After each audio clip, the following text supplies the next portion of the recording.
Good morning, everyone. Welcome to the Trade Ideas live trading room for Tuesday, August the 24th. My name is Barry Anderson, moderator of your trading room. Thank you very much, William. You guys can hear me and you can see my screen. And yeah, BPTH is the right now it's the one this morning, 6.9 million in the float. So that is one of the reasons why a stock can be up 44%. FDA, all these acronyms. I had to look this one up. Investigational new drug. Okay, an IND granted, an investigational new drug. All right, so that was the big deal for it. Now, remember Cara, guys? Cara was halted at the end of yesterday, wondering if they were going to get their FDA approval, and there's your answer. So, FDA approval for Cara, and it had the nice pop. After hours, it got up to $19. Modest float, 40 million, not low, not high.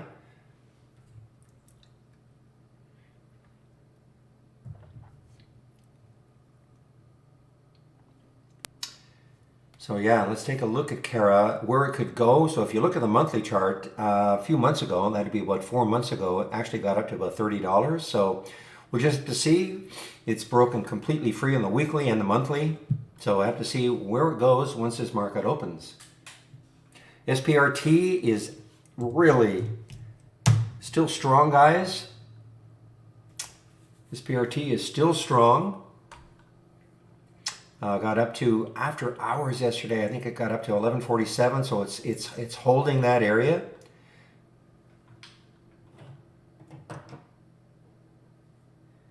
CRDL is a gotta type it in right, DL. This is a cannabis play out of Canada, I believe. Yeah, cannabis play out of Canada. Starting to drift down. I mean, it got as high as 428, so it's really drifting down now.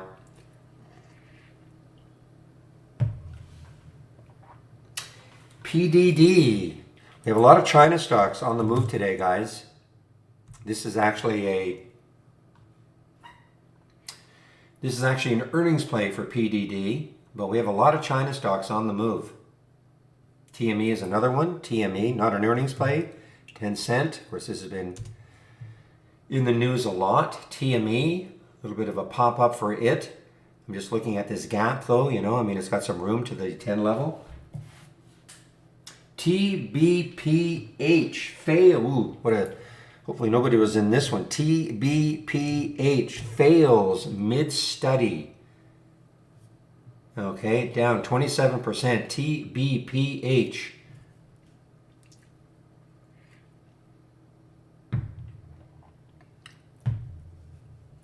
So this is a massive gap down. This is also now an all-time low. And this is shortable. For me, anyway, at Interactive Brokers. Tiger, another China earnings play, and this is up a little bit. TIGR.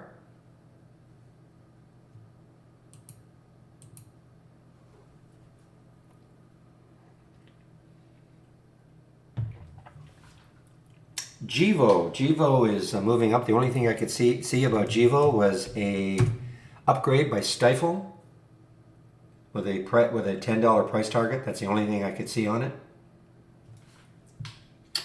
And guys, my favorite store in the world, they know me.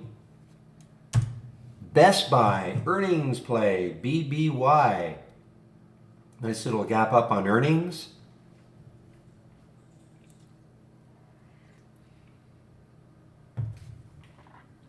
And boy, I remember when I had this one years and years ago in the $110 range, one of the more expensive stocks that I've ever bought and held. And this is Palo Alto, PANW. Look at the gap up on earnings. Now this is a few years ago, of course, when it was in this level. How long ago was that? Yeah, it's 2017 when I was doing this, so 4 years ago. But look at Palo Alto, PANW, what a gap up on earnings.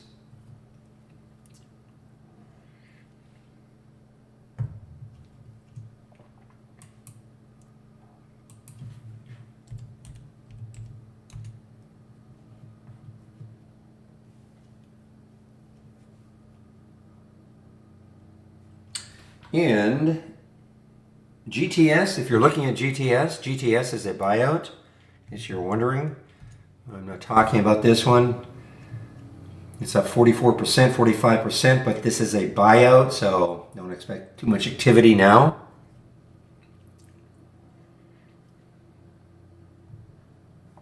This PRT is still looking good.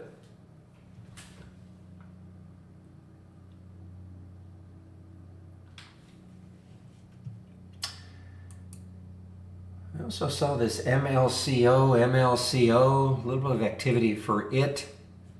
I guess a casino play, MLCO, China. Saw some activity for NRZ. This is a big float, almost $500 million in the float through the 200-day moving average. Just don't expect too much more movement now.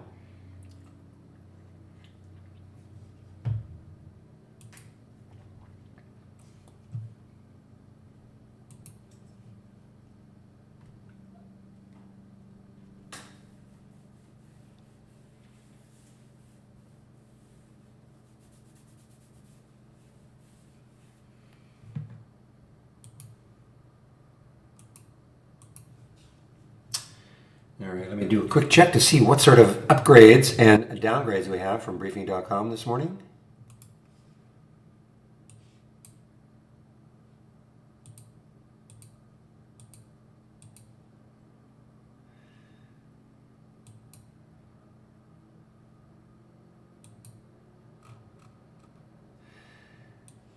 Well, you know what? The analysts are asleep. They're absolutely asleep.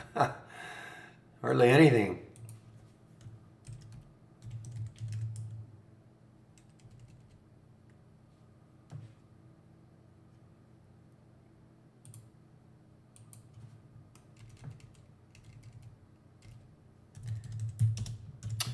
All right, let's get the upgrades in, which are a grand total of 4.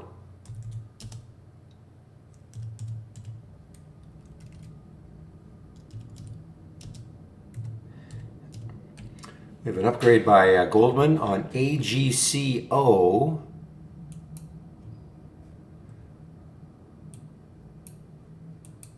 Look at the downgrades in now.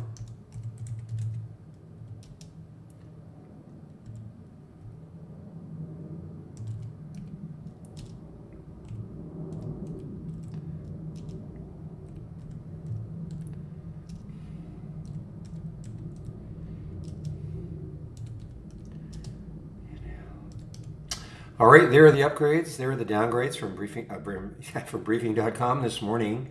So we have an upgrade for AGCO from Goldman. Let's just take a quick look to see if it's had any effect.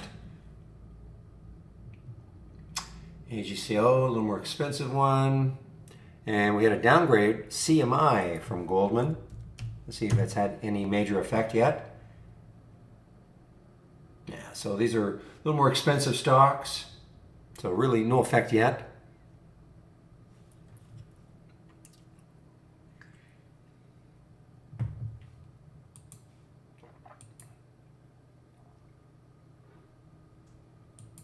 Here's the SPRT guy, still on a roll here. CWH, we was talking about this, an increase in their dividend. Let's see. Okay, that's why I didn't see it. Yeah, it's just out of the price range I trade, but no real action yet. But of course, once this market opens.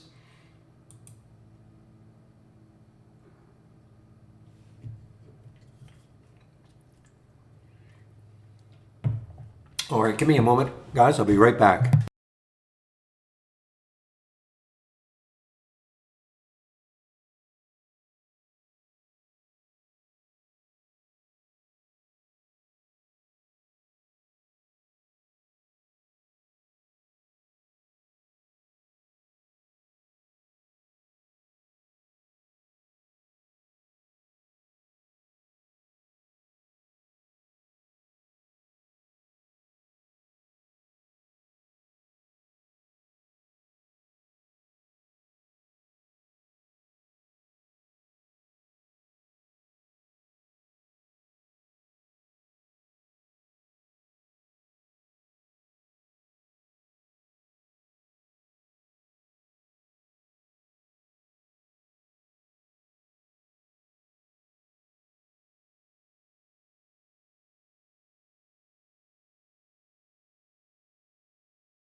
All right, let me see if anything else is kind of.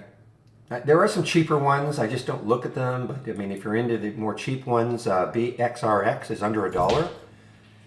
Excuse me, it is up 26%. Huge volume, 11 million. Big float, 82 million for a sub $1 stock. That's crazy. But that is a cheap one. Another cheap one is a CSCW. Pretty decent volume. Again, I don't look at anything under $1, but just pointing them out to those of you who do not mind taking those.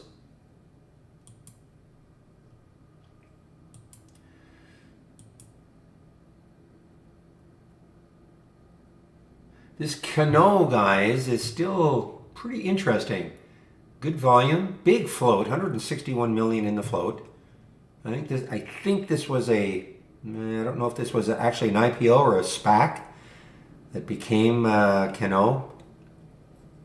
Next high looking left is 1230 on the daily chart for Cano, C-A-N-O.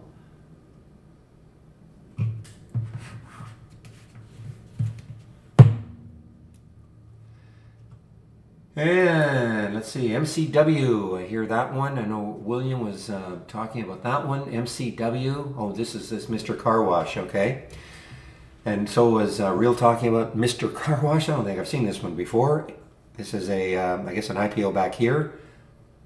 Other than the obvious, what the heck do they do? A monthly subscription program, all right.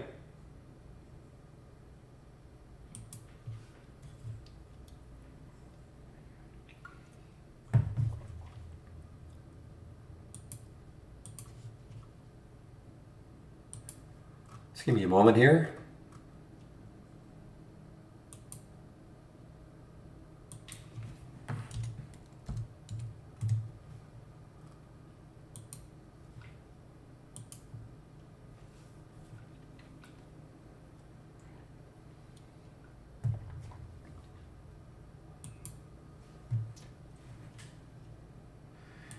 One of the flyers from yesterday, Go EV, taking a bit of a downturn, not much. You got as high as almost $8 yesterday, so it's dropped a little bit here. GOEV. Yeah, I was just going to mention ICE. It's kind of held over 10. No volume yet, so I'm still skeptical, but yeah.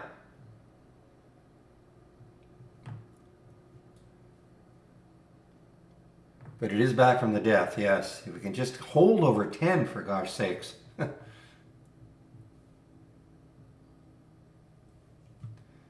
I'll stick an alert up here. 1025 or so, I think that's what it hit yesterday.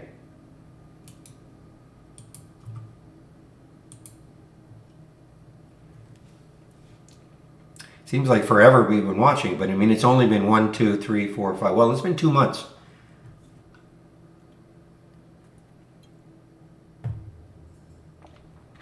All right, let's take a look at the sectors before we open. So first of all, the open is going to be modestly positive. So let's see, I'm looking at the SPY. SPY's up a little bit. So let's take a look at the sectors and see what we've got. Pre-open.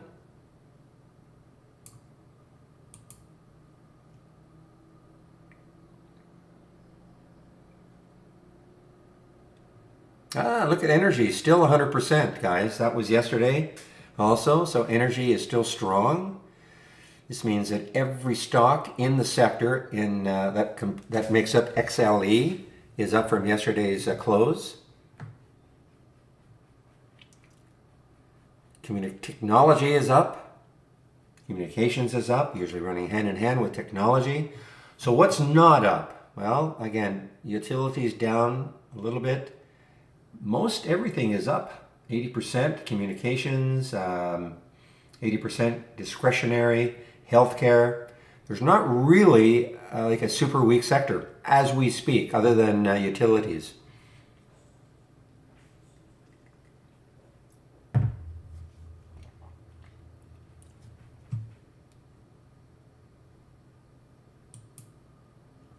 course, that can change once the market opens and as we get further into the day, but right now we've got a positive open.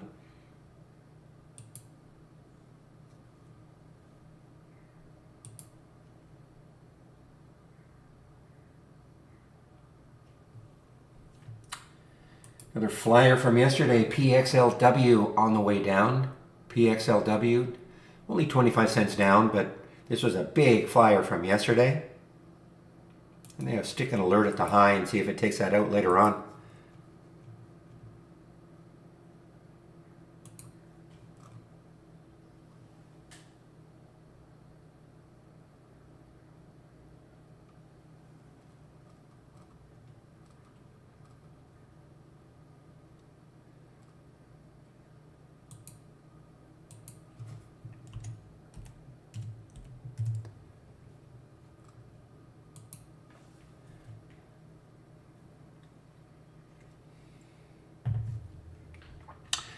So, yeah, I guess the focus has to be on Cara to see if it can maintain this gap. Yeah, obviously a huge potential gap to still fill.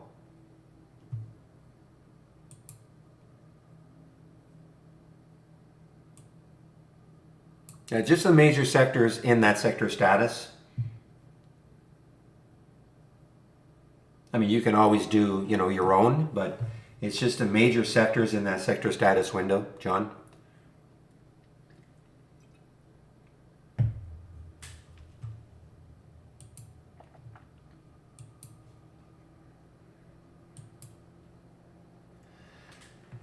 Here's one that kind of sneaking in here also. It's another China. It's funny. EDU actually is an earnings play. EDU is an earnings play. One of those China education stocks that has just been devastated. It's not doing anything, but I mean it's up 3%, but it's actually an earnings play.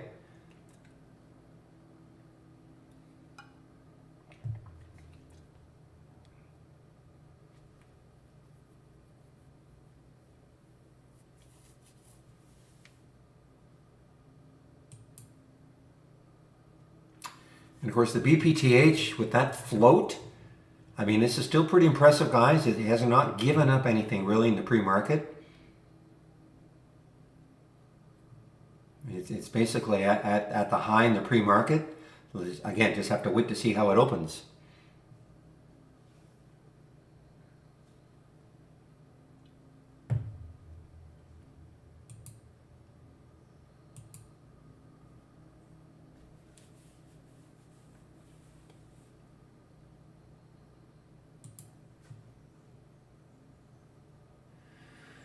And Robinhood is still inching its way up. I know some of you follow this one. HOOD is inching its way up.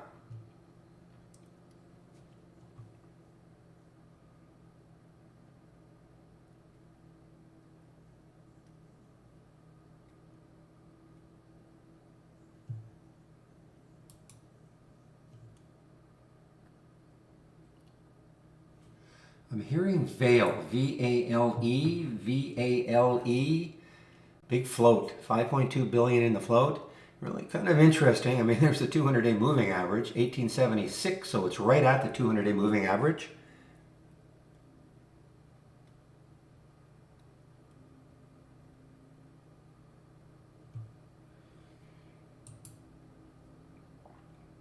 Here is one that's just kind of sneaking in also. INDI, Indie Semiconductor. When I say that, it's just that I didn't see it early on, but this is INDI. Not a huge amount of volume. Morning, Aja.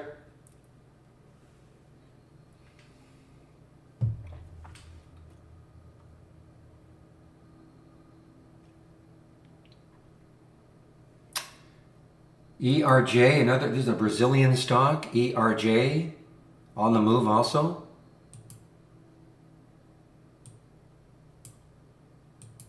ERJ on the move. Another big float, 173 million.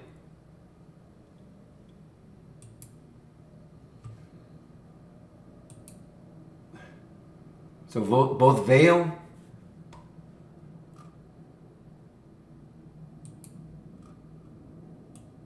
Yeah, so both Vail and Urge are Brazilian stocks.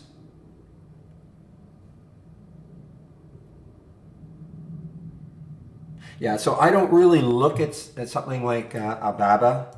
Others might want to chime in. It's just because it's just way outside the price range that so I don't feel comfortable talking about it. Obviously, listen, it's China. It's all to do with China. If you think that the government is going to keep cracking down on their companies, you know, so that's what it's really all about, isn't it?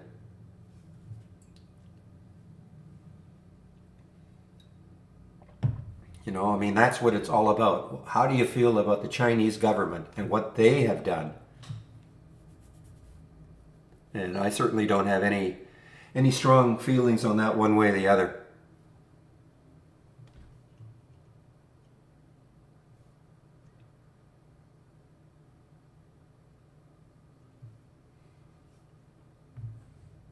It's already had earnings, so you know, not what the only thing, this is this is really just political right now. So how do you feel?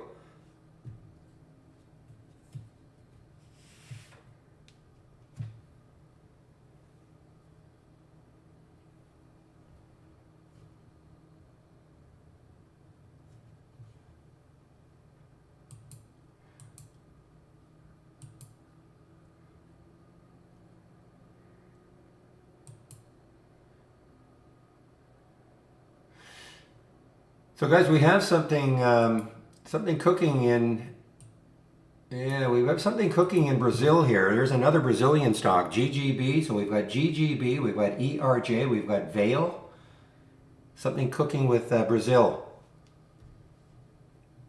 Might want to look up the Brazilian ETF, the country ETF. Was that BRZU or something like that? Somebody will know.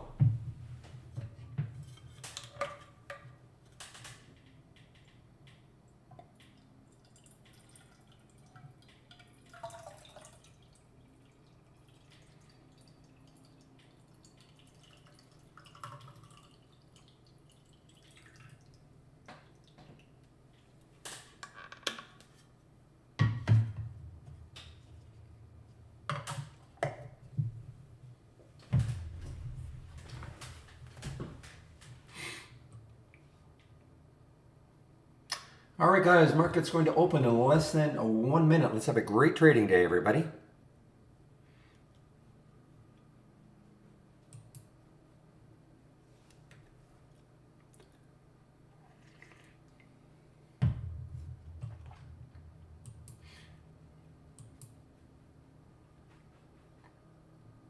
There's another China stock, guys. I mean, the China stocks are definitely alive today. TCOM, and also another one, VIPS. So the China stocks are having a bit of a rebound today.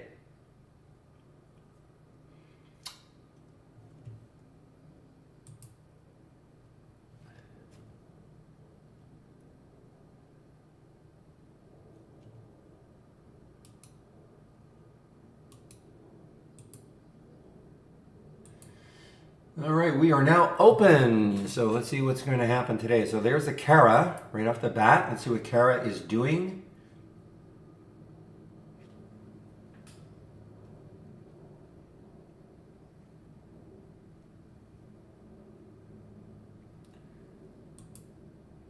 This PRT holding over 11.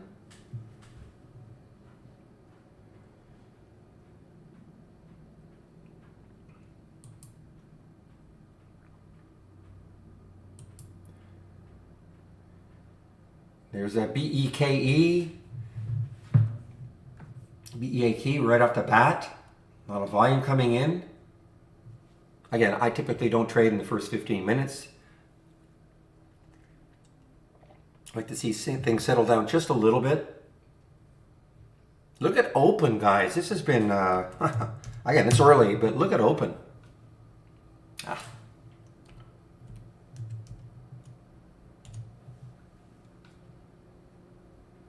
Look at this little pop here for open. It's fun on this is a 4-day run now for open.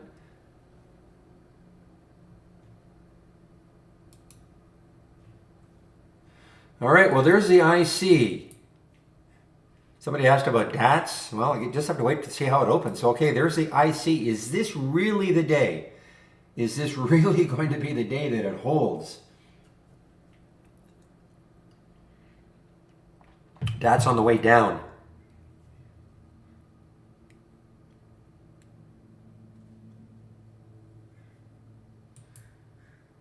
All right, Kara.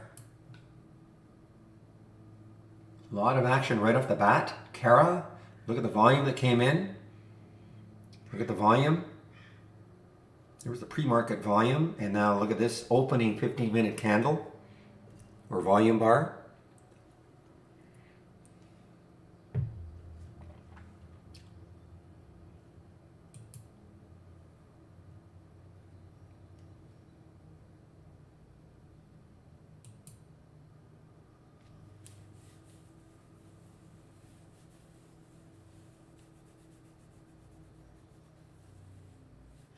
All right, let's see what the market is doing right off the bat. So Dow's up just a little, SPY's up a little, NAS is up a little, so nothing astonishing yet.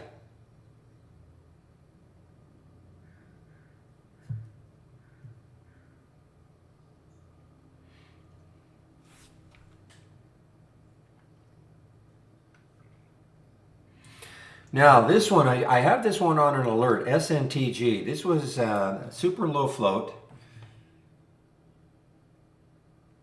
What's the volume like? Volume is not too much yet, but this SNTG, this one a little bit crazy. The day that man, I can't remember the name of the other one. About 3 days ago, it was last week. It might have turned into a bit of a sympathy play. It didn't really. Somebody's going to help me. I think Zach knows.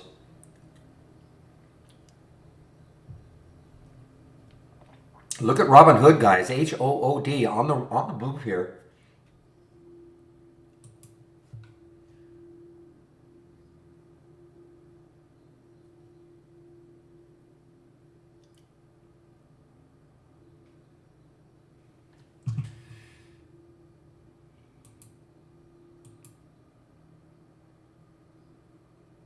Okay, so somebody said Indy was an earnings play. We don't have that as an earnings play. We have it on August the 10th, so I don't see that as an earnings play unless I don't see that as an earnings play.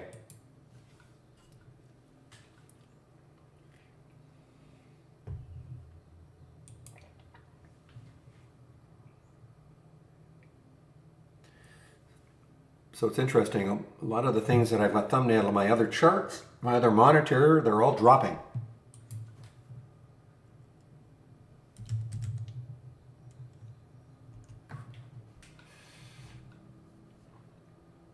So here's how whippy things are. I mean, look at Kara, got up to 1825, drops all the way down to 17, coming back up again. So, I mean, this is a whippy thing. It's going to be in the first 15 minutes.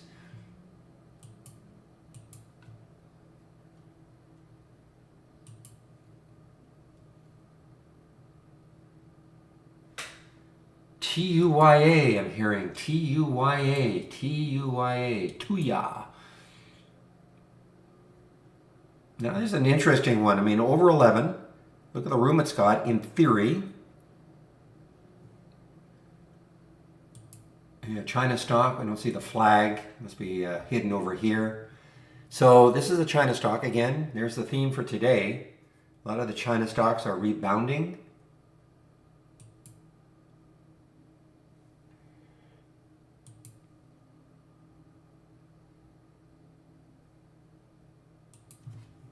SKYT, let's see if it's an earnings play.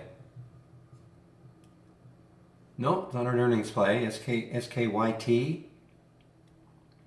So this is an IPO from back here. So, took my eye off this one. SNTG just got halted, guys. So this could be the crazy one. Look at the float.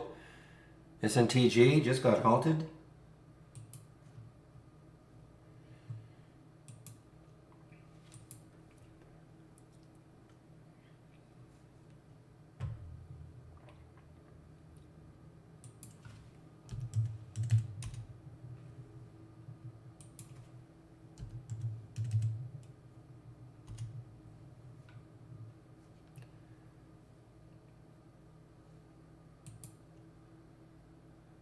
Well, IC is holding. IC is actually holding. Remember, it's an all-time high now. So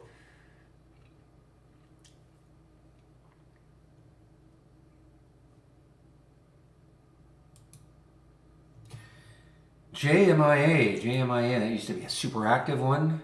Was that sort of the Amazon of Africa as it was built way back?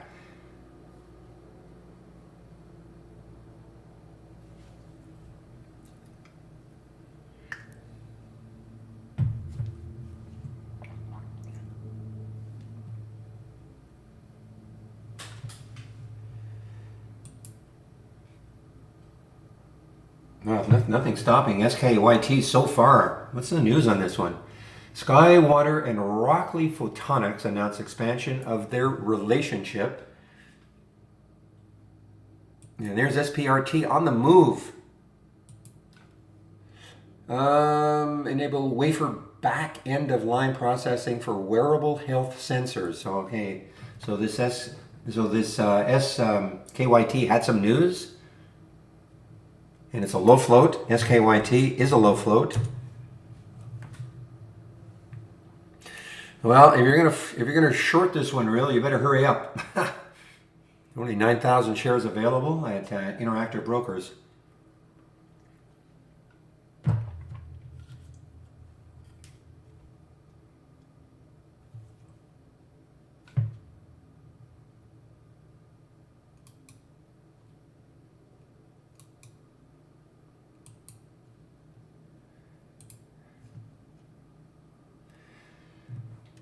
Yeah, that tells you that not a lot of shorts available. So there's not going to be as much downward pressure on people shorting this. But, I mean, there it is. But let's just see. There are people snapping it up. And this is an Interactive Brokers, of course, I'm talking about.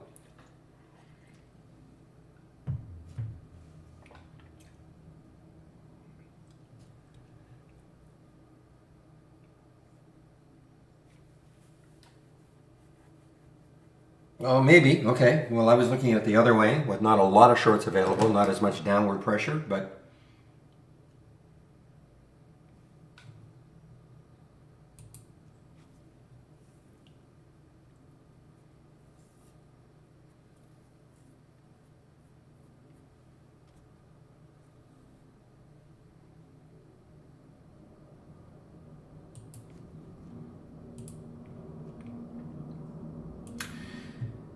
again, theme of the day, guys, China bounce. China bounce. There's the Diddy, DIDI. Look at the volume that came into Diddy, DIDI. Oh man, guys, this is going to take, looks like it's going to try to take out 12. It's support. I'm going to stick an alert up here at 12.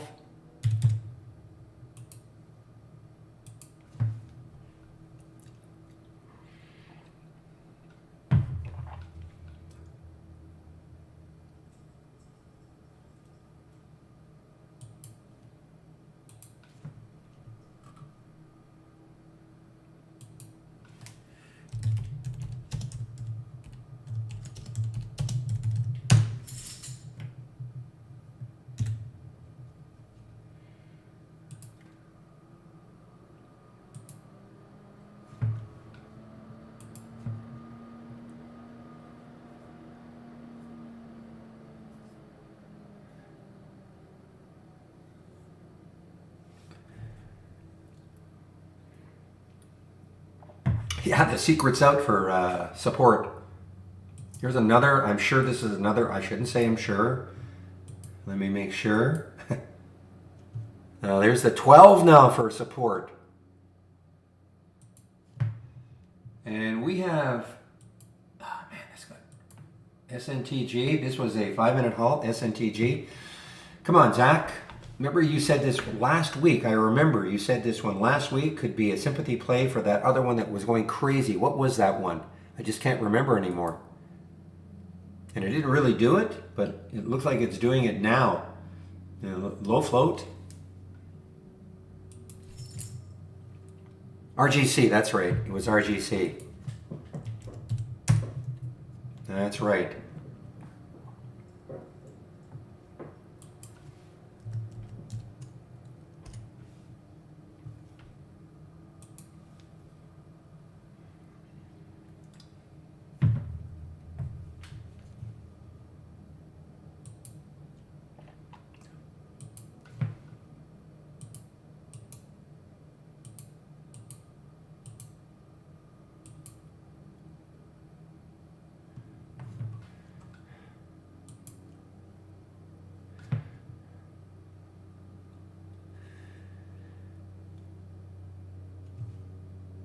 My goodness, support just on a complete metal roll now, guys. He's so key yesterday, taking out 10 and just kept going.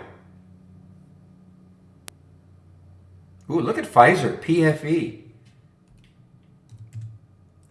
This is when, I know people kind of scratch their heads. Okay, why is Pfizer moving down? Finally got the 100% acceptance as a new drug.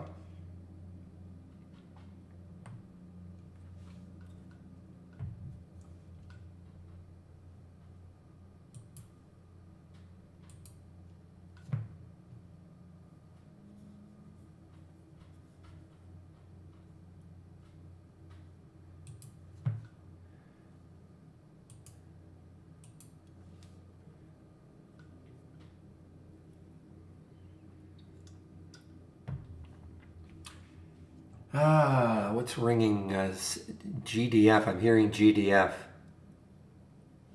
Why am I hearing GDF? Or GDS, sorry, GDS.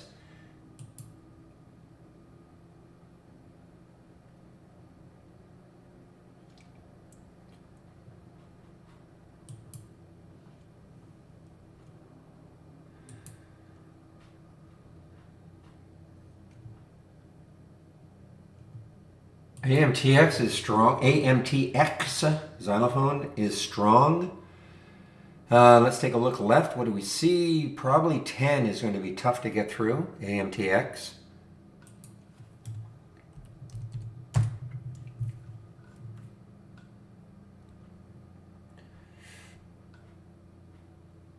Still a few shorts left at Interactive Brokers for SKYT.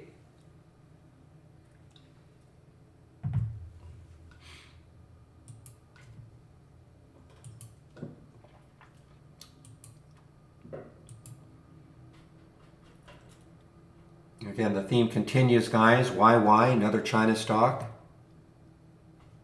I'm sorry, this is not, this is Singapore, sorry.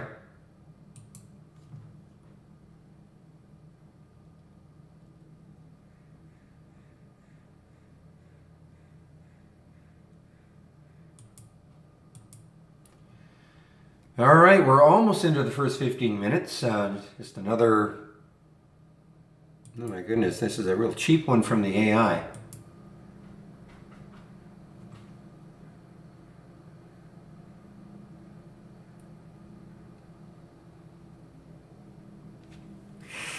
Well, I mean, guys, look, okay, I mean, I don't normally talk about the AI alerts other than during our test drive, but when you look at this one, there's looks like there's some resistance right around here, around 121, 125 on the weekly chart.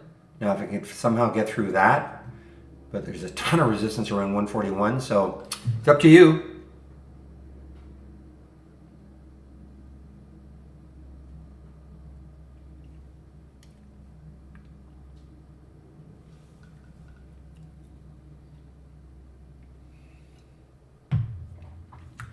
BPTH, yeah, I know you were all over that one, Zach. BPTH. This is was not shortable for us at for us if you have Interactive Brokers.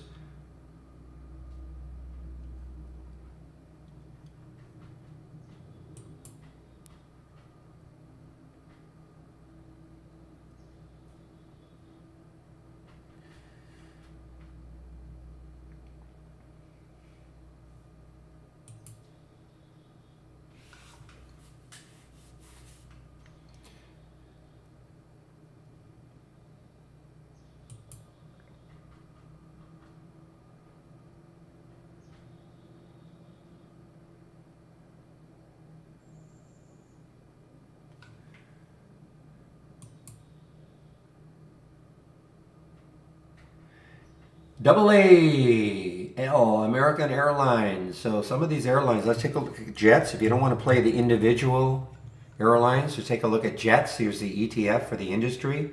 So nice move yesterday. Continuation. Maybe to do with Pfizer and all. I don't know.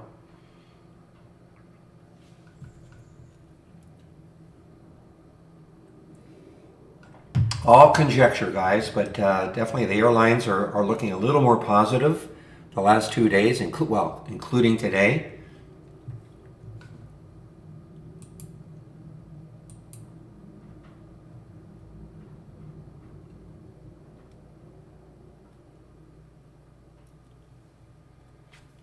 I think this is another Brazilian stock, GOL, I believe. This is basically an airline out of Brazil.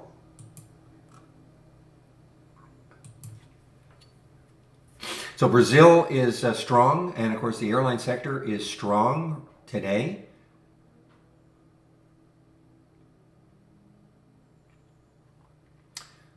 All right, and of course I'm going to be waiting to see what sort of alerts I get from my abnormal option activity. Nothing yet.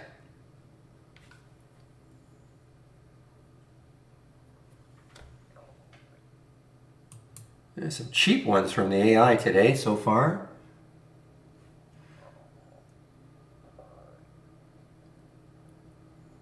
Same kind of thing, guys. I mean, just look left. I mean, what sort of room does this have? You know, you just look left. I mean, I'm not saying it's not going to move, but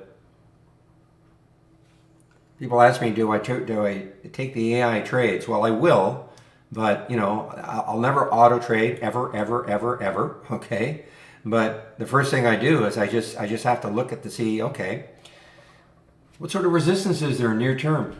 And when I look at RAAS, this is what I see. I mean, I see all this right here. Now listen, it could pop right through. But, you know, I mean, it just looks like there's a lot of resistance.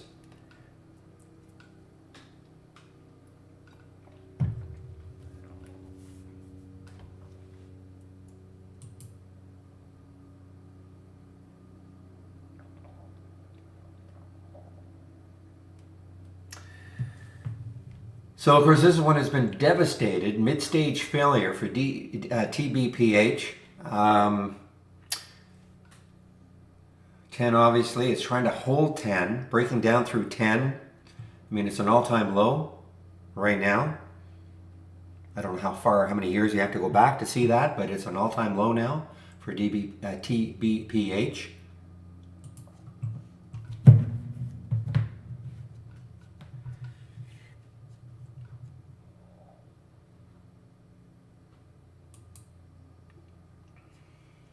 Indy continues, guys. Again, I don't see that it's an earnings play. Somebody said it was an earnings play. I just don't see that it was an earnings play. It's a semi. Riley initiates coverage with a price target of 18. Okay. And you know, relative, it's not a huge float.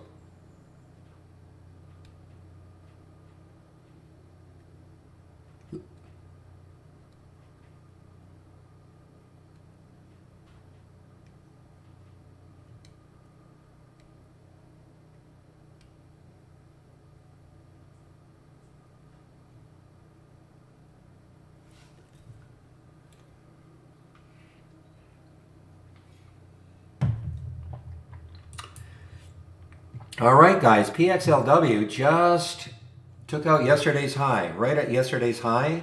Big area now is 6. What did it get to in the pre-market? Got up to 594 in the pre-market. After hours, got up to 597. You can kind of see, let's take a look here, 575. 621 is the next high looking left on the monthly.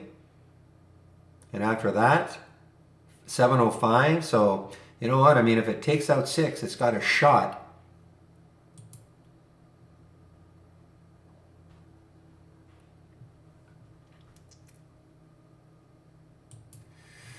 CRDL, so this is a cannabis play out of Canada.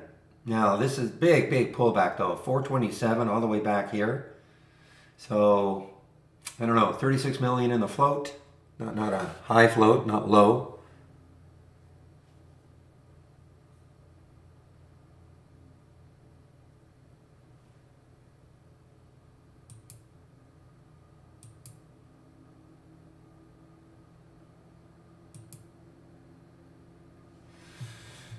Meanwhile, TBPH continues down here, breaking down through 10.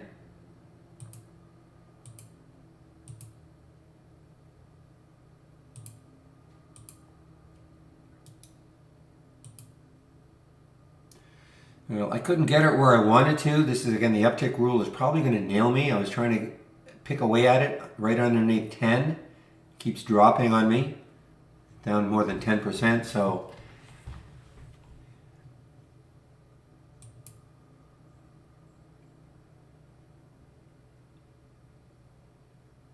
interesting. I just don't see that. you know, it's funny. I just don't see that anywhere for Indy.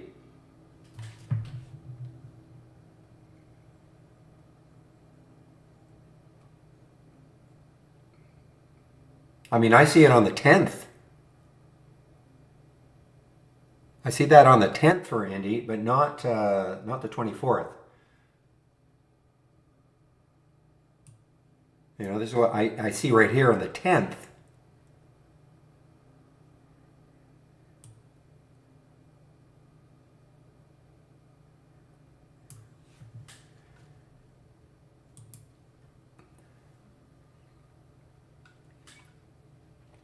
Guys, SPRT is right back up now.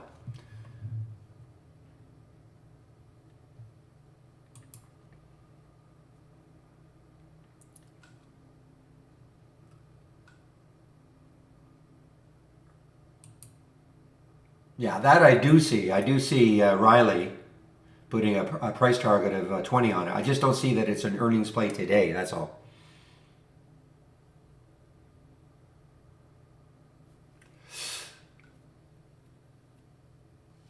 Well, it doesn't. Yeah, well, Zach, it doesn't mean that I'm not going to try. It's just that I just don't get the fill immediately that I normally would if it weren't down 10%. It's just that's all. It's just a pain.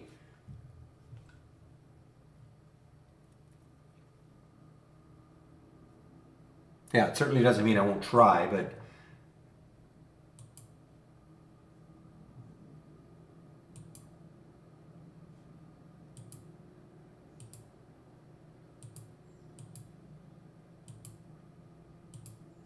yeah, seriously.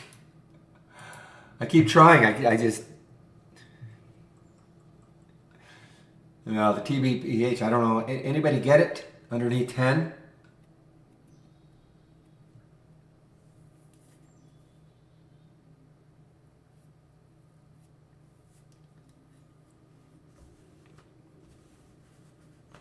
Yeah, I mean, this is a classic sell the news for Kara.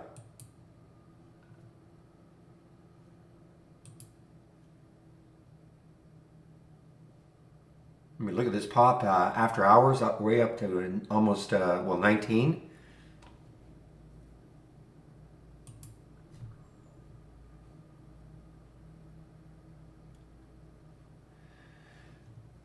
Well, SKYT, yeah, it might have been a short for a while, but look at this now. Keep it's, I mean, it dropped from 26 down to 25, but still strong.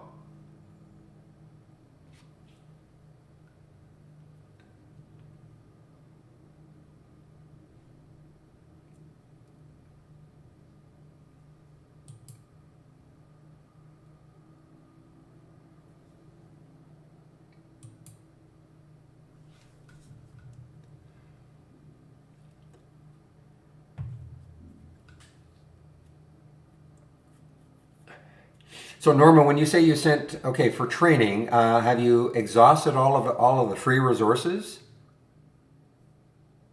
You know, before you want to spend $139 on one-on-one training, have you looked at all the resources first? Talking to somebody in our YouTube room. So you've looked at the 20 lessons.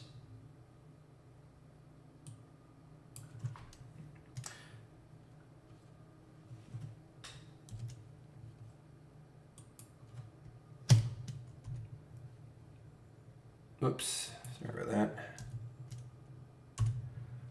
Also, if you look at my homepage, just want to make sure, because there's no point in spending money if you don't have to.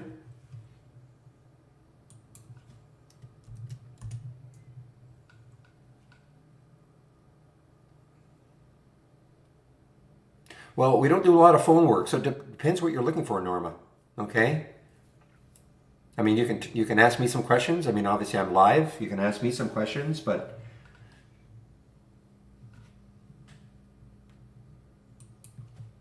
I just don't like to see people spending money if they don't have to.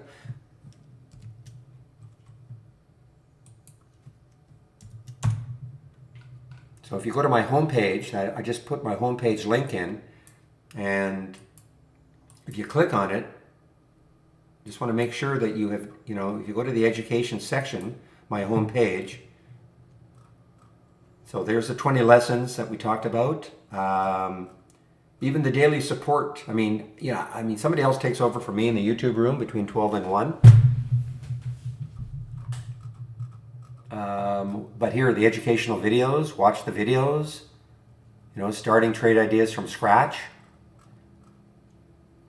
You know, things like that. So if you haven't looked at these, also, if you're talking about general trading itself, you know, we have a back to basics. What is this? You know, literally starting off with what is a stock.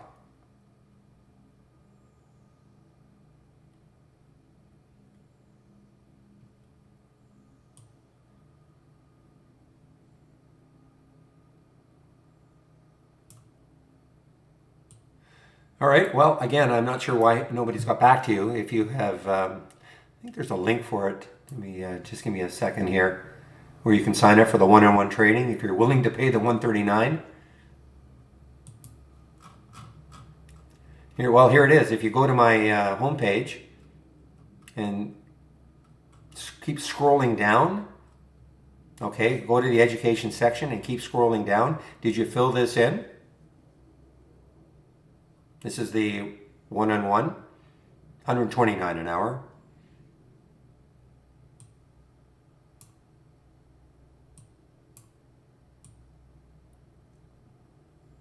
All right, we'll just have to wait for somebody to get back to you if you did fill that in.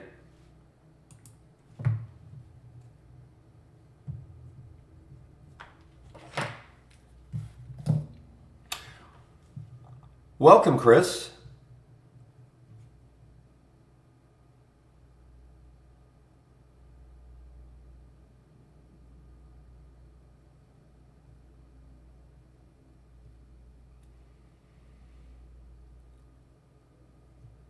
Yeah, I can't speed up the process, Norma. It's not, you know, if you fill it out, I mean, I don't do the training, so I can't speed up the process anymore.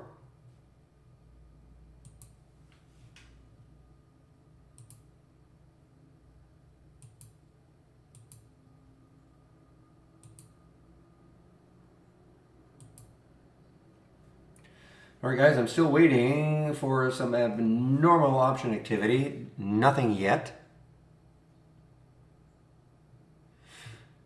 Okay, IC did kind of do its thing, all right? Take a look at this. So we had a big topping tail here, got all the way up to 1060, pulled all the way down to 10, but 10 maybe, just maybe, this is the day that 10 finally holds and it starts to move. Oops, nothing's happening here. Let me just do a quick reset. Single stock window. Because this is a lifetime high.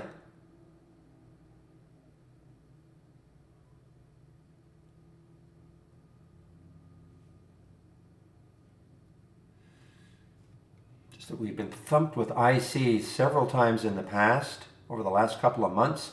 Just maybe, though, this is going to be the day that it continues and holds over 10.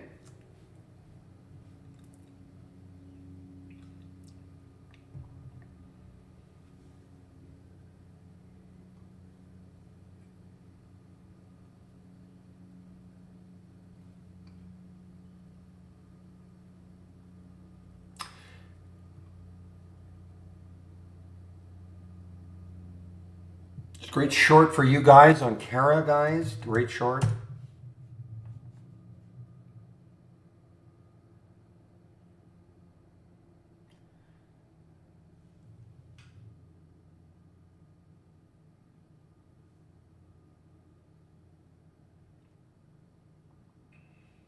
Oh, look at BBBT.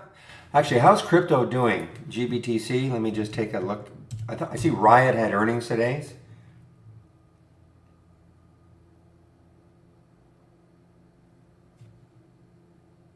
Whoa, DATS, guys. DATS is right back up. I mean, it was falling quite a bit right here. It got all the way down to 632. It has now popped right back up. DATS.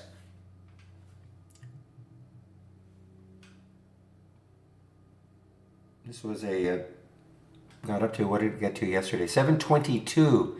Takes that out. That could have another run in it. I'm going to stick an alert up here, 722 for DATS.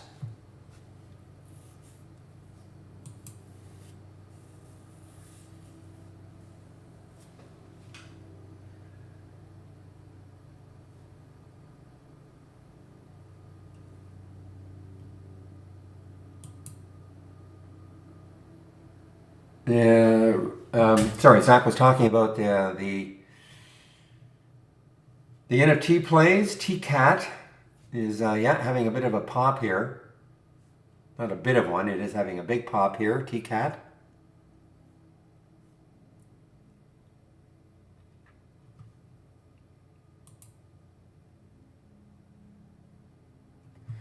Coming into some resistance, around 741, right around here, maybe.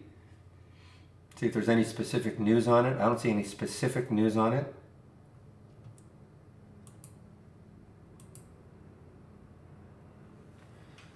Not shortable for me at Interactive Brokers for TCAT.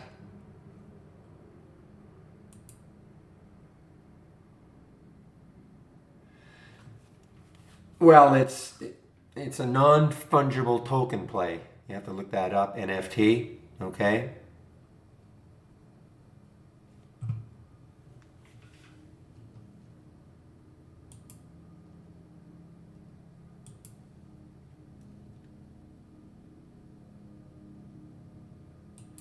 Remember yesterday, VVOS looked like this was going to be the one. Fairly low float, looked like it was going to be the one. It's not the one anymore. It really sold off, actually. I mean, it got as high as 712 or so, sold down to 588, and it's just continuing. No follow through. It is shortable, for me anyway, at Interactive Brokers.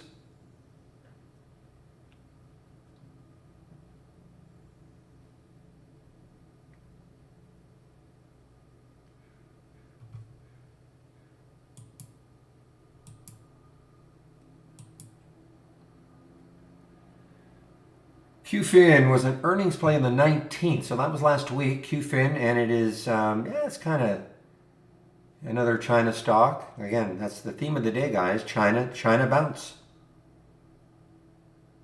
There's the 200-day moving average for it, not too far away, a couple of dollars away.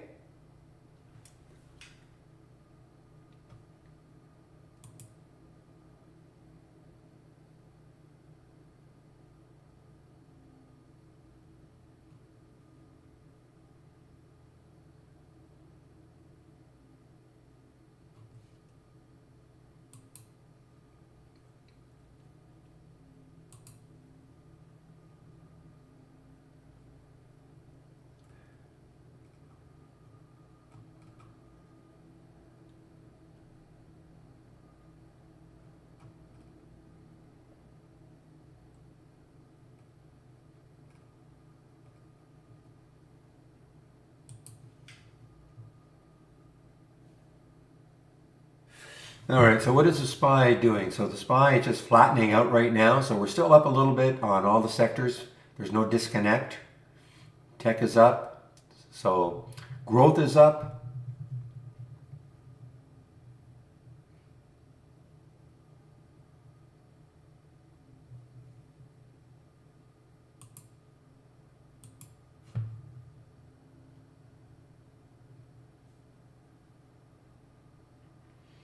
Things have settled down now. I'm not getting too many new alerts right now. Nothing from the option scanner. And again, we're so far outside of earnings season now.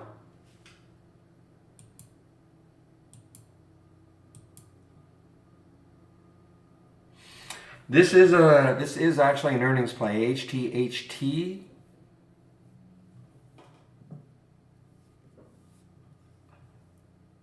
Their China stock.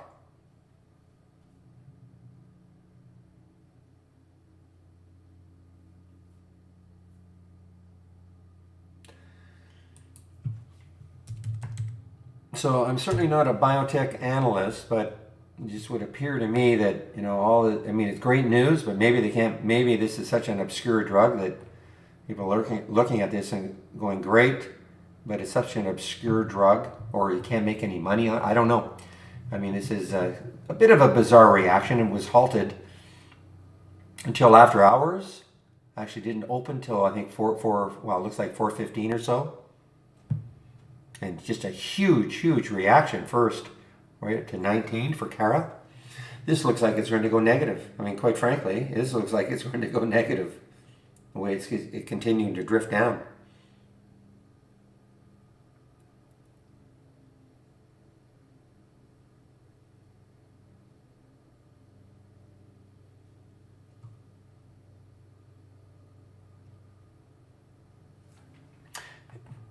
Keep an eye on the DATS, guys. Keep an eye on the DATS taking out yesterday's high.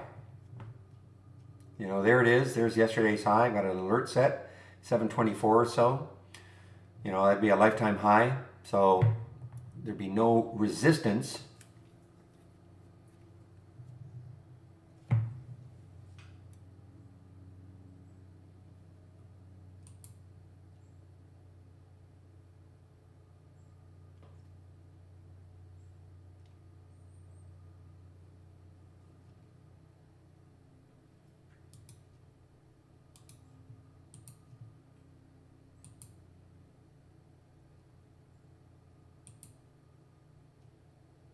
All right, give me a moment here, guys. I'm just going to rearrange something in my other monitor.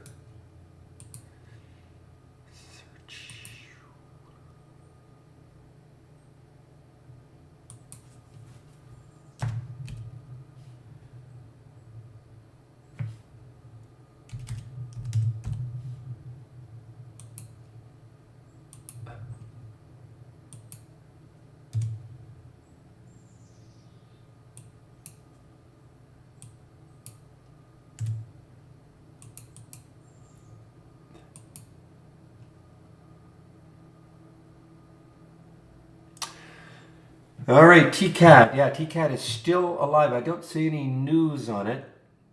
Just looking to see if I see any specific news for TCAT. I do not see it.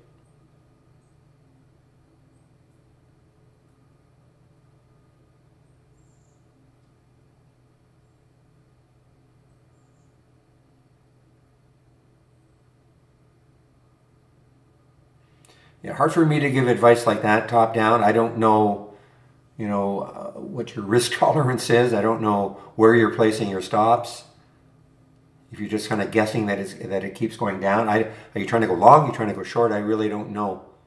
But I can't give it, I really can't give financial advice like that.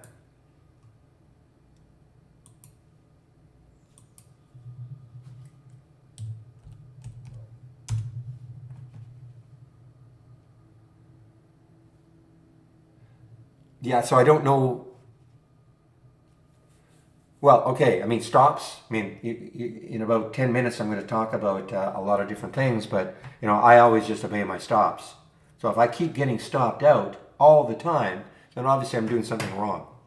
My stops are too tight. I'm not, I'm not putting them in the right place. I mean, if it happens over and over and over again, but I always obey my stops. There's the DATS, guys. DATS right at yesterday's high. Right at yesterday's high.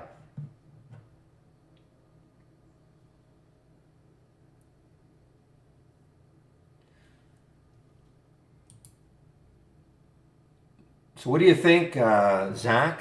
Is it that pumper doing it again, or is it doing it on its own?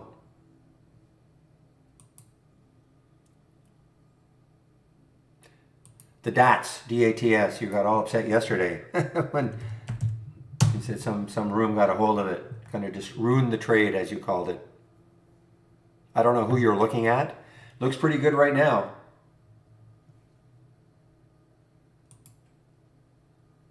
That's the DATS.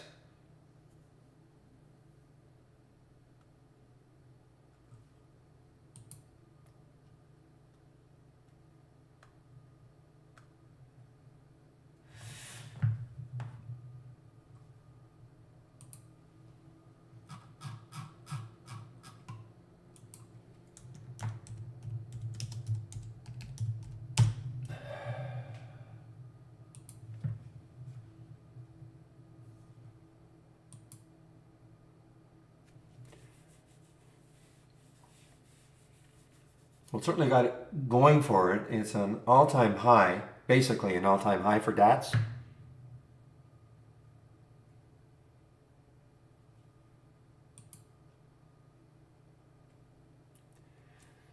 I don't know if it's on the website anywhere, but the trade of the week is, what is it? I can't remember. I know it briefly triggered yesterday. Somebody will know.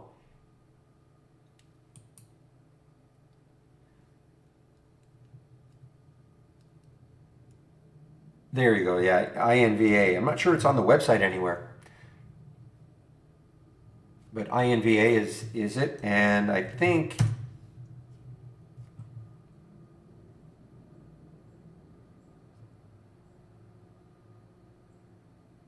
Yeah, I think it briefly triggered yesterday in the first 1 minute candle. I think the trigger was what, 1619 or something like that.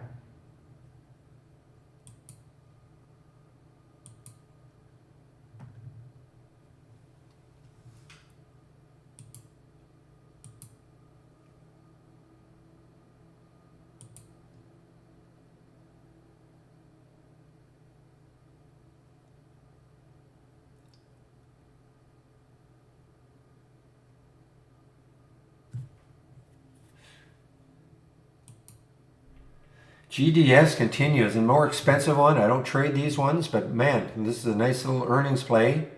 I'm sorry, it's not an earnings play. They had earnings last week. China stock probably coming into a lot of resistance right around 60. Is this shortable? It is shortable for me.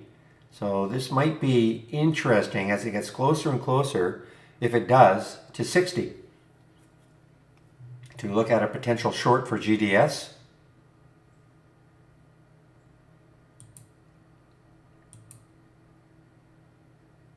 That's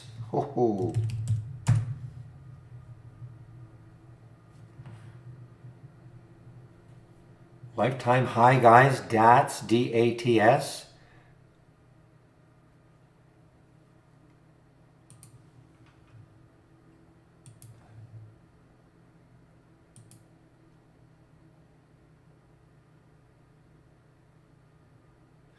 I 100% agree with Real. I think there's so much nonsense about market makers and algos seeking out your stops for these little ones. I just don't believe it.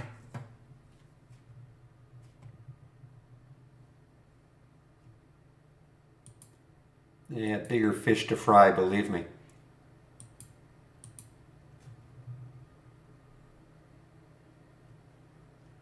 Okay, give me a moment, please. I'll be right back.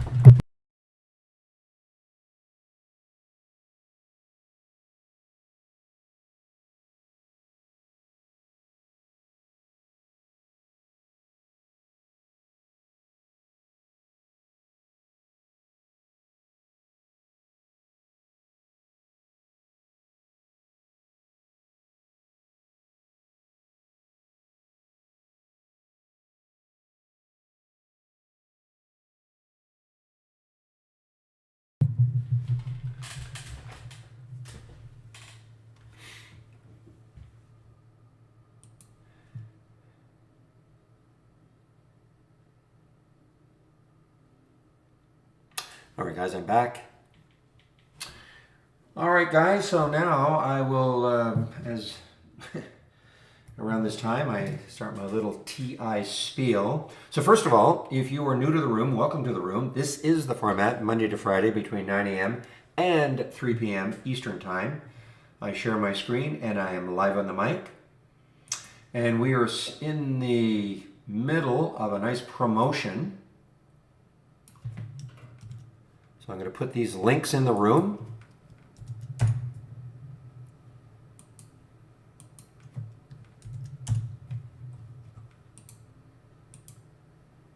me a moment. I have to harder for me to do it in our YouTube room.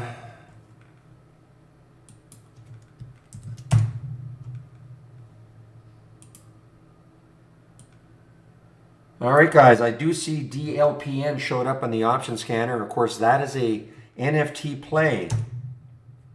That is an NFT play. Let's take a look at what it's doing. playing off TCAT.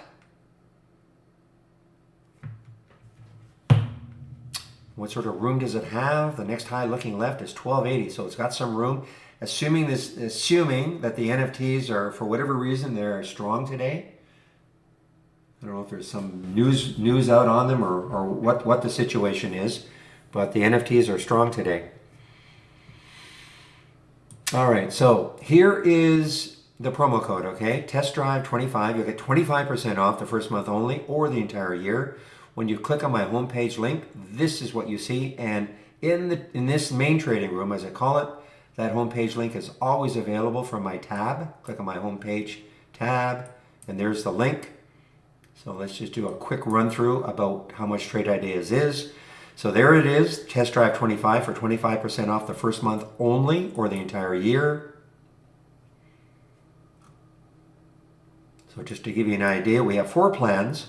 We have an annual and monthly for premium and standard. The big difference between premium and standard is the AI. There are some other differences, but that's the main reason why people want to take a look at our premium service. So premium would be $22.68 a year minus that 25%. Standard would be $10.68 a year minus the 25%. However, you do not have to have an annual subscription. In fact, my recommendation is this. If you don't know us very well, certainly don't start off with an annual subscription. You can always try us out. $118 on the standard, less the 25%, or the premium, $228, less the 25%. Remember, that discount is only good for the first month. If you maintain a monthly subscription, this is what you would pay going forward. However, let's just say you try us out on a standard, $118, less that 25%. If within 30 days you decide, you know what, I love this program, I want to upgrade to an annual subscription, we'll honor the 25% promo code, okay?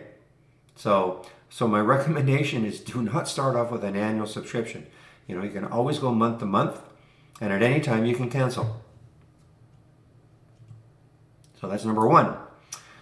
So on my homepage, there is a lot of information, and you'll hear me say this all the time. Save my link because there's a lot of information. These 3 sections are free. Trade of the week is sent to you before the market opens every Monday morning. I do a stock of the day video at around noon Eastern. And the education section right here. Just want to go over this a little bit. If you're new to Trade Ideas, I really recommend you take the 20 introductory lessons. It goes over all of the basic features, what is a top list, building them, alert windows, down to back testing, the AI that we nickname Holly, Brokerage Plus. Okay, so all of the basic features are explained here. Daily support session. So I do take a break at noon. One of the other traders takes over in our YouTube room. Today, I believe it is Michael Noss. I'll verify that, but I'm pretty sure it is. So if you're going to hear me talk about Brokerage Plus in a little bit. Save all your questions. You have more detailed questions about Brokerage Plus, etc. Save up. He'll be there between 12 and 1, and he is way more of an expert than I am with Brokerage Plus. The daily webinars, I think there was one last night, so I think we're back to a normal schedule, Monday to Thursday at 5 o'clock Eastern Time. You can sign up for them all here. More educational videos. The first one, getting started with Trade Ideas right from scratch. And some, a video on the AI, back testing. If you're brand new to trading, back to basics. Can't get any more basic than that. Starting off with what is a stock? And this is, again, Michael Noss put this together. Very short videos. So if you're brand new to trading, great introduction to trading. We have some ebooks that we created. Okay, so all this is free. So that's why I'm saying there's a ton of information here. And again, if you are a subscriber, to Trade Ideas, I am sharing a lot of scans. So in this section, obviously, you have to be a subscriber. This is a sample layout that I've got. You can have that. And I'm sharing a lot of individual scans right here. Okay, so you can take a look at them. So again, a lot of information on my homepage. Save the link, especially these 2 sections. You can always look at them whenever you have time.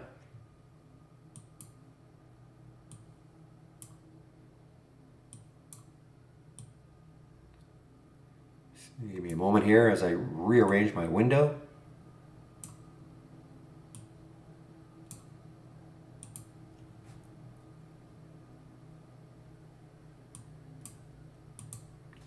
Okay, so what is Trade Ideas? We're a scanner. We scan the U.S. stock market. Okay, so it doesn't matter where you live in the world or who your broker is, you can use Trade Ideas. Okay, so this is an example of a scan, basic new highs and lows. So if I right click on any scan, configure, and then click on the summary, this is telling me what it is looking for in this particular scan. So in this scan, I'm looking for stocks between $1 and $20. Current volume is 6, so it has to be trading at least 6 times normal what it would normally be trading up to this point of the day. Minimum 400,000 shares, up or down 5% from the open. This is the concept though. You always start off with filters, because if I were just looking for stocks making new highs or new lows without any filters, I'd be inundated with alerts all day long. So I mean, that's the whole concept of building a scan. You start off with your filters, and then you add your trigger, which is in this case a new high or low. Now I'm sharing this one, and if you looked at this and you thought, well, I like the concept, but I don't like that price range as an example, no problem, you just change it. Okay, say you wanted 10 and 60, you just make the change. I'll just type in 10 and 60, and I'll click on the summary, and you see how that has changed. Okay, I don't want to do that, of course, but so just because you might take a look at some of my scans and you can make adjustments as you see fit. Now, the beautiful thing, I think, about Trade Ideas is that you do not have to know how to program anything. We basically set it up as kind of a la carte. So if you right-click, configure, search, you will see all of the alerts that we have. These are when you see these icons. And then when it switches, these are the filter icons. So we feel we have enough filters and alerts that for the absolute majority of our customers, they can combine them to create the type of scan they're looking for. Okay, but again, if you're just starting out, and I think there are probably people that we have as subscribers that maybe never build their own scans. They'll either take mine, the other traders have scans that they also have, that they share when they do their webinars, but also we have a channel bar. If you click on New and Docked Channel Bar, in the channel bar, these are all themed layouts. So we've created a lot of scans already for you. So for instance, if I look at the Momo scan, right here, there's DLPN, okay? So if you looked at this and you thought, you know what, I'd love to have this as part of my layout. You just right click, you duplicate it into a free floating window, and here it is on another monitor, and then you right click and you save or share to cloud and save. All right, and you just kind of do that. You go through each individual channel, and you can start extracting scans that we've created that you might like to have as part of your layout. Again, the same thing though, if you want to make a change, and look at the DLPN guys, want to make a change, again, you just click on that summary. Maybe you want a different price range, maybe you want a different minimum volume. But if you didn't, again, you don't have to know how to do anything. You just, really all you have to know how to do is save to the cloud.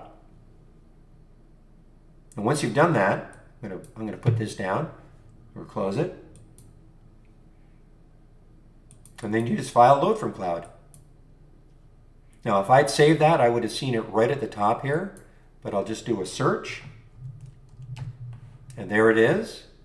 So imagine if I had gone through the channels and extracted different windows that I thought I might want as part of my layout. I would just highlight, click and load one by one. And I would just keep loading and loading and loading. And yeah, I've created a scan and you haven't had to know how to do anything. There's OCG, guys. Another NFT play. So whatever reason, NFTs are hot today. So if you had, all these scans that you created, that you extracted, then all you have to do is save your layout. File, save or share to cloud. Click on entire and give it a name and save it. Now you've created your first layout without having really to know how any one of those scans were created. So we try to make it really, really easy.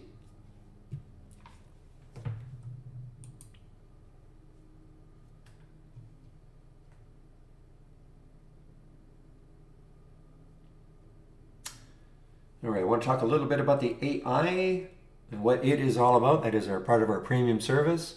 To access the AI, you just click on New and then AI/Holly Strategy Trades window. When you do that, this is the window that you'll see. You just wait for the alerts to happen. I use it like a watch list. I already talked about a couple of them that I didn't really like because I thought there might be some resistance. But I mean, it's up to you how you trade them. You have an entry price, you have a stop price. You don't have to get in right at the penny. I would always pay the stop though. But how you trade it will be up to you.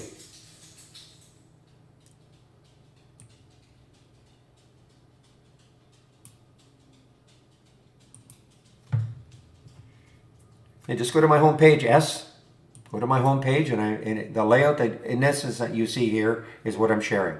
Okay? Go to my home page and click on the link.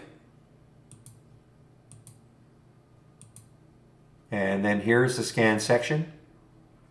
Click here, and here's my layout right up here, okay? Remember now, you make sure if you have a layout up and running, make sure you save your layout to the cloud. You can only have, well, unless you're using our dock version, you can only have one layout loaded at a time. I just want to make sure you know that though.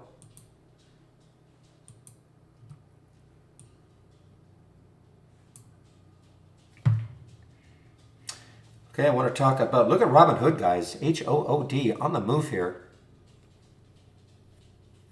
So I want to talk a little bit about this Brokerage Plus window. And again, if you have more questions about it, that I only go over it in a very general way. But if you have more questions about it, save up till noon, about an hour and a half from now.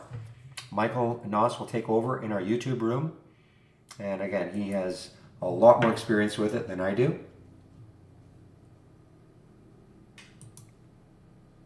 Let me just pop this link in.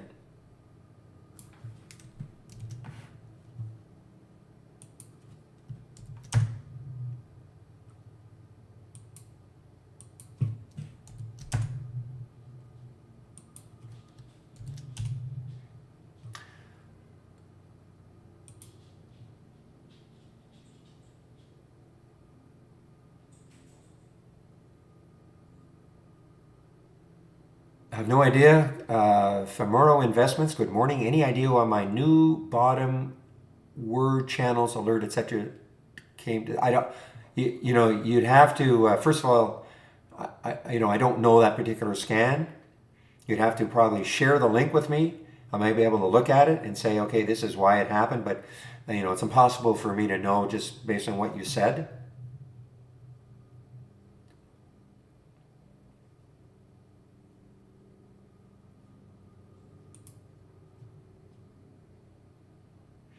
All right, so I popped in the link for Brokerage Plus, the Brokerage Plus link. So there were two videos there. The first video, if you have an Interactive Brokers account or E-Trade account, you can actually use this window that we call Brokerage Plus to trade from within Trade Ideas. Okay? And also, if you are using our web-based version, this is not available. You have to be using our downloadable application. Okay? But please listen carefully. If you don't have an IB Interactive Brokers account or E-Trade account, it doesn't mean you can't use Trade Ideas. This is just a feature we have, all right? And, even if you have an IB or E-Trade account, you don't have to use this, but it's a feature that we have if you want to use it. The second video goes into a lot more detail about how you can use it. And that's applicable to what I'm going to go over next, that you can use it using our simulator.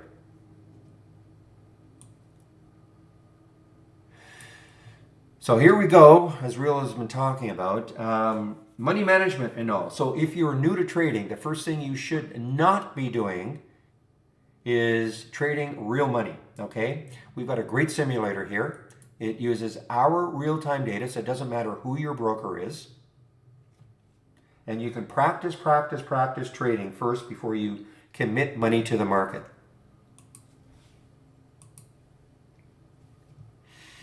Now this is really simple to do. You just literally click on an alert. You see how the symbol shows up. You just pick how many shares you want to trade. You can pick the price you want to get in at. And you click the big buy button. You want to go long. Most of you may not want to short, but if you do, you just click the sell button. Okay? So it's very easy to use. Now, when you get into trading, unfortunately, not every trade is going to work. So let's just take a look at GVO, okay, as an example. Now, would I take this trade right now? No, because I think there's probably too much resistance right here, but just as demonstration purposes, let's say I was going to take this trade. I'm looking at the spread right now. GVO is only a 1 cent spread. So I'm going to show you we're going to talk about money management. I'm going to take 500 shares. I'm going to explain why I took 500 shares. I bought it at $5.91. You see, there was the entry at $5.91. Again, this is using our real-time data. I'm going to put a stop at $5.71 just to make the math easy. All right. So again, when you get into trading, not all trades are going to work. And in my opinion anyway, and many in the room, real included, you've got to have a price where you're going to get out of the trade if it's not working for you. You can always move on, always move on to the next one, or even this one. Let's just say, this was a good setup and all, but you get stopped out. It could come back later on to the same type of setup. So, the theory would be maybe you're a little bit early the first time you got into it. So if you're new to trading, though, you might be sitting there thinking, well, okay, I get the idea that, there should be a price where I should get out of the trade. But how am I supposed to know that? Where? How I do it, there are all sorts of different ways to do it, and that's why you have to practice. I tend to visualize on a chart where I think there's a support area, lots of action at a certain price, so that if it went down below that price, I should be out of the trade. Some will use the bottom of a previous candle, be it a 5-minute or 15-minute. How you're going to determine how you're going to place your stop is only going to come with practice. Okay, I can only tell you how I do it. I look at a chart, tend to look at things like, okay, where there's a support area, and that's how I do it. However you do it, will only come with practice. So that's the first concept. Figuring out and practicing where your stop should be. Second concept is this. Okay, how much you're going to risk on the trade. If the trade doesn't work, if you have a $5,000 account, you shouldn't be risking, say, $1,000 a trade. So in the simulator, I always risk $100 a trade. So if the trade works against me, and this is sort of a rounding error, I know it says 97.55, but if the trade works against me and it moves down to 571, I get taken out for approximately a $100 loss. That's how much I was prepared to lose on the trade. I don't want to lose any more. All right, so why did I take 500 shares? Because that's the other concept. In my opinion, again, you don't go into trading thinking, well, I'll take 100 shares every trade, 200 shares every trade. I also don't go into trading saying, well, I have a 10-cent stop every trade or 20-cent stop every trade. I only put 20 cents here just to make this math easy. Because you'll notice, here's my entry, 591. Here's my stop, 571. There's a 20-cent difference. If I'm willing to risk $100 on the trade, I would divide 20 cents into $100, and that's how I get $500 or 500 shares. Conversely, if I get stopped out with 500 shares times that 20 cents, I lose $100. Okay? So, when I get into a trade, I always know where my stop is. I do some quick math and figure out where or how many shares I'm going to take. The other thing, which again I think is very important, is that you don't vary your trades. In other words, you don't risk $100 the first trade, $200 the second trade, $50 the second trade. You should not, it's hard, but get into what I will call revenge trading. You risk $100 the first trade, you lose Now you feel, man, I better risk 200 the second trade because I got to make that 100 back and then make 100. You lose, now you're down 300. I better risk 400 the next trade, on and on and on, okay? Trading isn't easy. One of the big aspects, though, is money management. If you want to keep trading, not every trade is going to work. It's that simple. But if you have a manageable loss, and you get out, there's the third aspect of it: obeying your stop. I know it's hard, especially if you're starting out and you get all excited about that first trade, and it just, and all of a sudden the price starts approaching that stop, and so you start second guessing yourself. Man, maybe I just didn't quite get where I should have put that stop. So this is what I'm going to do. I'm going to move my stop down. Okay, so now if I let it hit 560, I'm out 150. You still don't obey your stop. You keep moving it. You keep moving it down. All right. Now I'm out 250 if it hits 539. Maybe eventually when you're down 500, maybe eventually you throw up your hands and you get out of the trade and you kick yourself for not obeying your stop. So it's hard. It's really, really hard at the beginning to obey your stop. I get it. Because you don't want to, well, there's a couple of reasons. You don't want to, you might first of all think, well, I probably didn't realize that or understand where I should have put my stop, or you're just stubborn. You let your ego get into the way. Kara, as an example. Well, I had great news. How can I possibly get stopped out? Kara had great news. Look what happened after hours, etc., etc. So I'm never going to allow myself to get stopped out of that because it had great, great news. So, it's really hard sometimes, to obey your stop. You can get seduced by press releases and, other things that are maybe even happening in the room. People are, excited about you always have to weigh everything, though, with the realism that not every single trade is going to work. And as long as you have a manageable exit with a manageable stop, manageable amount that you're going to lose, just move on. Check your ego at the door.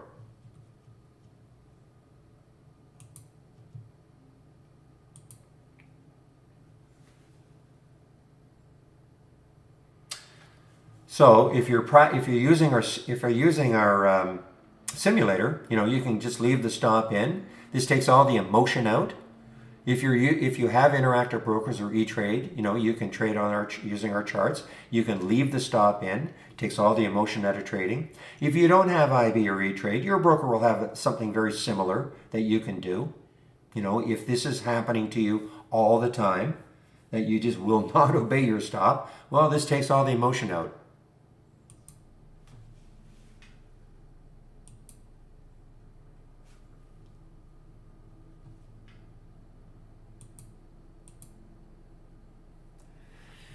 The odds maker is called the Backtester S. So it's a premium service. Okay, right click, and it's called Backtest Strategy.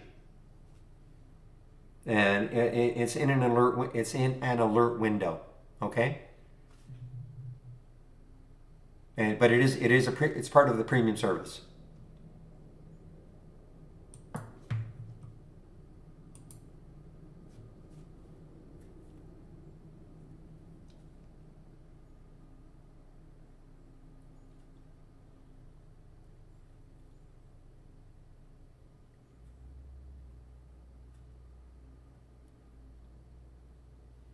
Yeah, so people ask me, and Real is trying to do the same sort of thing. I don't go into trading thinking, well, I'm going to risk, my stop is 1% away or 2% away. That to me is just not scientific enough. I want to size up a chart, and I want to see where there's some support. To me, putting a half a percent or 1% or 2% stop away, that you may as well just be saying, well, my stop is 10 cents, 20 cents, 30 cents away. It's not based on anything, in my opinion. Like Real talks about is, maybe place your stop at the low of the previous candle you got into, depending on the time frame. I tend to size things up on a chart where I think I see some support. There are different ways of looking at stops. What I don't agree with, but, I'm not saying it's the wrong thing, but, what I don't do, though, is just put some kind of an arbitrary stop of a certain percentage every trade.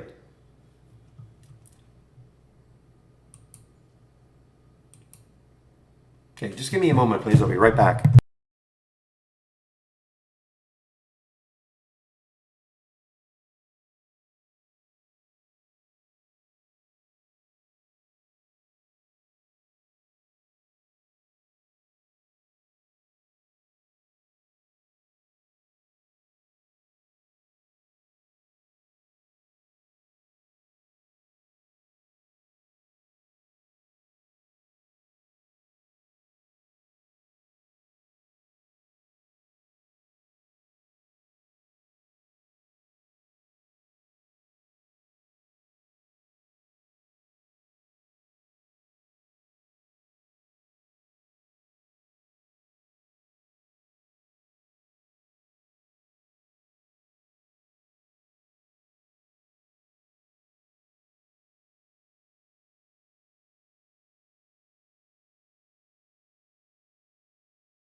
All right, guys, I'm back. Now, here's the other cruel aspect of trading, guys. If you practice trading in the simulator and you cannot make money in a simulator, forget about trying to trade real money, okay? Till you can make money in the simulator, forget about trading real money. Number two, if you can make money in the simulator, there's no guarantee that once you start trading real money, you're going to make money, okay? Because again, when you start trading real money, it becomes way, way more emotional, okay? But I can almost guarantee you that if you cannot make money in the simulator, do not start trading real money.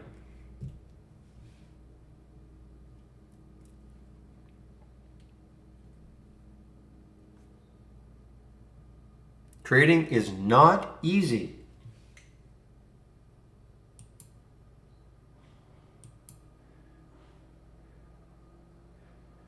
All right, so I'm seeing that the DLPN from the option scanner didn't do too badly. It didn't have tremendous follow through. The alert was at 1169. 1169 got up to 1211. I mean, that's not bad on a percentage basis, but it's still pretty whippy. IGT, I believe, is another one of these NFT plays. I think, yeah, this is another NFT play. So for whatever reason, NFTs are hot today.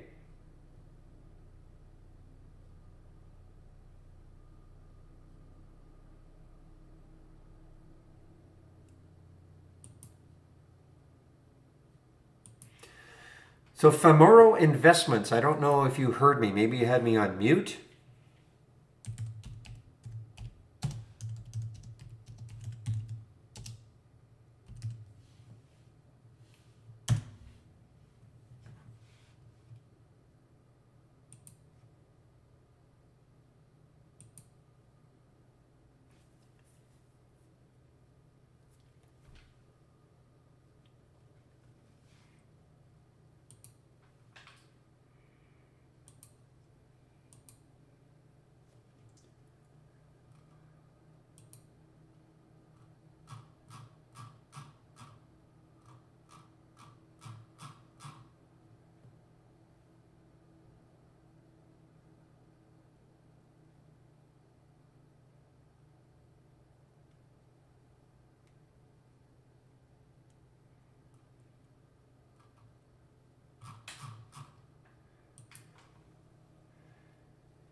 Anybody shorting DATs? I haven't been following DATs after the initial pop.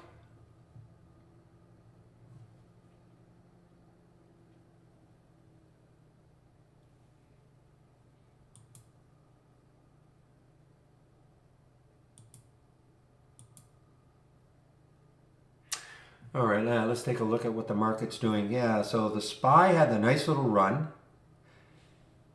Pre-market it was dropping, and then the SPY had a nice little run. A little fade here. We still do not have, we have revenue and growth, so we have still no disconnect in the market as we speak.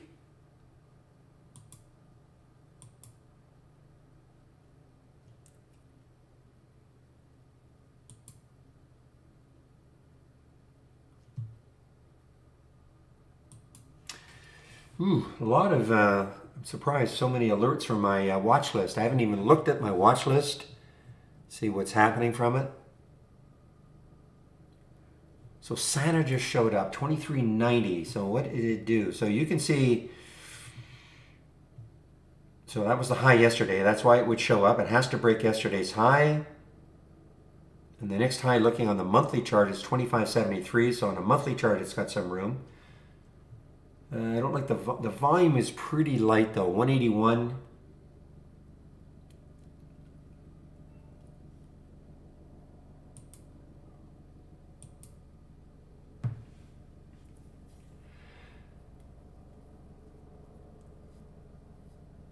You know, it's funny, April. I mean, you're making a comment that so many people make, and we try to explain it. I mean, shorting is just the reverse of going long. It's really, really that simple. You know, if you get into a stock because you think it's going up, then you're going long. If you short, it's because you think it's going to go down. It's honestly that simple. I mean, that's the concept. So I mean, if you think a stock is overbought, then you want to short it. I mean, that's because you think it's going down. Now the only trick is, I mean, your broker may not have shorts available for you. I mean, there is that aspect. But other than that, I mean, it's really, I mean, it's just flipping the way you think. I mean, you think people buy a stock because they think it's going up. They short a stock because they think it's going to go down. It's that simple. Nah, the borrowing, I mean, you're doing everything during the day. Most stocks, I mean, unless they really are hard to borrow or anything like that, fine. But I mean, that's why, I mean, I'm never going to short a stock if I can't short it immediately. And, Interactive Brokers tells me that. But other than that, I mean, there's really not that much to it.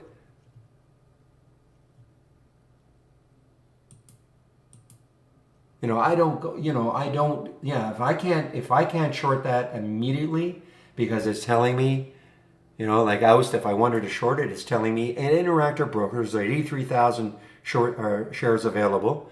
There's just not a big deal.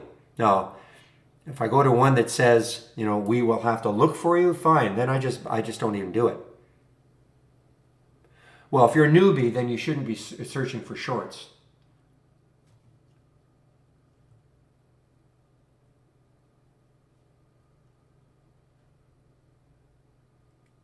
Well, no, there's no such thing as a guarantee. No such thing as a guarantee. But that's what they're looking for. Yeah, but again, stocks that are parabolic eventually will fall. But obviously, I mean, it's a matter of picking when they're going to fall. If they're way above the Bollinger Bands or something like that, sure. The logic is that eventually the reversion to the mean and all that will happen.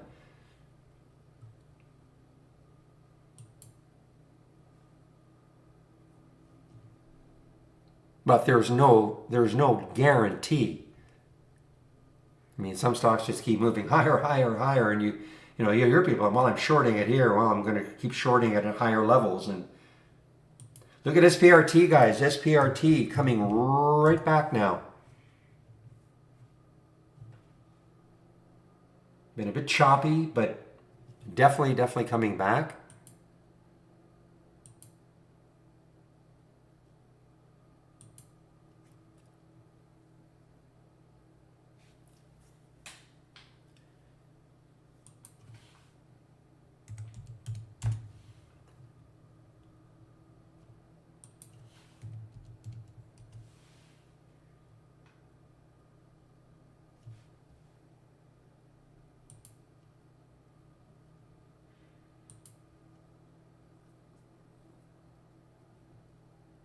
Boy, Kara.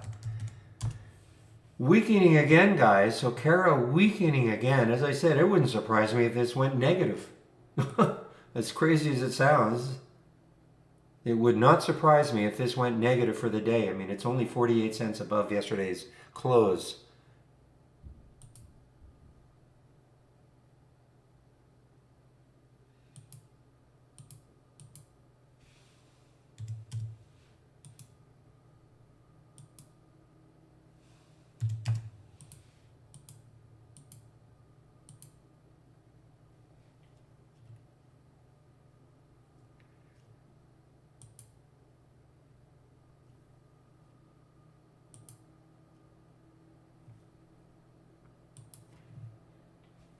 William, all right. Well, I'll cheer for you a little bit.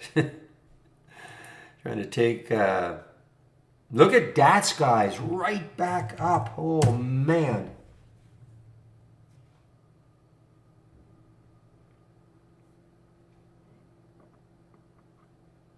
So first of all,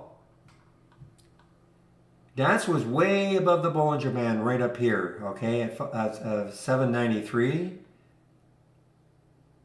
My problem is I wouldn't know necessarily where I would have taken that short. Oh, wait a minute, on the 2-minute chart. Let me see if I could figure that out. Yeah, see, what I'd be doing, if I can pay a little more attention, so I'd be seeing, okay, DATS is way above the Bollinger Band on the 5-minute chart,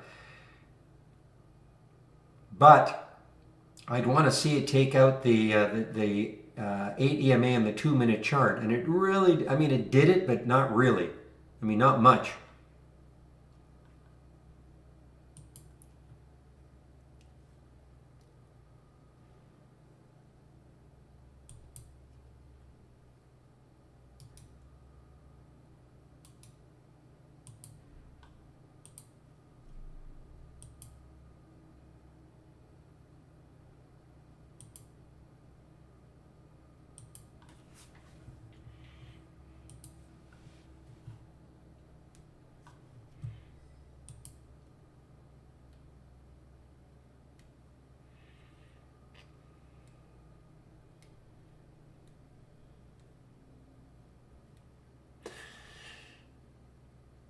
I see.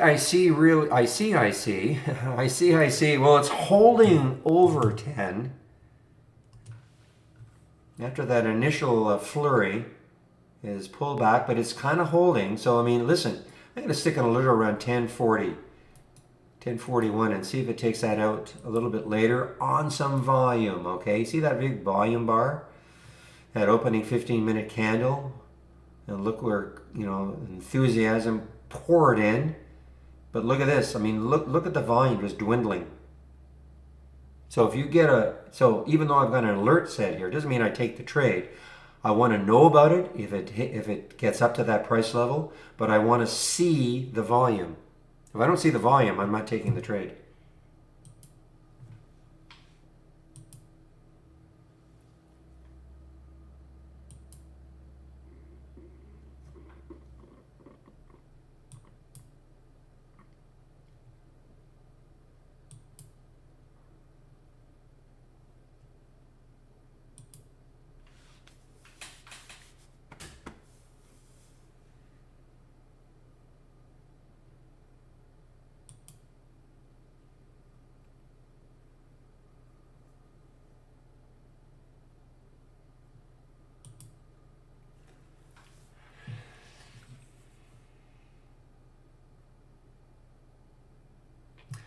Man, Miss Pfizer, PFE, look how weak it is. It's only down 2.8%, but I mean, there's a classic, guys. I mean, you look at the news, it looks phenomenal. But the market is just sort of selling off.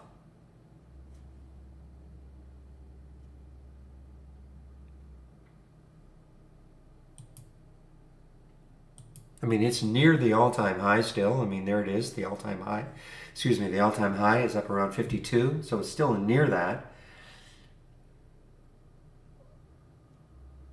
But there's one in which you could get very stubborn and say, well, come on, the news is so great. Now, they did do an acquisition yesterday, so that might be weighing on it a little bit. I don't know. I didn't read the terms. I don't know how much stock was issued. I don't know if it was all cash. So, I mean, that might be weighing on it a bit.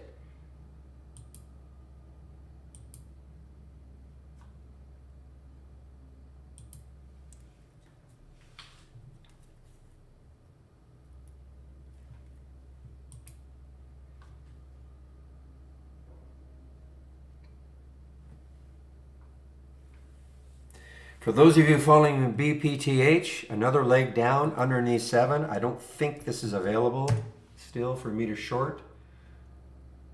Ooh. Yeah, there are 1,000 shares.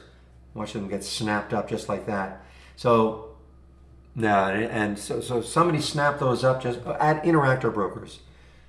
I just took a quick look. So this is what I'm talking about. You see, if they're not available, I'm not going to do a locate. But literally 20 seconds ago, there were 1,000 shares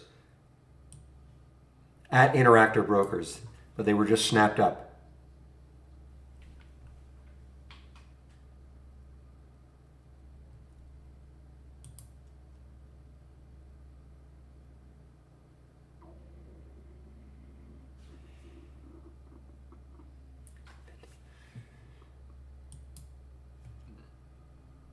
Now, I actually get too many alerts here, guys. I don't know what happened. Too many alerts. There are only supposed to be maybe, I don't know, 7 or 8 alerts. I try to keep it really tight in terms of the number of stocks to follow in my watch list. But look at SPRT. Right back up.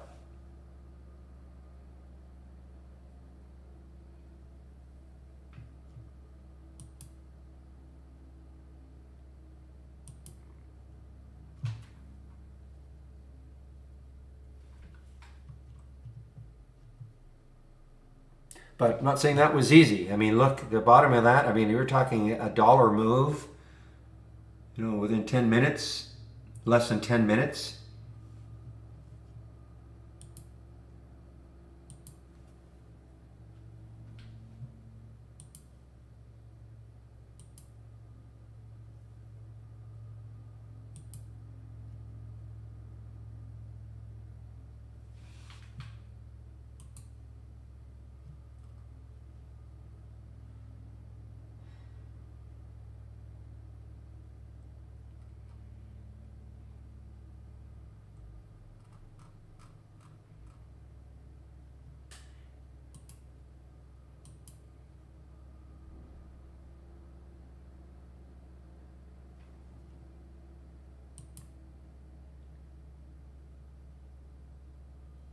Boy, Kara looks so weak still.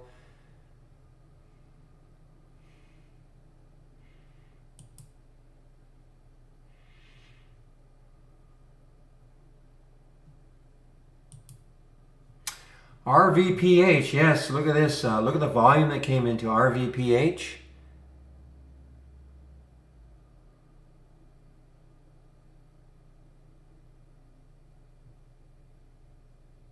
So if you could have predicted, this was the top, way above the Bollinger Bands. I don't know if William took this one, RVPH.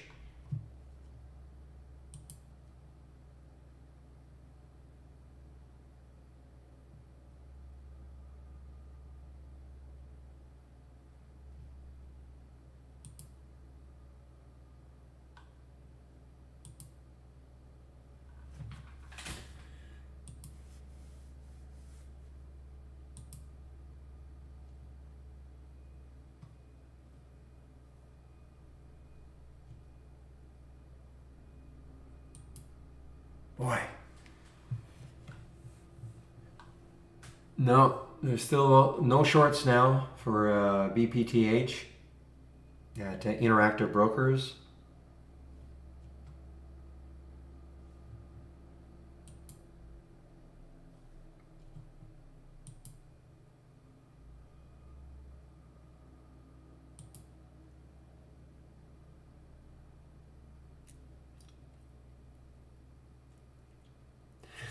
All right, so I see a little bit of a pop, okay, in price. I just don't see the volume yet.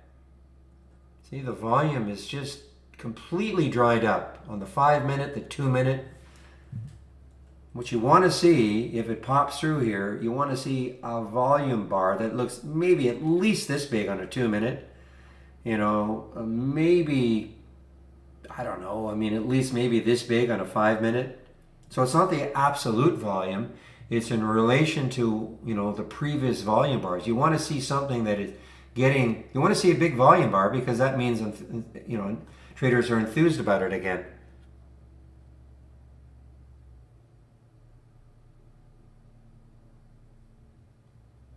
Wow, DATS and SPRT, both approaching whole numbers. SPRT approaching 13, DATS approaching 8.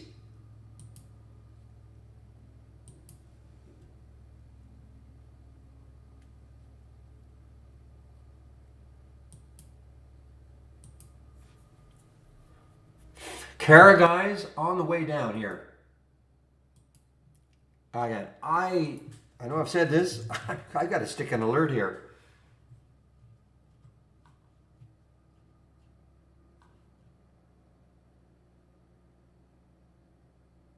This is where it closed yesterday, I guess, around 14. The close was 14.28.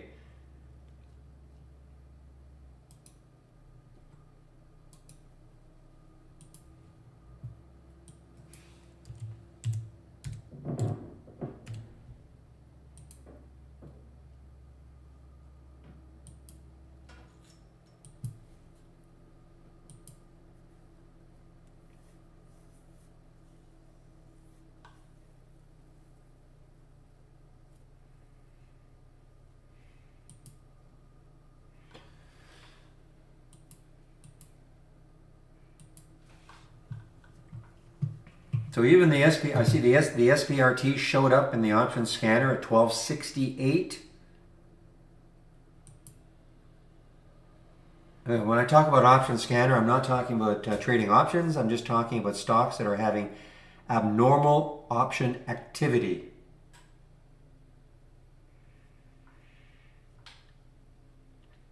It's just another way of finding stocks that are trading abnormally.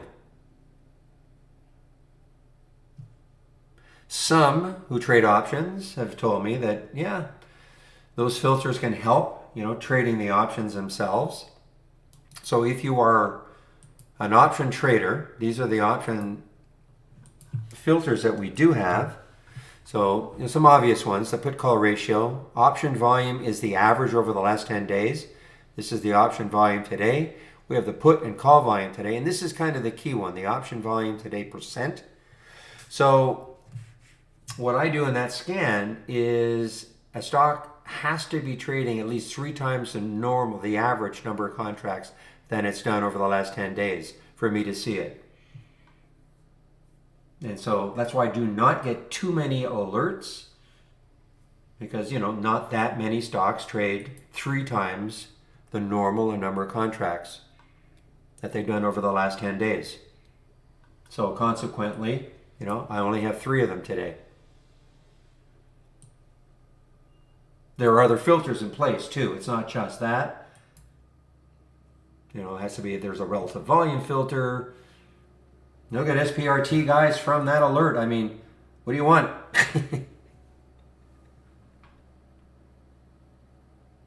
Can't tell you to take the trades, but if you have this, somebody asked yesterday, and I'll say it over and over again, even though it's not giving me too many alerts, there are more alerts during earnings season, maybe might get 10. If I only had one scan, Trade Idea said to me, you can only have one scan. This would be the scan that I'd have, and that would be it.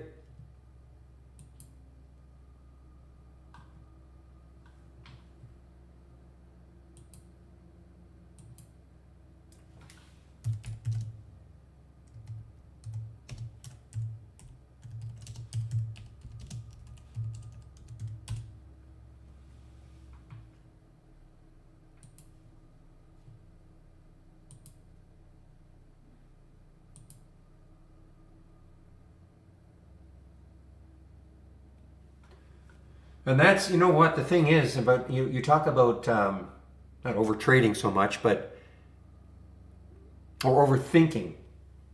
Since I've had this scan, I have, look, does every single trade work? Of course not, all right? But I have, after using this for, I don't know, how long is it, guys? 3 months, 4 months, 5 months? I can't really remember. I've got so much confidence in it that when I get an alert, I really, really, pay attention to it. These are nice, this is more for general flow, I suppose. But, I mean, this option scanner has just been so good.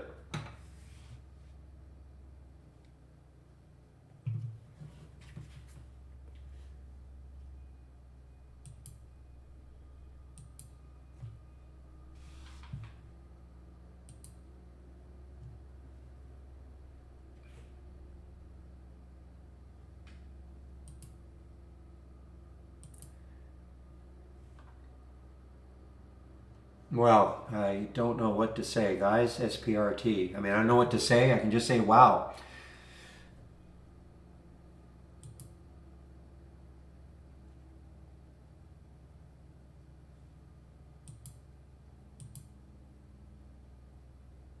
The option scanner, yeah, this one called Moving Higher with Unusually Strong Options Volume. It's one of the ones I'm sharing.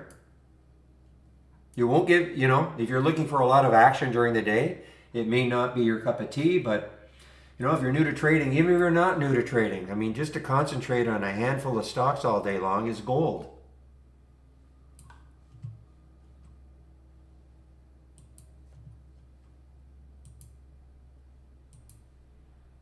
But and Becca, I mean, that's why. Look, I created this watch list up and down, and too many alerts today. I don't know really why I've got so many alerts. The whole reason for creating this one a long time ago was especially for new traders, just to get them to concentrate on just a handful of stocks. I know trade ideas can get overwhelming. So a handful of stocks, and then of course this one only gives a handful of stocks every day. So instead of having to get overwhelmed by all the different sort of alerts that people talk about all day long, you can concentrate on just a handful of stocks.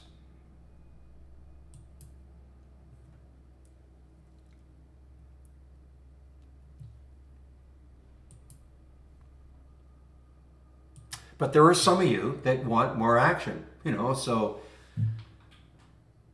you're not going to get it with that option in that scanner. But, I mean, it's corny, but what would you rather have? Quality or quantity?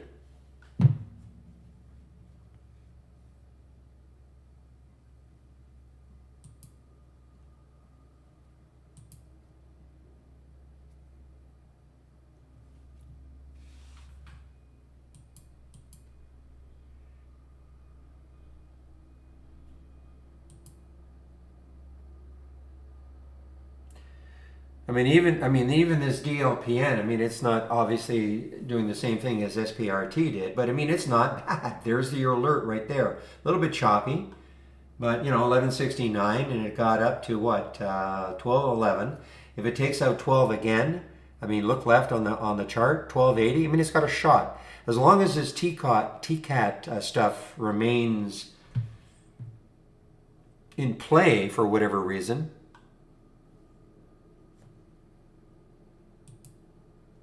Because IGT is the same thing, and it hasn't moved really. 1974 hasn't moved, but I mean, I think there's a lot of resistance right around 20 for IGT. Wow, boy. Well, guys, I think you probably know what my trade of the day is going to be. The video I do at noon. And yes, let's give big kudos to Zach. I think last week he was talking about SPRT, and PJ yesterday. Okay.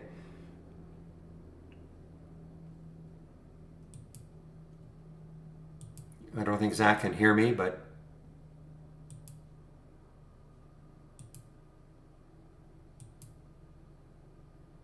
this is always a collective effort in this trading room. All right, no egos. We don't. We're very willing to share. There's none of this told you so nonsense that happens in other rooms. Okay, so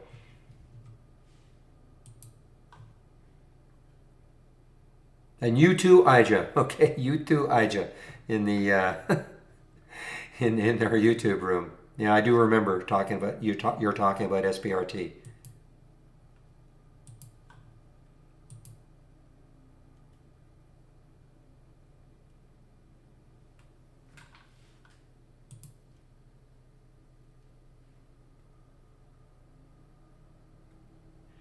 Yeah, yeah, we're not talking about entering this. We're just talking about right now. I mean, somebody says, "Well, should I? Is it too late?"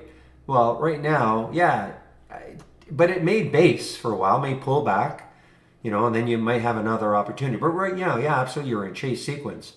I'm just talking about where you got the initial alert, right here, 1268,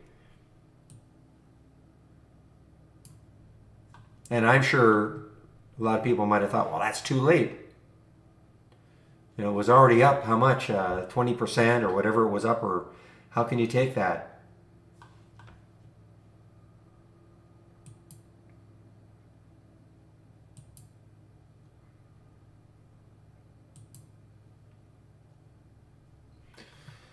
All right, guys, I just want to make sure it is Michael in the YouTube room today. Again, store up your questions if you have brokerage plus type questions.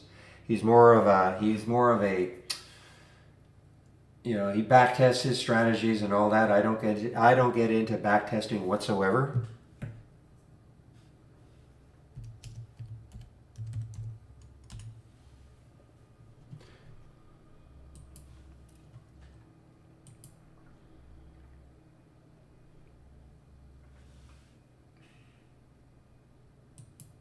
Yeah, I didn't like it, Mama Bull. I didn't like it because I think it had too much resistance, not too far away. The ALRN. Just look left on a weekly chart. Okay, and what do you see? I talked about that this morning. You're talking about ALRN. Yeah, I just didn't like it. The same thing with the RAAS. The RAAS still has. Look at all the stuff it's got to get through. Not that far away.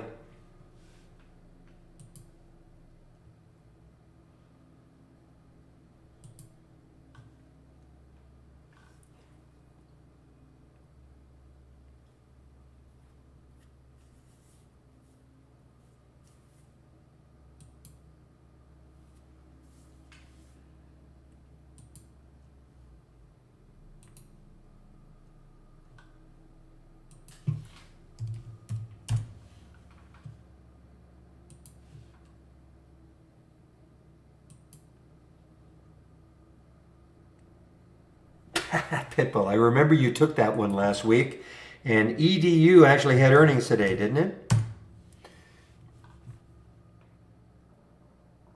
All right, look at Pitbull.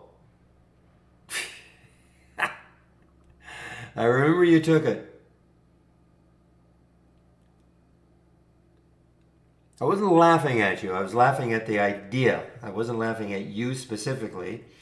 And didn't we talk about, well, where you're going to put a stop and all that sort of stuff?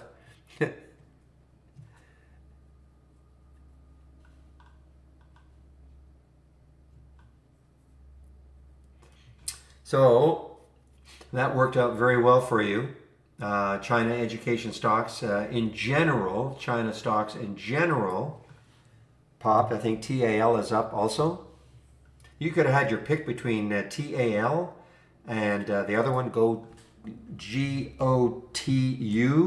I think that was the other one. Yeah, so they're all kind of moving.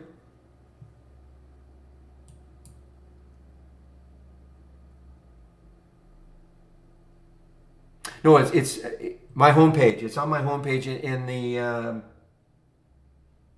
me just put my homepage link in the sector in the scan list.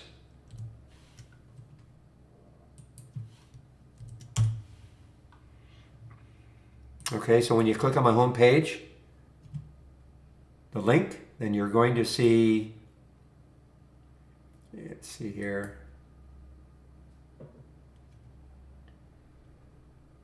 So this is what you're going to see, and here are my scans right here. Click here, and this is the one I'm talking about. Moving higher with unusually strong options. That's the one I'm talking about. Okay.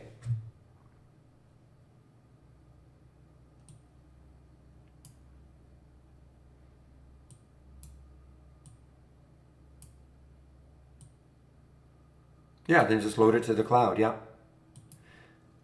Load it to the cloud. If you don't know how to do that, you really should take a look at the 20 lessons. Loading from the cloud, etc. is covered there.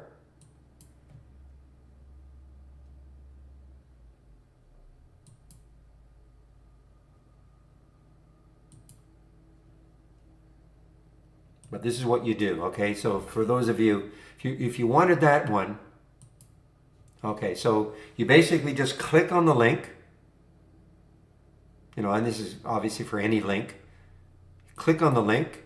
Notice how it loads into a new tab, all right? Copy it, highlight it, make sure it's all highlighted.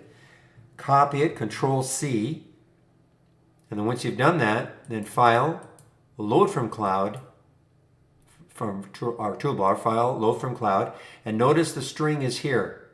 It's already there, it's already been pasted in. Notice it's the same, ends in AB1, ends in AB1, load, and then it showed up on my other monitor.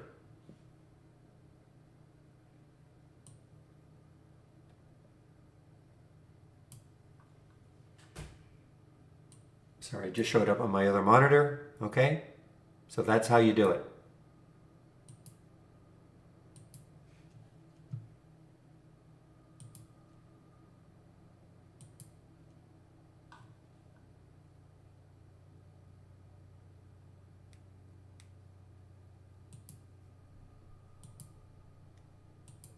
Yeah, interactive brokers is the way to go. There's no question. And I'm in Canada, as you know, so there's no question. And if you're in Canada, interactive brokers is great.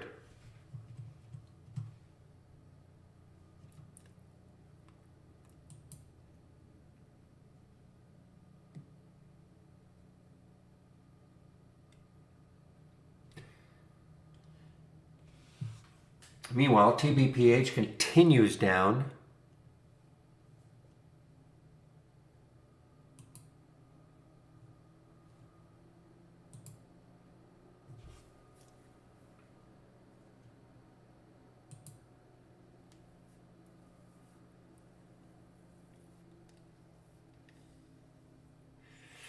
I stopped watching FLGC.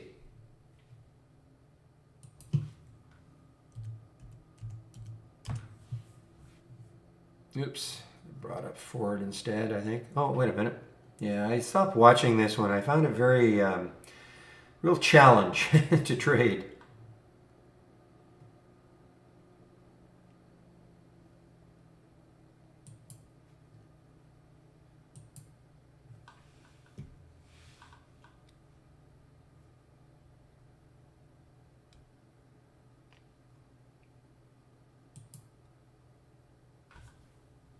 All right, guys, give me a moment. I'll be right back.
All right, guys, I'm back, and SPRT just keeps ripping higher here.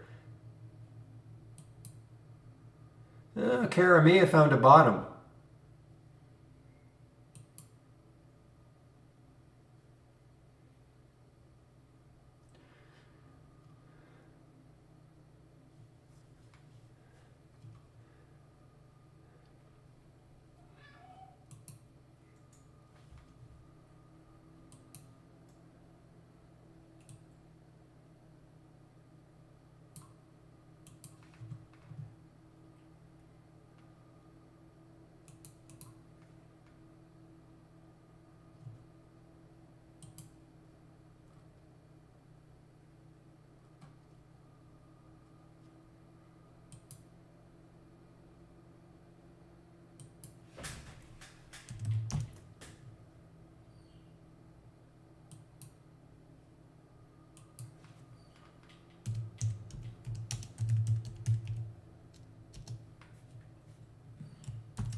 All right. Are you new to trading? Yes. Don't automate.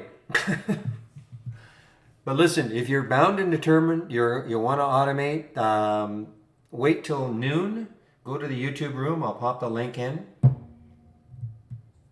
But I don't automate at all. I mean, but how you can do it, yes.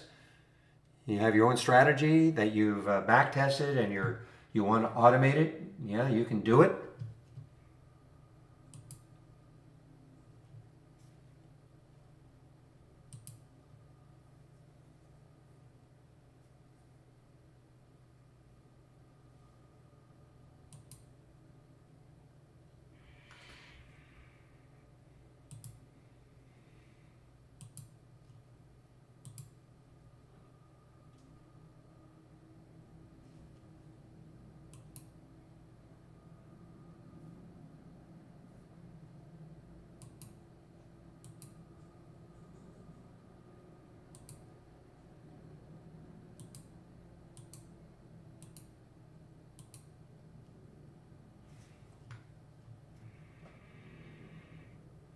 All right, guys, give me a moment. I just have to change my headset.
All right, guys, I'm back.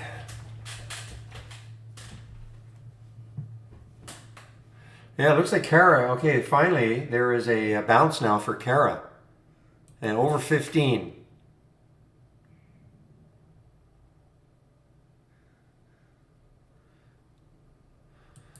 So it may not go negative today.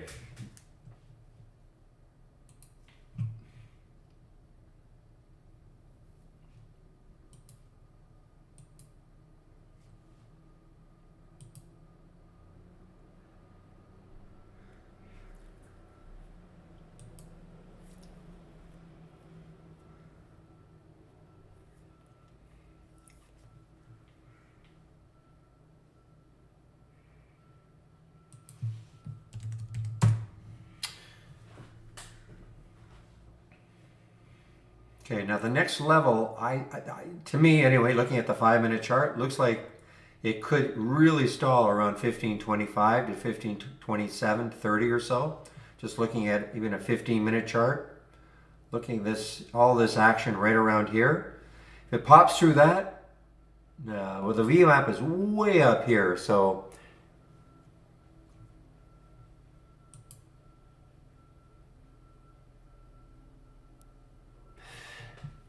S, do you have me on mute or something? I'm sorry, I'm not trying to be mean.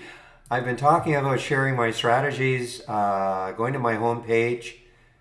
Maybe you have me on mute, but go to my home page, click on my home page tab right there, click on my link, and I'm sharing all right here in the scan section.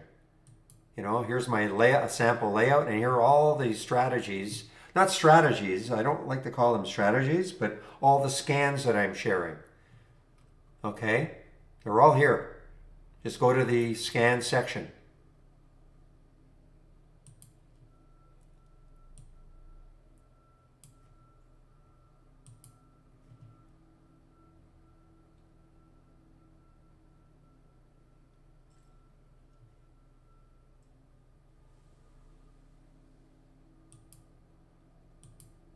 I don't know, I've never used Brokerage Plus to trade, okay? I just use it in the simulator and that's it, but I don't find it hard. I mean, I just, you guys are looking for a really fancy looking interface. You see, to me, brokerage platform that I've got, it's just a commodity. That's all it is. I don't get too hung up on how it looks or anything like that. I've been using it for 5 years. I trade from within IB. Is it the most, does it look like it's from the 1950s? Maybe, but it doesn't bother me at all.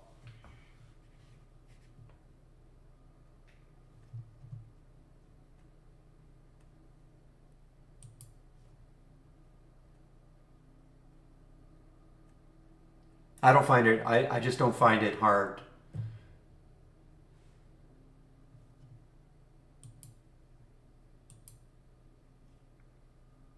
You get the symbol linking done. I mean, so I click on an alert, it loads into my order entry. I mean, I don't know what else I need. It's in my order entry. I see the bid and the ask. Pick where I want to buy it, short it, just do it. I don't really think about it after that.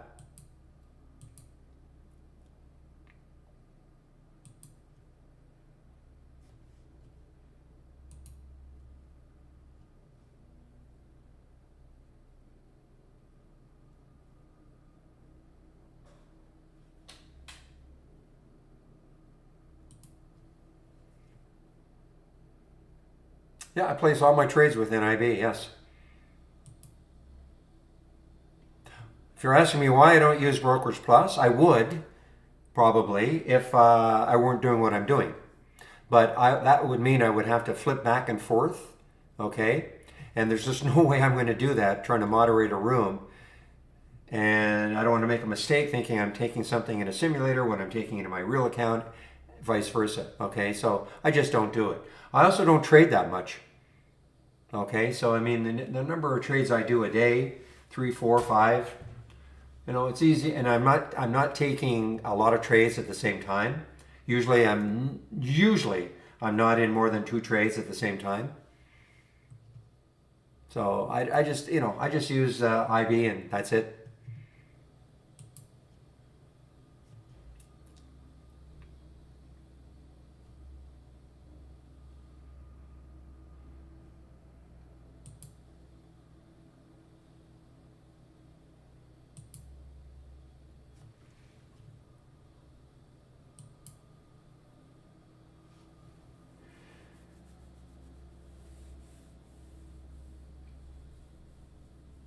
Well, guys, it's Santa moved. I remember I was talking about this one earlier. 2390, 2463 from my watch list. I didn't take this one. I did not take this one.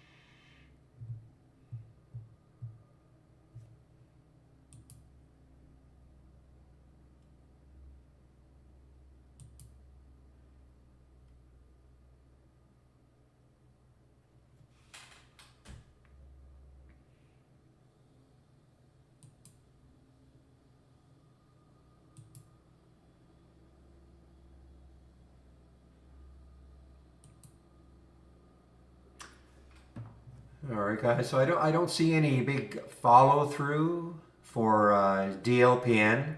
I'm going to take a look at TCAT.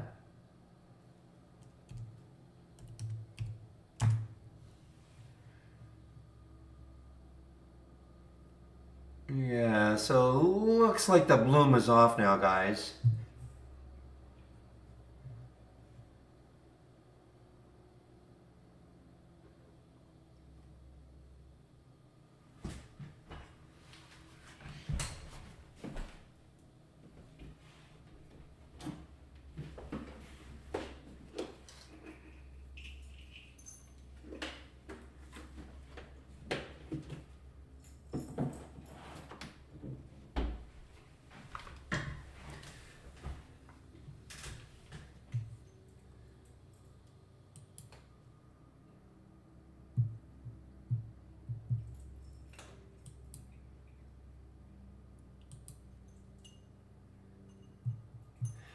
By Mrs. Barry. I wonder what that means, William.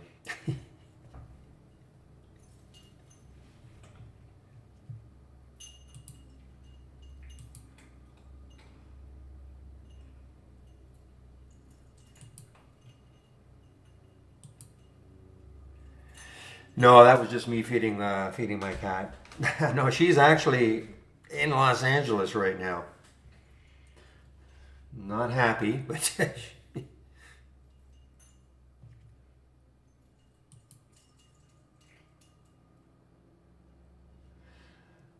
all right, guys. Well, getting close to my break. So what I'm going to do is I'm going to put the YouTube link in. Again, this is for those of you who are really more interested in, you know, diving into Brokerage Plus, etc. Michael will be there. And again, he's way more of an expert using Brokerage Plus than I am.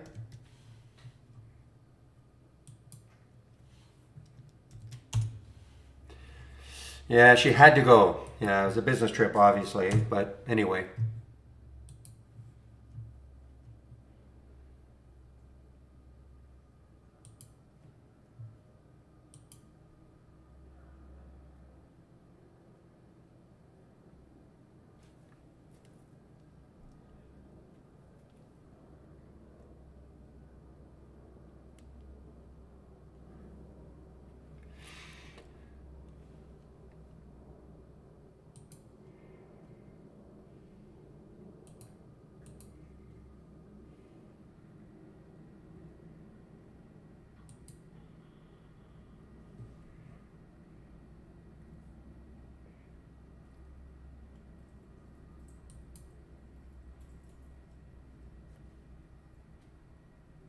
Do I use it? No, I don't.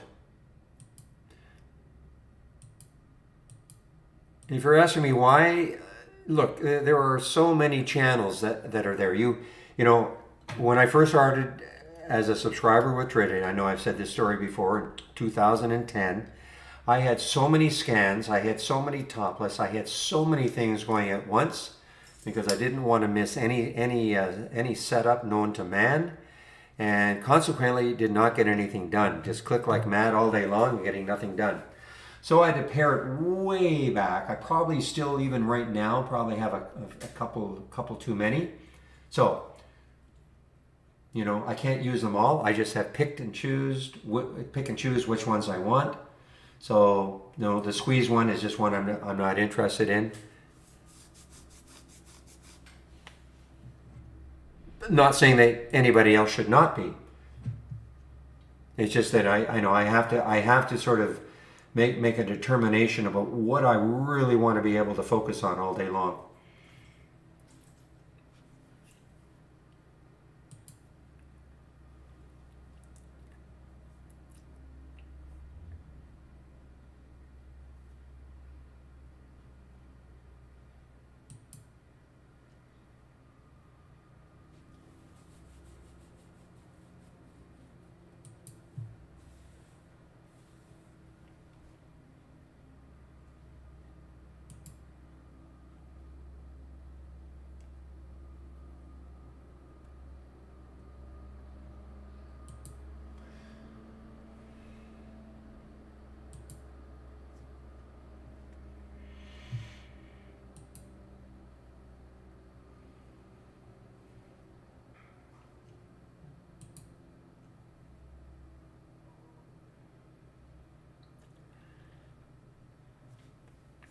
Well, Kara is having a real struggle at 15 right now.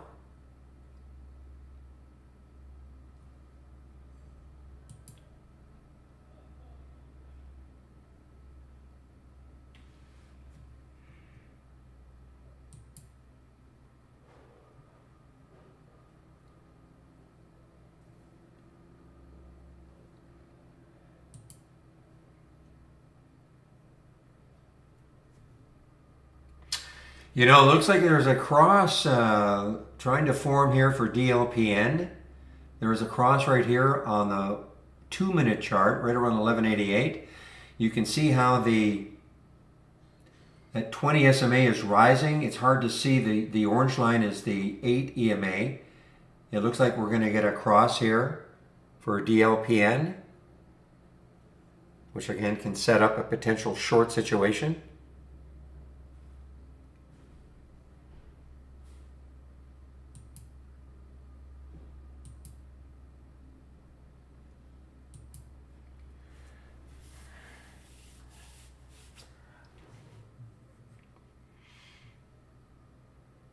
Bit of a spread issue though with DLPN. 1177, 1193, so it's not a friendly spread.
Okay, so Philby, yes there is actually. You didn't look hard enough. All you have to do is,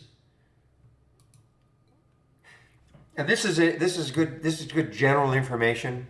Okay, if you right click on an alert window, click on configure, and then go to search, okay? If you're ever wondering if we have something, so you were looking for a small spread, so just type in spread.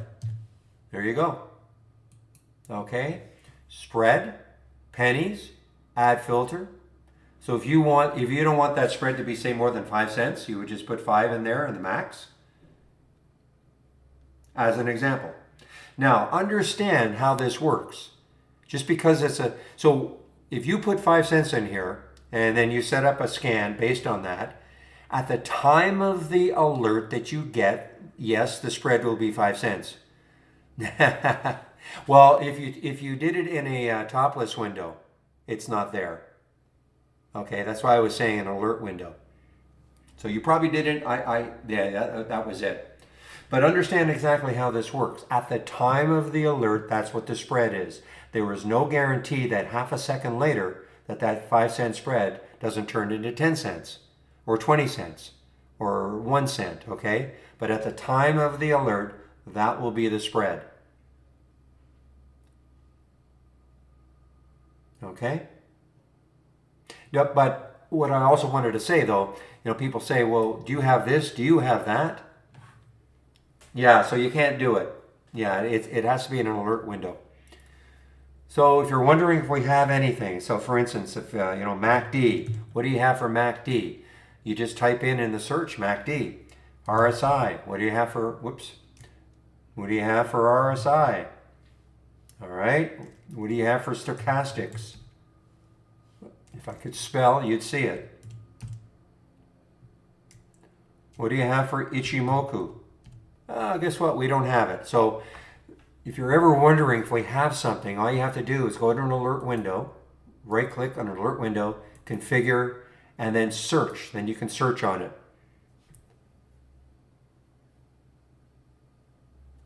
The reason why the spread is not doesn't make sense in a topless window, Philby, is because it gets updated every 30 seconds. So of course the spread can just go, who knows what the spread is, something like that. I mean, it's not going to be, to me, it's just not going to be valuable in a top list.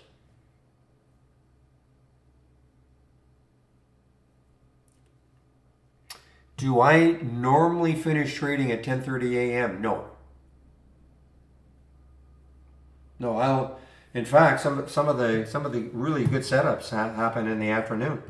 A lot of the high flyers in the morning, they may just rest for a long time, and then they get moving again in the afternoon. So,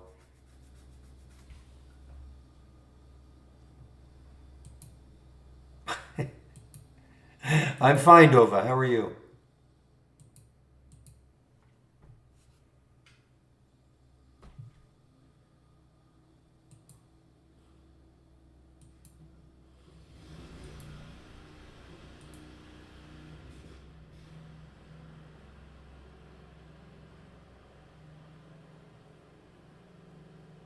Well, I have no idea when it will continue.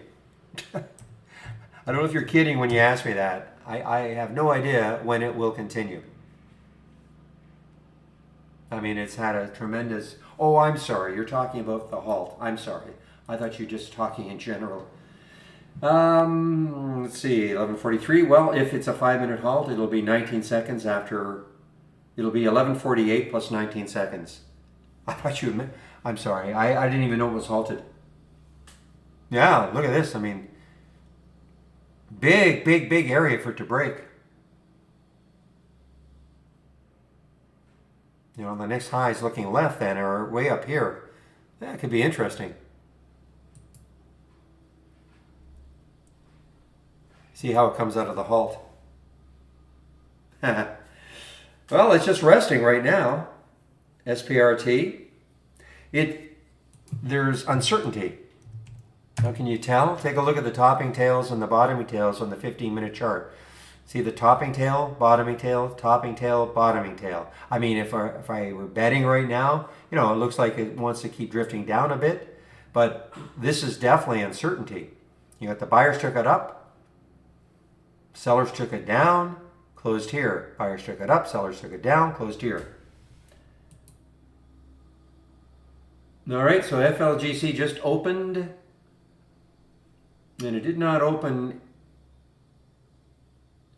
It actually not open on a big pop. I mean, it got halted at 1341. So at this point,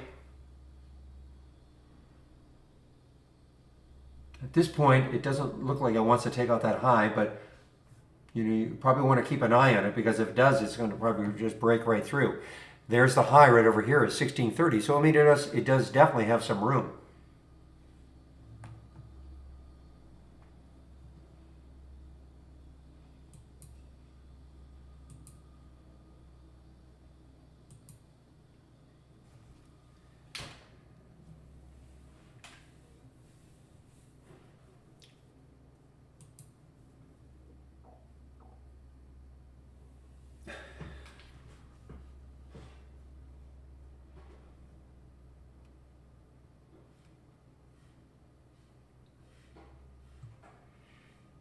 I would say this, that if SPRT gives up, say 1350 or so, it'll probably signify more of a downturn. Why? Look at these bottoming tails right around here. You can see if it took these out, and it might be looking to go further down.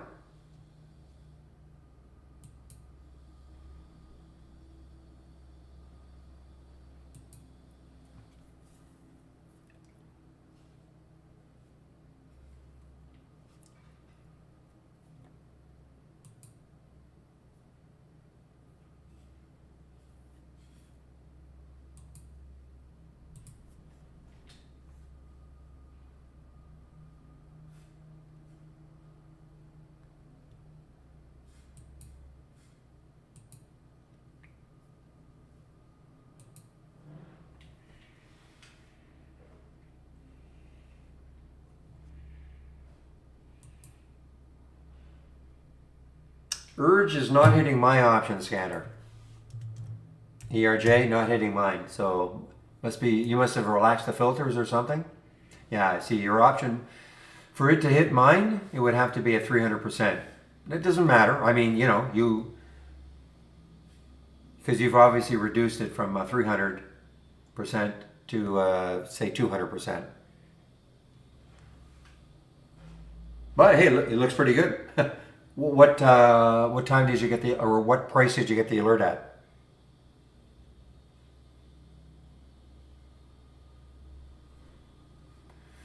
17.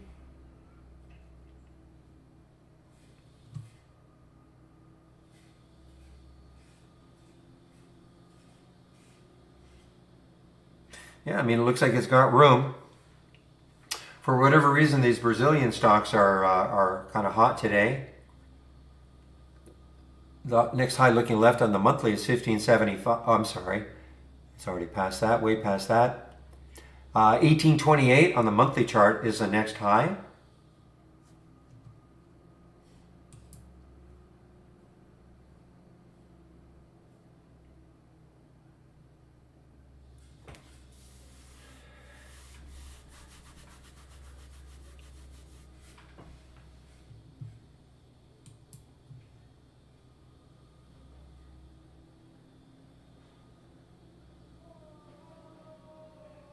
Big area right now, guys, for SPRT. Remember, it's talking about that 13. Whoa, you just took it out. That 1340, that 1350.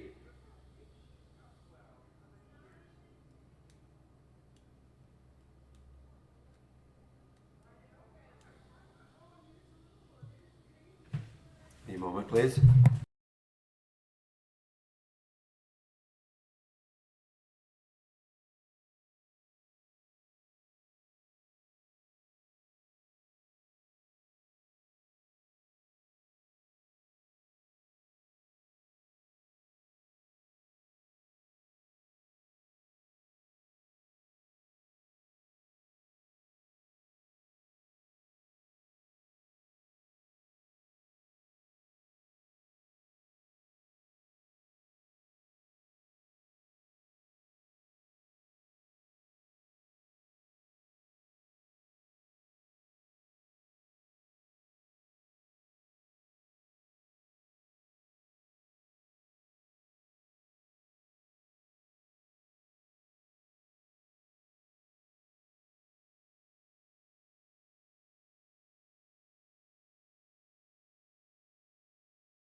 All right, let's see how it's trading now. Did it take out that? No, it's funny that usually sometimes, the first halt is usually pretty good. Pretty good in that then when it comes out of the halt, usually it has a nice pop.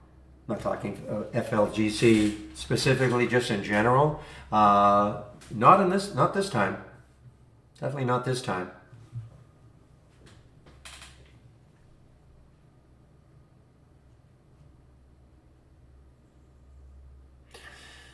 Yeah, look at IC, guys. I still don't have any faith in it. We'll see if it holds over 12, or sorry, over 10. I still don't really have that much faith in it yet. IC.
Okay, guys, so I'm going to put the YouTube link in one more time for those of you who want to head over there at noon. Michael will be there.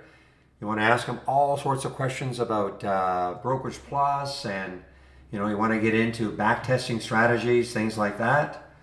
He is your man. All the things I don't do.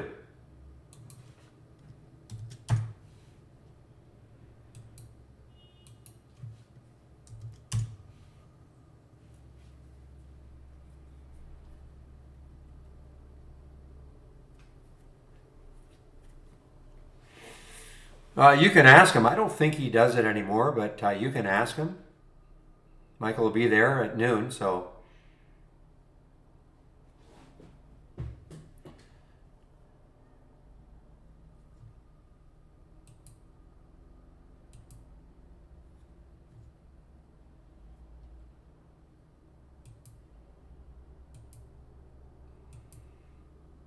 The other thing about the one-on-ones that we offer is not about trading so much but it's more about how to use trade ideas. Okay, so I mean he put together the little video series. I'm not sure when you talk about mentoring, I'm not sure what you mean exactly. But if you're looking for how to get involved and how to start even trading if you're brand new, I would take a look at his series that he put together. All I have to do is click on my homepage link and go to the education section, and this right down here, back to basics. I mean, it's what is a stock, intro to charts, support and resistance, trends, fundamentals, etc. So I mean, you can take a look at this right from my homepage.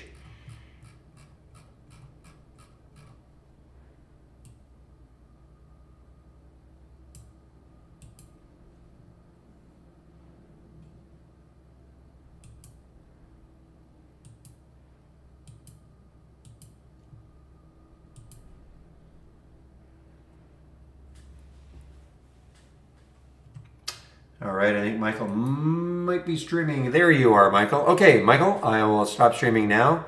So again, guys, you want a lot more information about Brokerage Plus, backtesting strategies, etc. Head over to YouTube now. I'm going to be taking my break, and Michael is there right now.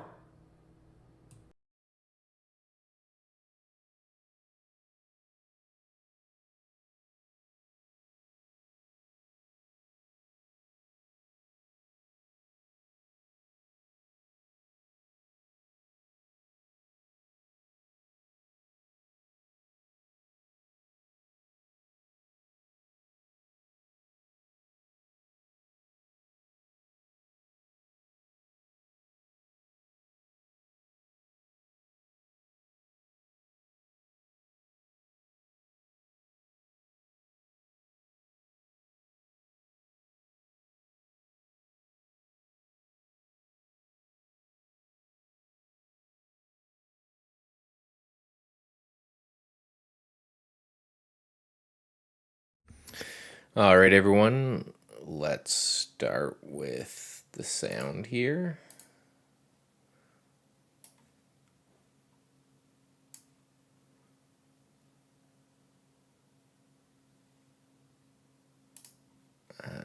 Something's weird going on my end. Just one second. Okay. Fixed it. I was hearing myself there.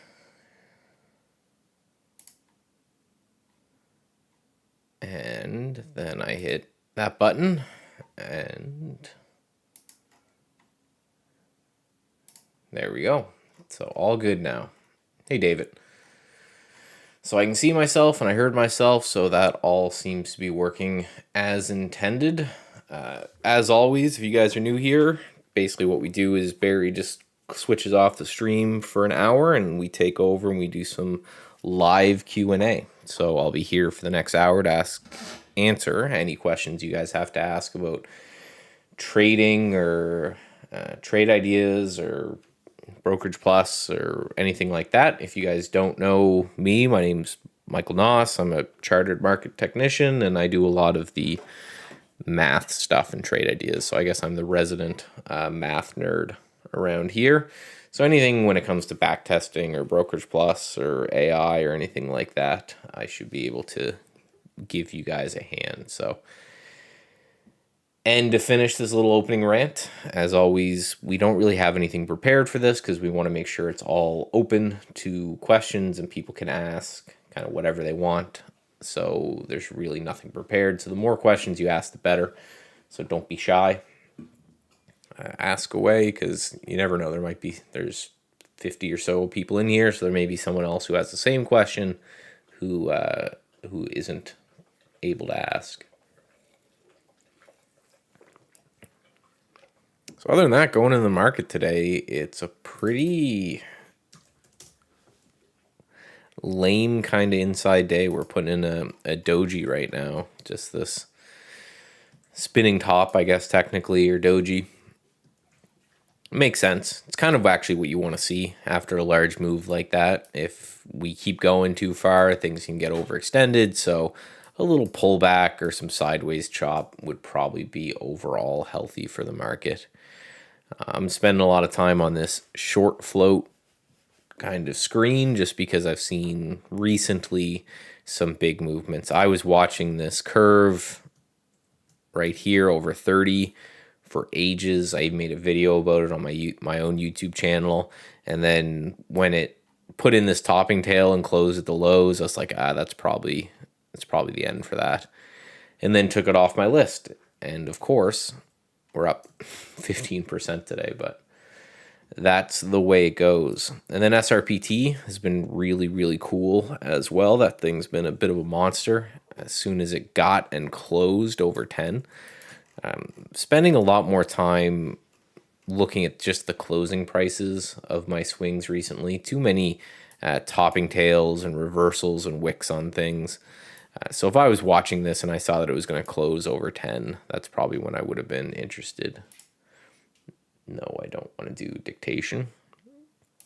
Only other thing I'm watching is I've got my eyes on kind of the EV space, where after this Go EV did what it did yesterday with this massive move and having a pretty high short float, I kind of think there may be merit to say the other ones that are heavily shorted in the UV space. You know, if you had a short on, right, this one had a 30% short float and it was up pretty huge yesterday. If I had a short on the other EV spaces, I would be a little bit worried about those. The turbo up and down scan. Let me actually just ping, see if Jamie's around.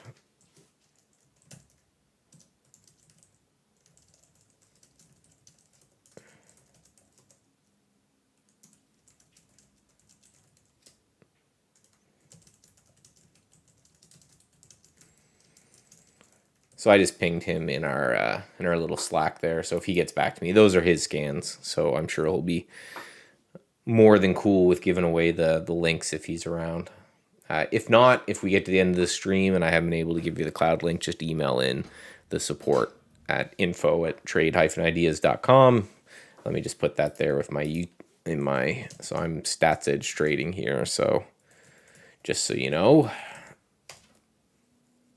But just give him a minute. He may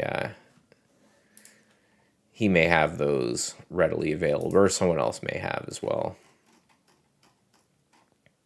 Oh, hold on. I think I may have already found them. Okay, I see him there. So he's going to get those to you in a second. Really cool thing we have in Trade Ideas, the ability to share scans like this. All right, so let's give this a try, and I'll just test it here, make sure it's what we're after. Okay, so that's it. So that's the up that you should see right there. And this second one should be the down.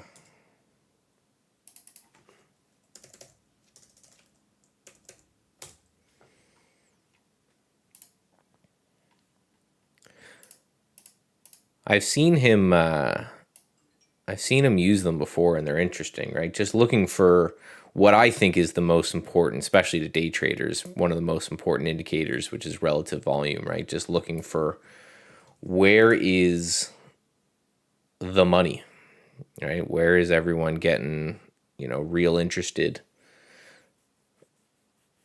Ooh, this ERJ, I didn't hold it, but that was from the strength alerts last week. So if you had held that, that's a substantial move there. But yeah, everything you see coming through there is basically the concept is just looking for high relative strength movements, right? So, or relative volume movements. So, what's doing way more volume at this point today than it normally does? And, I think a lot of traders out there that are struggling, if they just focused on that simple concept, it would help them out. I find a lot of new traders get caught in a lot of junk, for lack of a better term, when it comes to trading. So just focusing on what's really kind of cranking out the volume, I think, can make a big difference.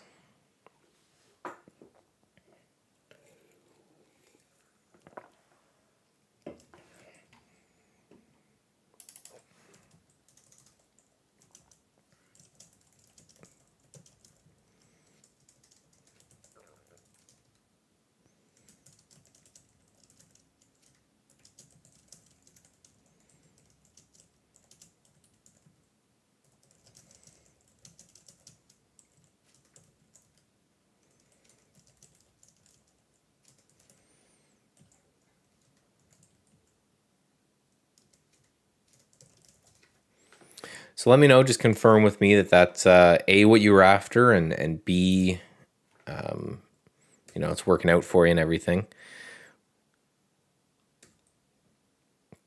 I just wonder, because we seem to go in phases with these heavily shorted stocks, and I'm just seeing so many of them working out so well. I wonder if we're going into kind of another phase.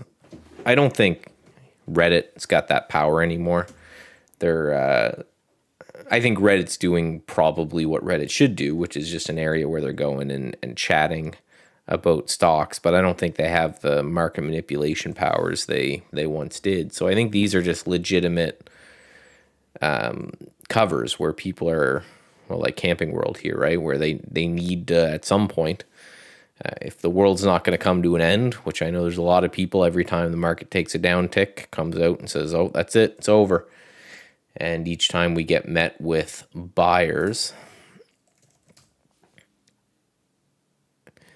Yeah, INVA so far is working out like pretty perfectly. I think, correct me if I'm wrong, but I read the email, and I think it was just looking at the 20, right?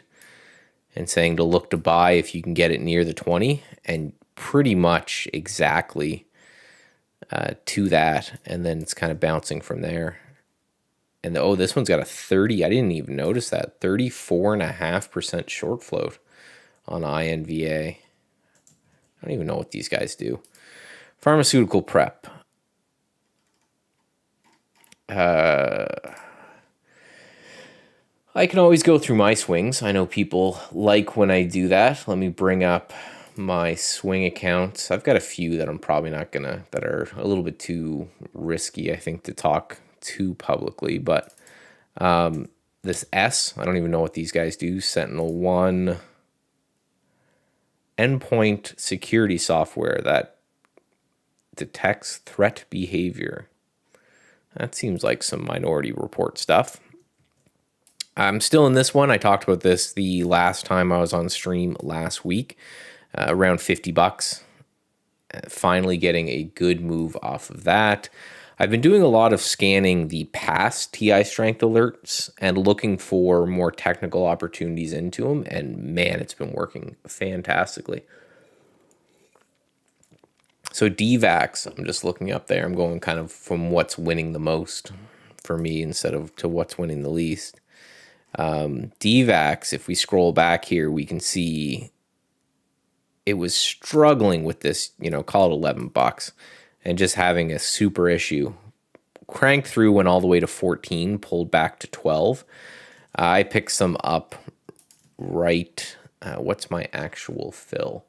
$12.18. So again, doing this thing, if anyone's interested, I've been talking about it on my Twitter and YouTube and my website and all of that, where I'm only really looking at my swing trades in the last hour of the day. That's when I'm buying them. That's when I'm selling them. The rest of the day, I'm just ignoring it. I'll do a couple day trades, and then I'll work on strategy development. I did this video that I think I'm going to pump right now because no one's watching, but I think it's very important, where I just talked about utilizing your time correctly as a trader and how to treat trading more like a sport and less like a job, where, you know, sitting there 9 to 5 staring at the charts, I don't think is the move. But I think you're better off taking a look at, you know, again, treating it like a sport. So saying, okay, well, how much of my time am I going to spend reviewing tape? How much of my time am I going to spend working on my mind and my body and things like this? So I've really taken that to heart. And again, I'm just entering and exiting trades in this last hour of the day. So that's why when I go through a lot of these prices, you'll see that they're like at the close of candles. So basically, I just saw that DVAX looked like it was bouncing off that area I'd driven earlier, and it was closing a little bit above 12, and I bought it, and then it's been great ever since then. Another one from past TI strength alerts is IC.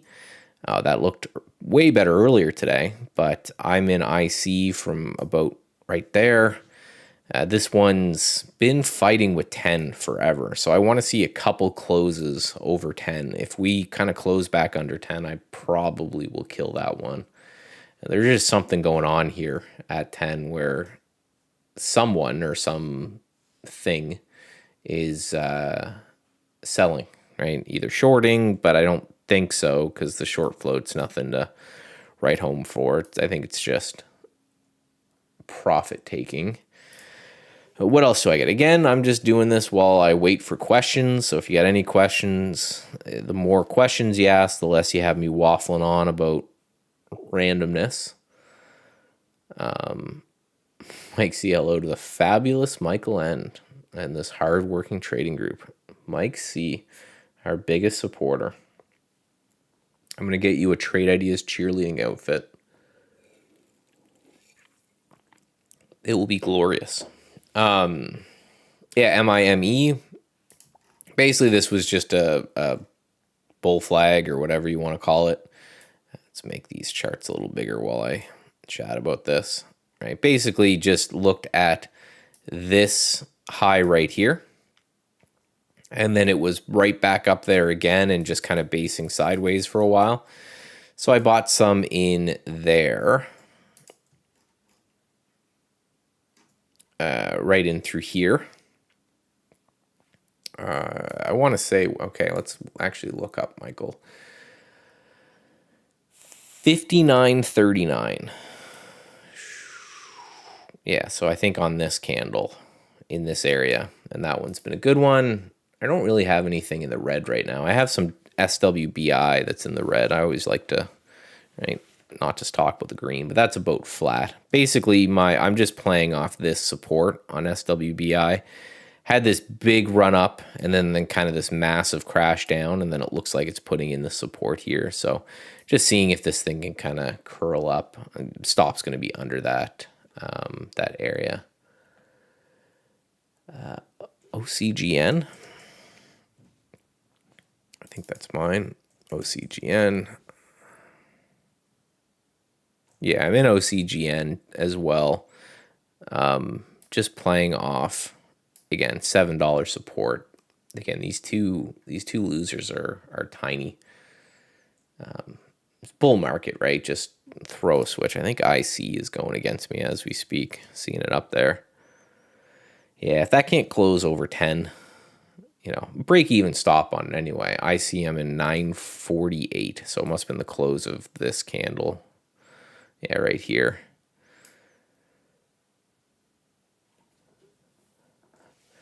So I don't trade in the morning. No, well, I still day trade, right? I don't do an insane amount of day trading anymore just because I found for me personally, there's way more money in the swing trading side of things.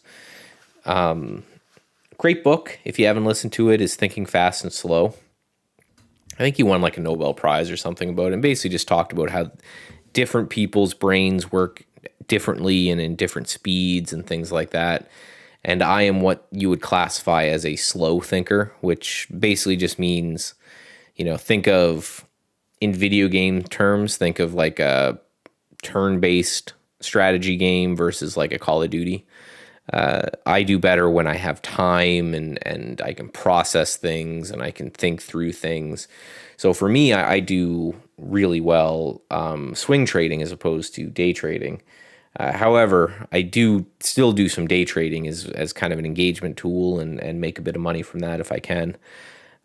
So basically what I've done is I've split my day. So from 10:30 when the market opens for me until about the first 2 hours in, I'm focused on a couple day trading algorithms and strategies I have. And then in the afternoon, I shut down everything. I don't even really look at the market. I have some stuff on the corner of one monitor, and then I do strategy development and journaling and recording of my trades and all this boring stuff that most people don't want to do, as well as some long-term technical analysis, utilizing my CMT comparison charts and all that CMT goodness. But yeah, when it comes to swing trading, 1 hour before the close, I open everything up, and that's the first time I really look at my swing trades. I go through and I say, okay, these are the things that I'm interested in. Here's what my scan's producing. Here's the watch list I put together the night before.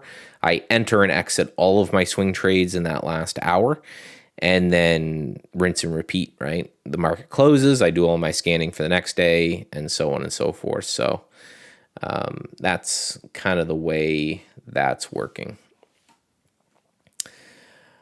Best way, how do you follow me? Actually, let me bring up this. I'm one of those hip kids now. I have a link tree, and this will have access to all of my stuff. So give that a shot if you're more interested. If you're interested at all in following me. Do I have a resistance scan similar to that support scan?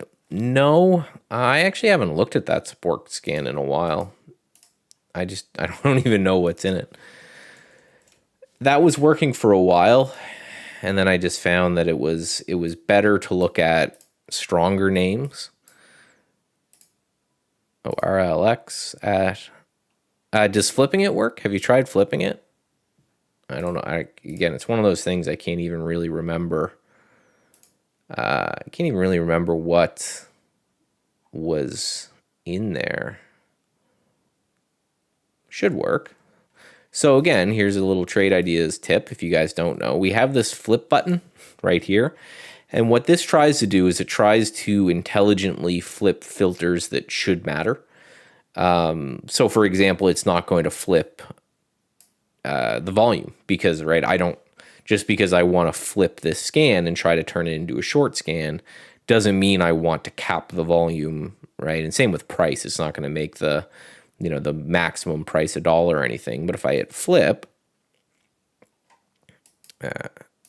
actually hit the button, you can see it even names it flipped support. And then you can see what it did. It flipped the 20-day range and position and range and all of that. And then if I hit OK, it should.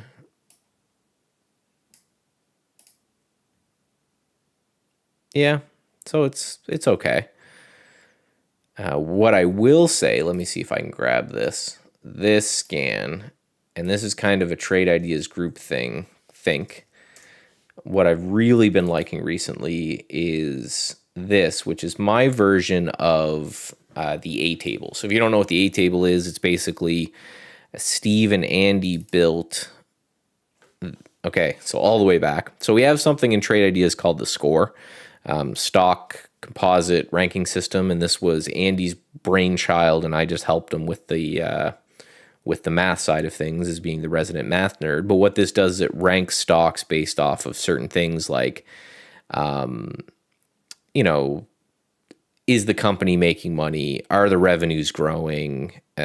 Is it near or at highs? Is it above the 200-day moving average? And basically everything that we kind of thought was a tick in a stock's favor, we assigned points to it. So then it ranks those. So, you know, for example, a high-ranking company would be both technically what we deemed as technically and fundamentally sound. We put some statistics in there. We put a little bit of social stuff, a little bit of volume analysis. It's kind of a goulash or something of technical things. And then they ranked it based off of short float, saying, okay, what's a strong company that's very shorted? The theory, I think, without, you know, putting words in Steve and Andy's mouth, is that, you know, it's okay generally, unless you get caught out on Reddit, to short crappy companies, right? Because they're crappy companies. Who's going to come along and buy a GameStop or an AMC thinking that that's going to be a good company? Again, unless, right, you're getting these targeted Reddit attacks. But if you're shorting a company and that company is a great company and is, you know, making money hand over fist, eventually that short is going to hurt you.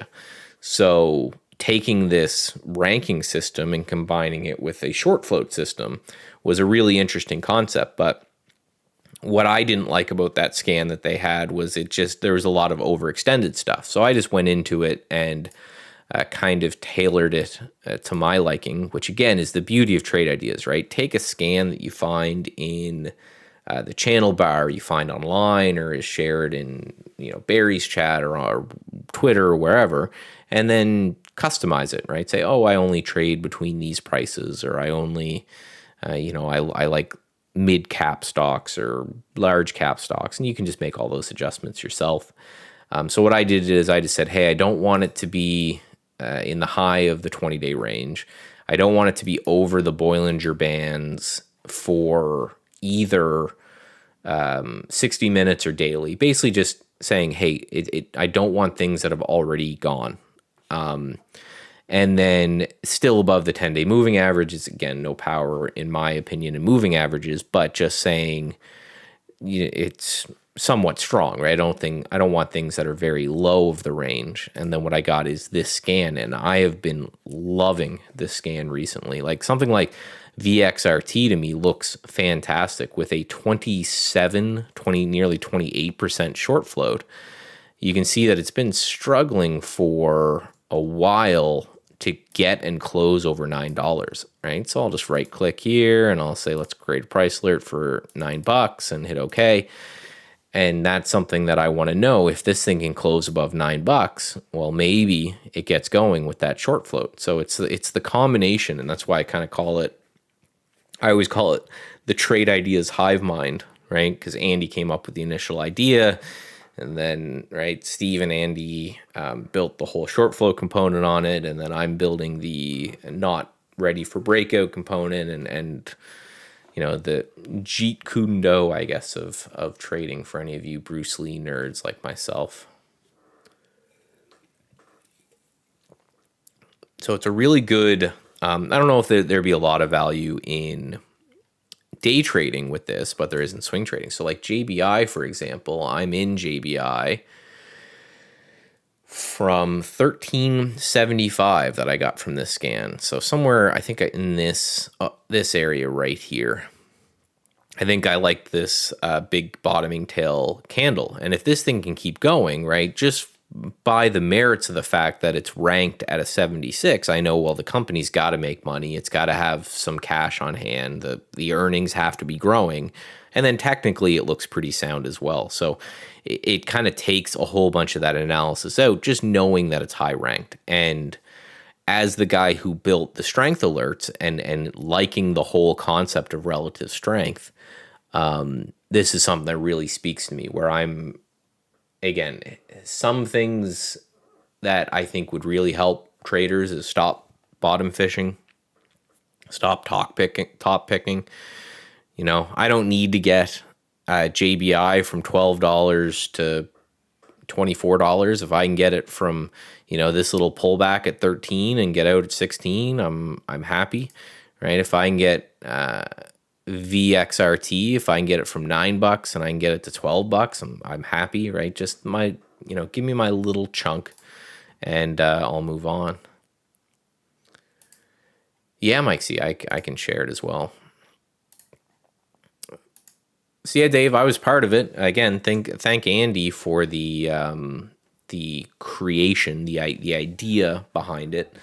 I just, right, again, I'm the math nerd, so I just helped with the formulas and math and stuff like that. It was really a big group effort on that one.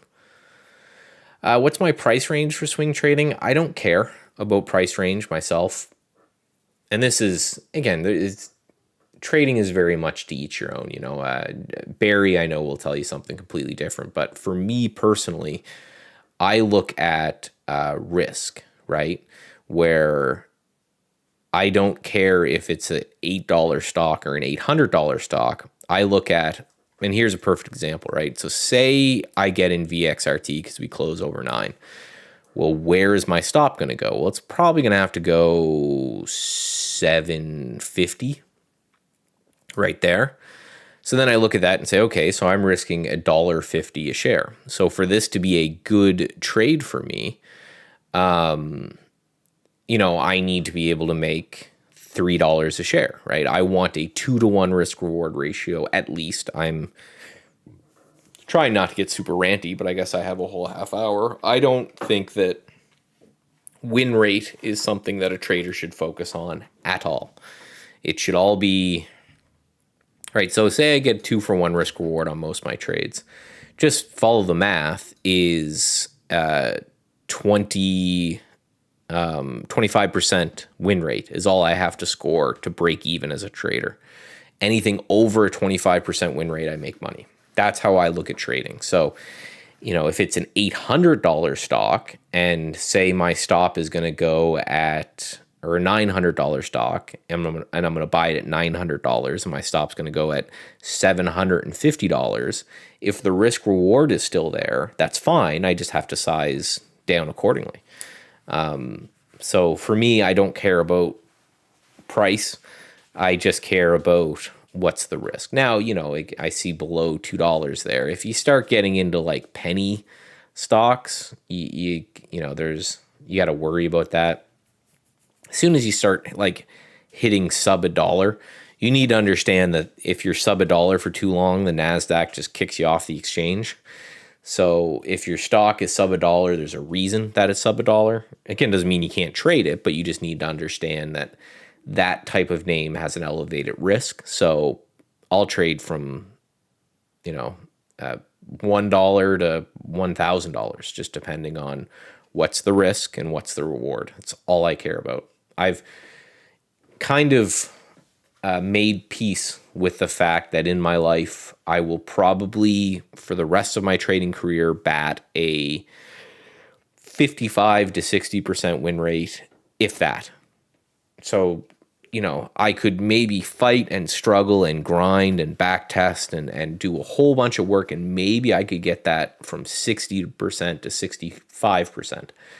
But is that the best use of my time, or is the best use of my time to saying, well, how do I risk less and make more on that particular win rate?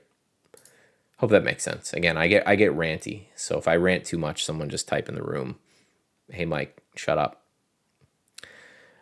My YouTube channel, you can find it www.youtube.com/bonfire. It's going to change to, by the way, I'm the guy, I'm Stats Edge Trading in there. That's my website, my YouTube channel. Every YouTube video I have has a link below it to my link tree, and that will take you to my website, my Twitter, and embarrassingly enough, I do have a TikTok, and embarrassingly enough, my TikTok seems to be doing well in comparison to everything else, but that will all be found under each and every video I post. My favorite set, so that scanner that's right above you, that just posts asking for my favorite scanner.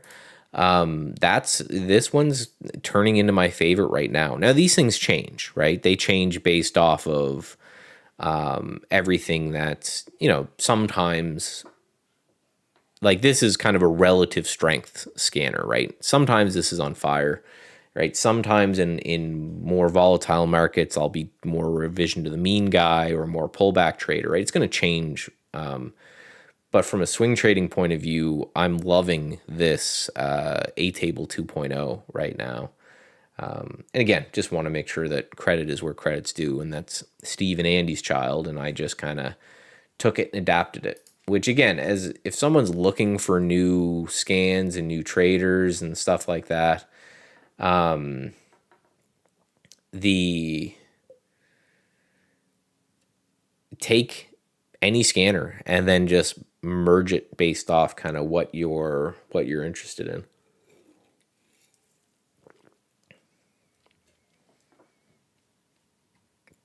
Right, because these may be, too much for you. And again, I'll switch actually from sorting by short float, which you can see in trade ideas anytime you see like an indent in the top list, like you see this one's indented up here as well.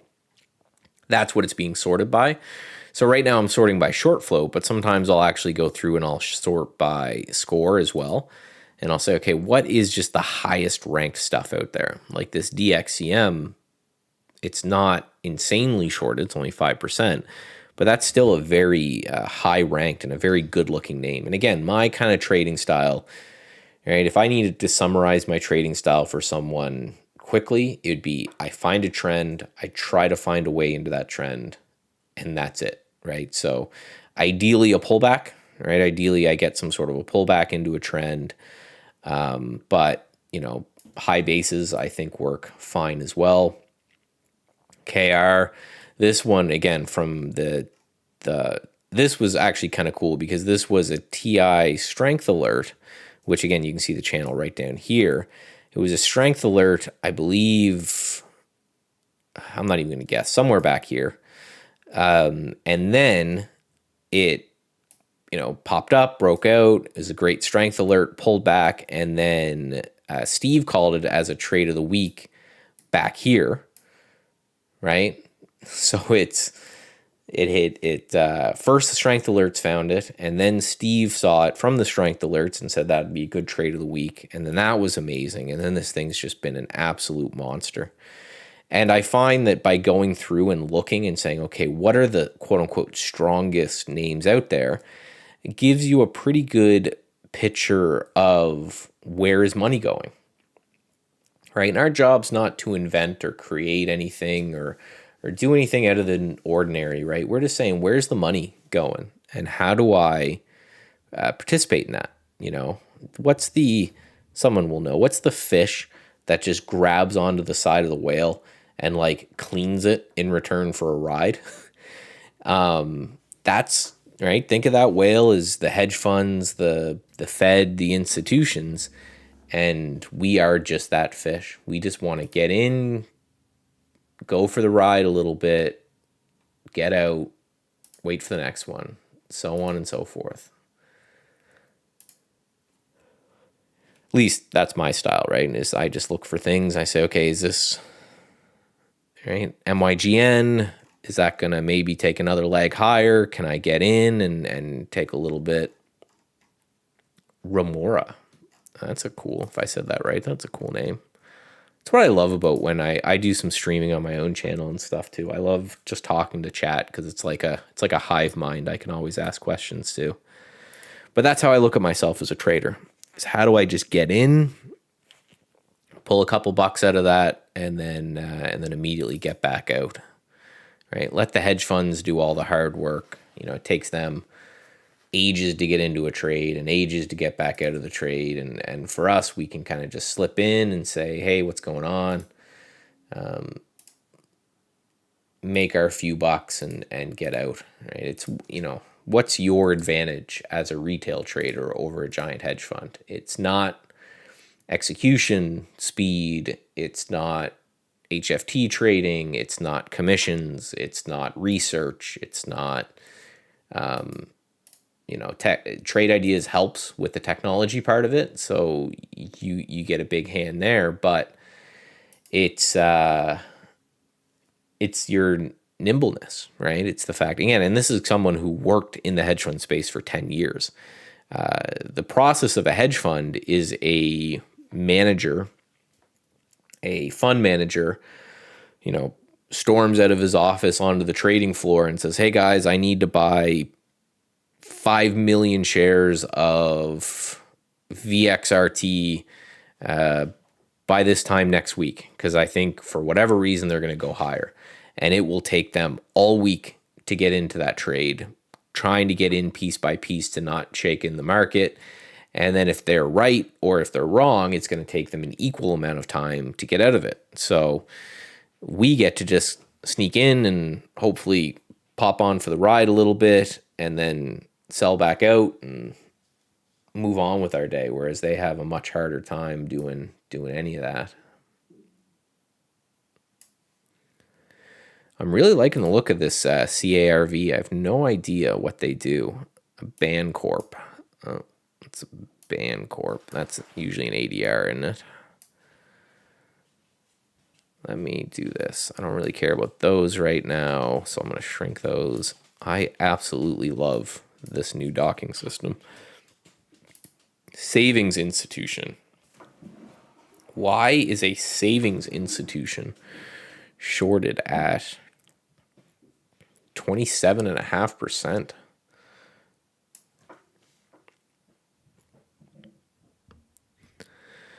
It's a holding company which engages in the provision and consumer commercial banking service. Interesting. What's your news? Why does everyone hate you?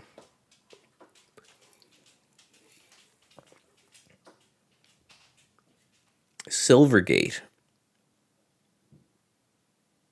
Silvergate rings a bell. Is that a crypto one? Bancorp is more than just a short squeeze target. Newegg, Bitcoin. Oh yeah, so it seems to have some Bitcoin relation. So that's probably what caused that way back in the day. So this is interesting. We had this evening star set up. So for you non-candlestick nerds like myself, an evening star is just big strong push up, and then a doji day, a day of indecision, and then a sell after that. And that pulled us back a bit, but we made a higher low here. This isn't my channel, but let me go through and just play with some indicators. Not a volume guy, not a volume on the lower half of the grid guy, more of a volume by price guy. Something I hope that we are building in the near future, but I do like my RSI. It's above 50, right? And I like that. One thing that they taught us in the CMT, which was interesting, is that watch the RSI, and if on pullbacks, it never really gets below 50. It never gets oversold.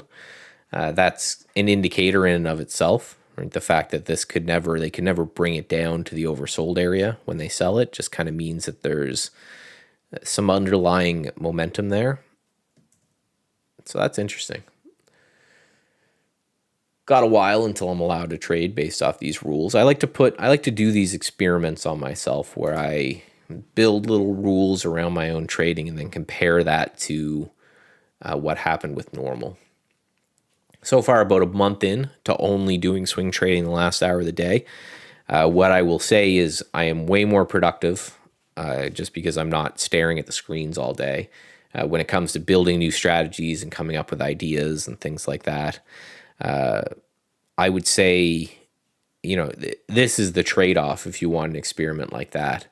You will miss stuff. You will miss stuff that, you watched and it looked like a good idea and it was a great idea. And if only you had gotten in the morning, it would have been a great trade, right?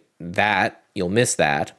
But in return, what you'll get, in what I found anyway, is a higher win rate. So it's like you're missing things that maybe you would have gotten that would have been great trades. In return, you're missing the things that would have just wicked you out, right? Like if you had bought IC, which I see is continuing to sell. Get it? IC. Right? If you had bought that and said, "Oh, it's breaking above 10, I want to get in," right? You would have gotten in somewhere, and this may not work out too well. It's a couple hours in the day, anything can happen. But for me, right, just waiting for it to close strong here and waiting for that close means I didn't get wicked. Could you imagine if you bought it every time it broke 10 in through all these times? So again, there is no one answer, right? It's, are you okay with looking at something? And here's a recent example for me. If you go on my YouTube channel, I talked about Bolt recently, and I was looking at Bolt over this zone, this area right here, right? And it gapped up and it rocketed and it closed right there. So when I went to look at all these on the close, I'm like, I'm not going to buy it after it's done that already. If it pulls back, maybe, but I'm just not going to buy it right there. And I just have to go, that sucks, I missed that. And then trade that off with however many I didn't. Question, and speaking of which, I got to remind everyone, this is a Q&A. I'm rambling on about stuff to fill space, which I hope is beneficial to people, but I am here for questions, so feel free to interrupt my rambling with questions. Do I hold overnight? Yes. Yeah, I'm primarily a swing trader, right? If you did a pie chart of my trading incomes, it will be mostly, well over 75% swing trading. Again, it's because I highly recommend anybody who's having that internal debate about what time frame should I look at, what style of trading I look at, to read Thinking, let me load this here, Thinking Fast and Slow. Let me see if I can bring this up. Again, I think this guy won some sort of large prize. Stop bouncing. I want to say a Nobel Prize, but that seems a little bit lofty, but let me just move that. I don't, just so you guys, just in case. Thinking Fast and Slow. Yeah, and I'm an audiobook kind of guy. So just whenever I say I read this book, it meant I listened to this book while working out or whatever. But highly recommend it. It's basically, again, it just talks about the difference with brains, right? Some people are very quick to react and quick to make decisions and think very well in the moment like that. And others are, more chill, right? They do things a little bit slower, and they talked about, high pace games versus things like chess, and really good ratings. And I just found, listening to them, I'm like, oh, I'm one of those slow thinkers. So when I day trade, my day trade is all still slow. I'm not using, 1 minute candles or 30-second candles or any craziness like that. But I have very specific strategies. And then I go from there, where I go, okay, I do all of my strategy development the night before, kind of thing. So I'm not sitting there looking for things to day trade during the day. I sit there and I wait for the things that I look for to develop. I spent far too many years trying to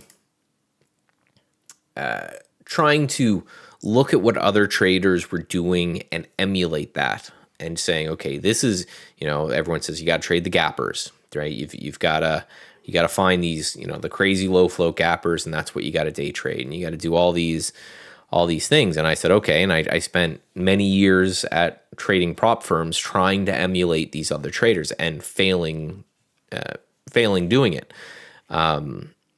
When I said, okay, instead of doing that, let me take a look at what my own personality and style is, and build a trading style around that, I did much better. Another analogy I like to use, my simple brain loves analogies, is is with diet, right? I could tell you what the quote unquote perfect diet is, and eat the chicken, broccoli, brown rice, 3 meals a day, you'll be great.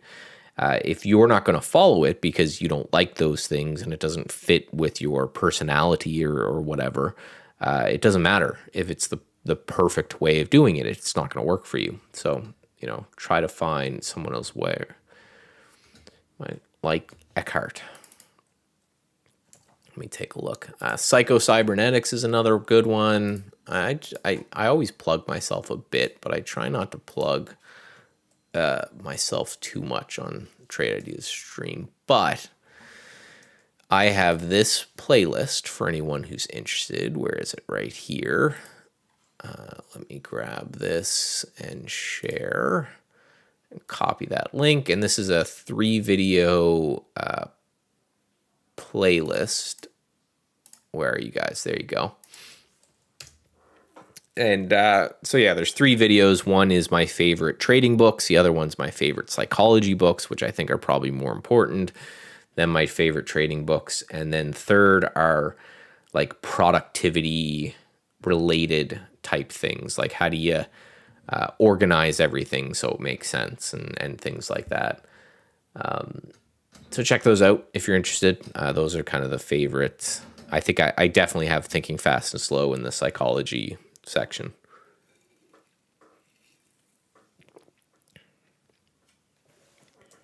So again, I always like having these chats, but I always feel like I should remind everyone that this is a question and answer time. So if you have questions about trading or trade ideas or anything like that, now is the time to ask them. Yeah, this JBI's got to get back over 15, and it's got to close over 15 for me to be interested to maybe add some. If not, I'll probably be killing it pretty quickly. What was that? I set a price alert. Didn't know I set a price alert VXRT. What was that one that was on this list that I said I really liked? Anyone? Bueller, CRVA, CVRA, C something. Maybe it'll pop back up. I should have set a price alert when it was there. Riot is interesting that it's here. It's, yeah, CARV. Thank you. Let me, before I forget this time, slap in. See, I think what happened is it got removed from the list because it's starting to move a little higher. I'm interested in this one at 20. Thank you, thank you, thank you. Your guys' memories are better than mine. It might take a while, but if we can get and close through 20, that's, I think, where I'd be interested. Stop's got to go like 16, though, so it'll be a small position. And then I say, okay, so if I'm risking, $4, do I think it's possible it could get to 28? It's like, yeah.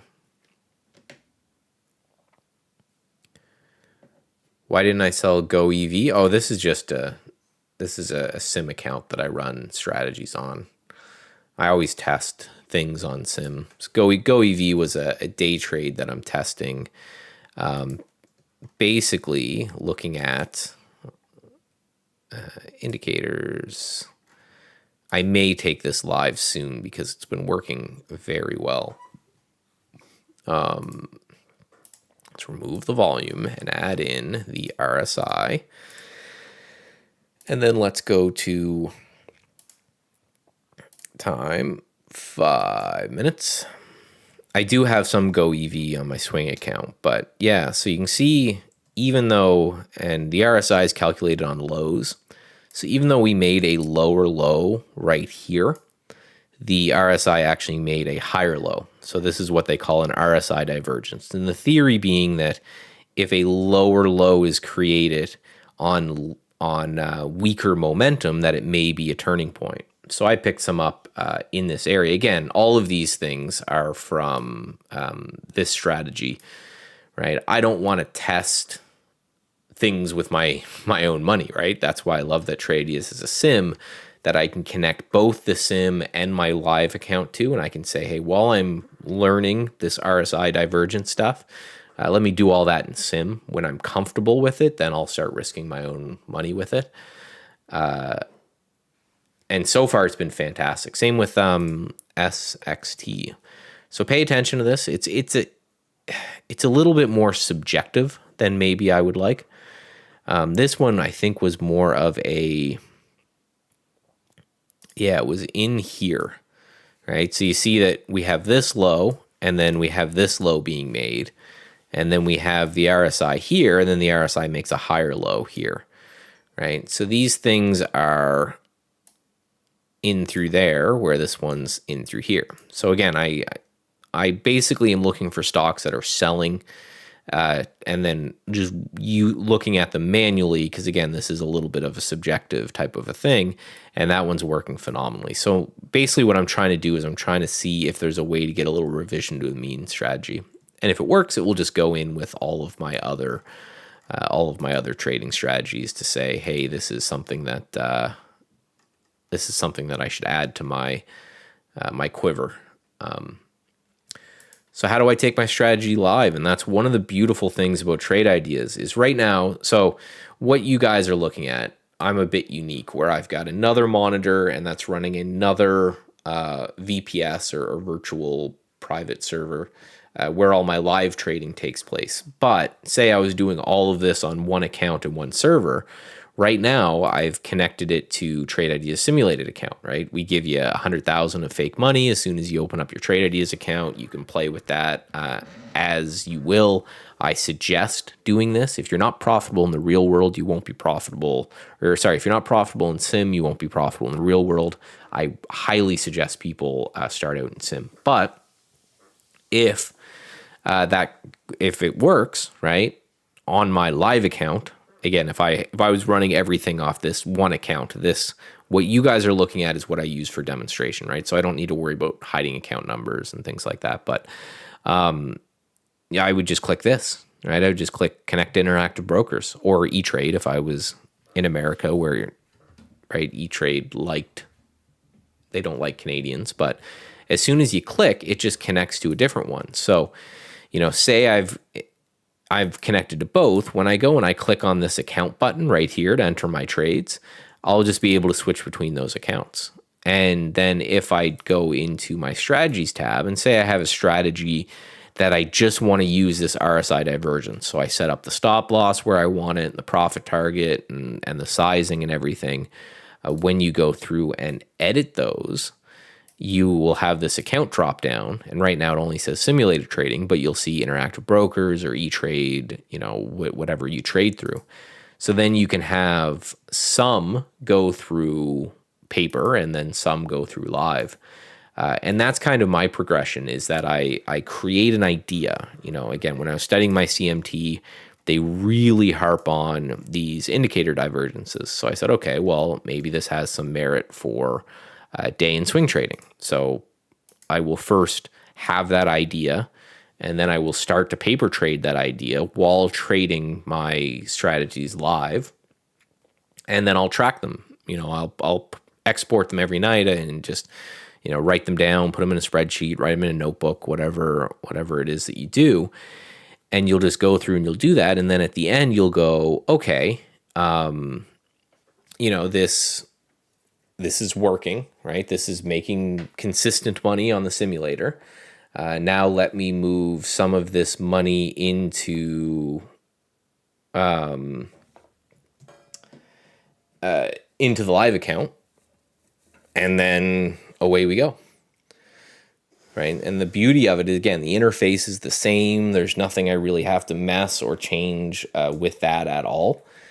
It's just, right, switch it over to my live account and then continue to click the same buttons as normal, which is good, especially because I am certainly not a fan of Interactive Brokers Trader Workstation. I like their fills. I don't mind paying commissions because, I'm of the mind where you're paying it anyway. But I don't like their interface, so then I can just use Trade Ideas interface and it does the same thing.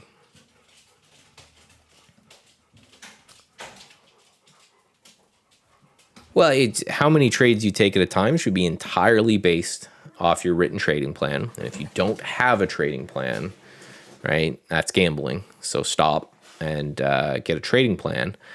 But I'm in many trades all of the time, just myself. I know Barry and people like that are more of a, just get in and one and ride that and manage and watch and closely watch that trade. I'm not so much like that. I've got swing trades on the go. I've got day trades on the go. I look at Forex. I look at crypto. I look at, I'm more of a, I would like to take many, many small trades versus a few large trades. Again, personal preference thing. But what I find is that it's easier for me to remain calm and disciplined and go from there.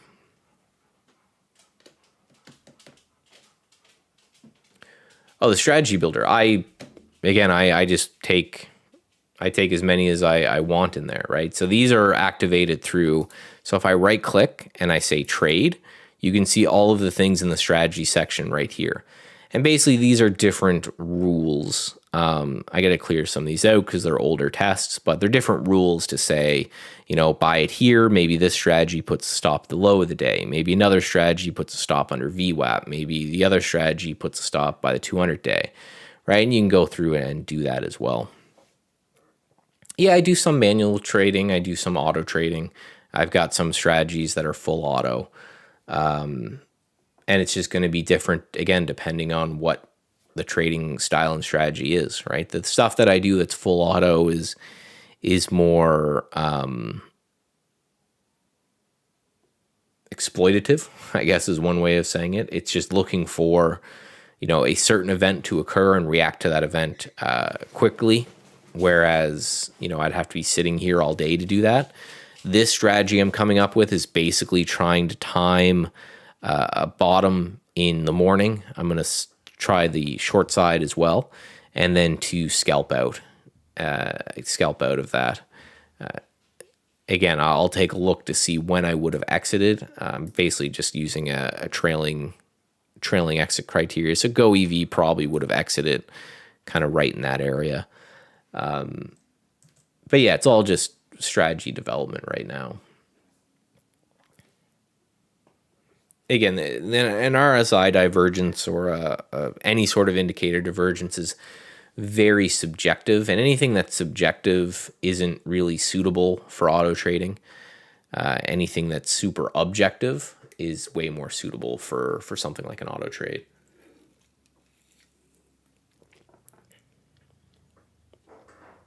And there's places for both. I think very much that the whole man and machine combo is kind of the way to go. Personally, I think that's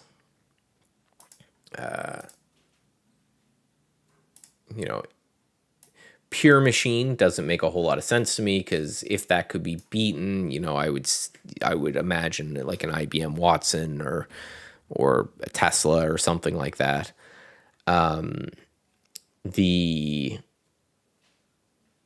So everything I do is usually some sort of hybrid, one of the two.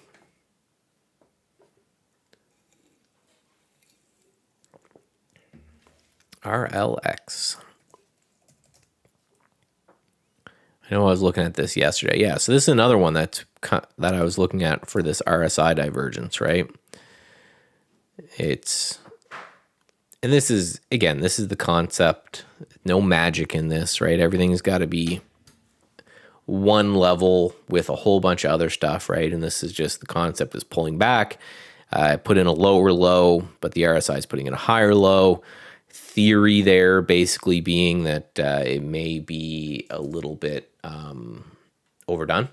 But so that's it for me today, guys. I am going to ping Barry here. It was nice chatting with you. Again, there's a different trader here every day at this time. So if you didn't like my rants and you want someone else's rants, same bat time, same bat channel tomorrow, and there'll be someone else to chat as well.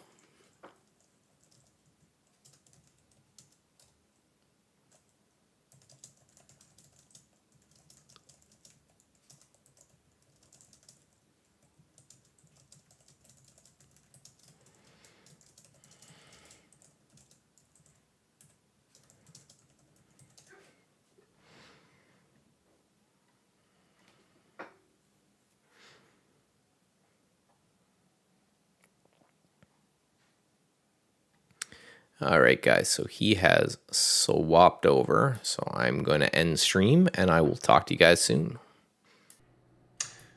All right, guys, I think I'm back in the YouTube room. You guys can probably hear me. I think Michael is just getting set to leave. We've been talking about IC and how difficult a trader it is. We're also talking about SPRT, just kind of hanging here right now. You get some volume. We get a big volume push. This could get it running again. That's for the SPRT.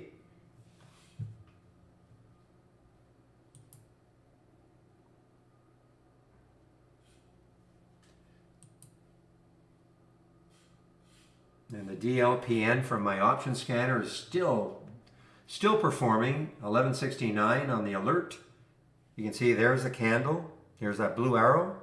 That's on the 15-minute chart. You're going to have to back it up to see where that is on the 5. But there was the original alert for DLPN. Kind of chopped around a little bit. But look at it now. DLPN. 1169 on the alert. 1243 right now. Coming into maybe, there's that 1280 right over here. This might stall it. Now, if it can somehow get through that 13 level, remember this month, that's when the NFTs went crazy.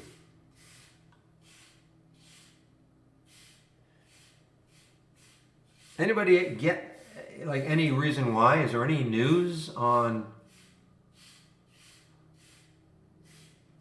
I keep looking to see if there's some kind of news that something sold for a gazillion dollars.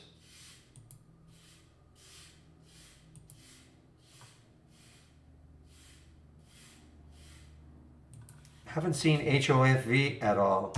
HOFV. This usually moves with DLPN. I think DLPN. I think HOFE uses DLPN technology, something like that.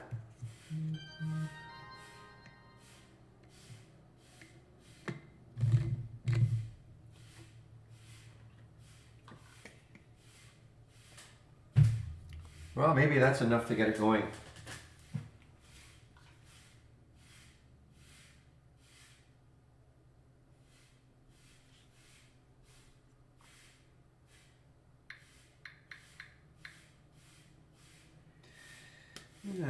One of the stones died.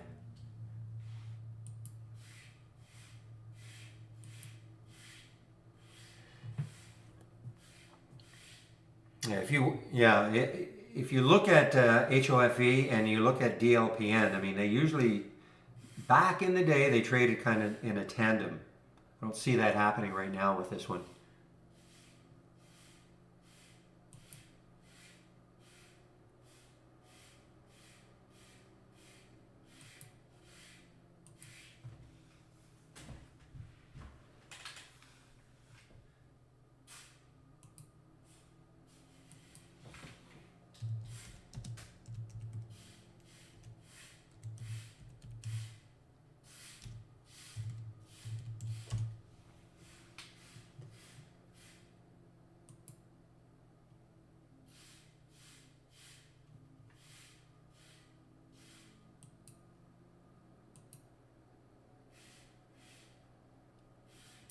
Son of a...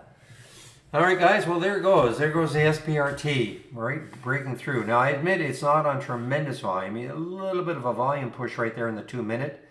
I like to see that a lot higher, but, sometimes you will get the big volume, or you will get the big price increase. No, but look at it increasing. Look at the 2-minute. What time is it? 105. So this is going to close in about 20 seconds. See if the volume keeps going higher.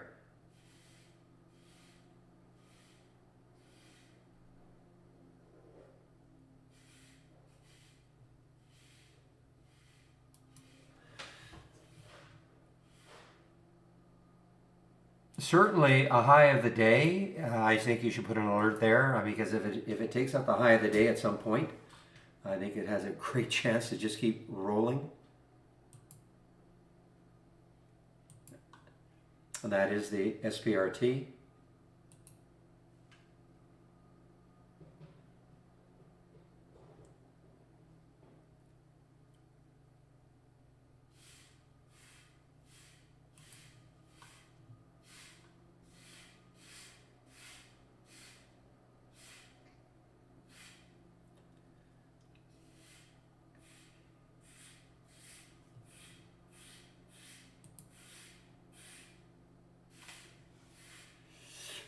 Yeah, I just said that reel.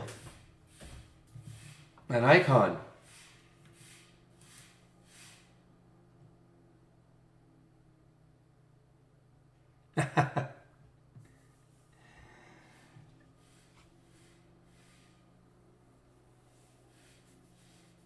Yeah, she hasn't been as active lately in terms of wanting food.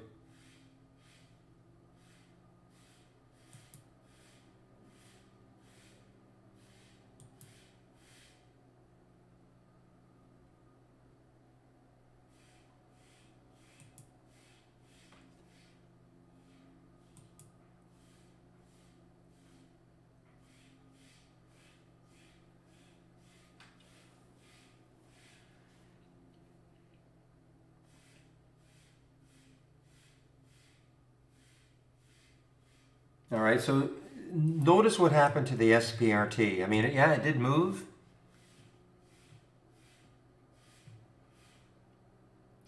But again, I just keep looking at the volume. All right, look at the volume. Nothing stellar. All right, it had a little bit of a run, yeah, but even the 2 minute, just look at the past 2 minutes. Nothing like amazing. It just couldn't sustain it.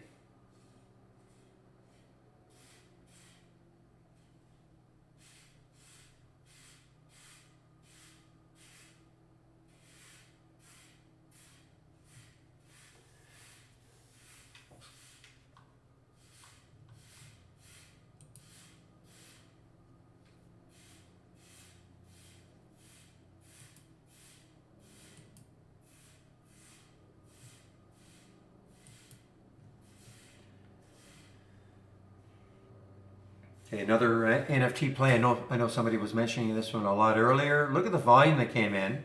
WKEY, W key. Starting to move again.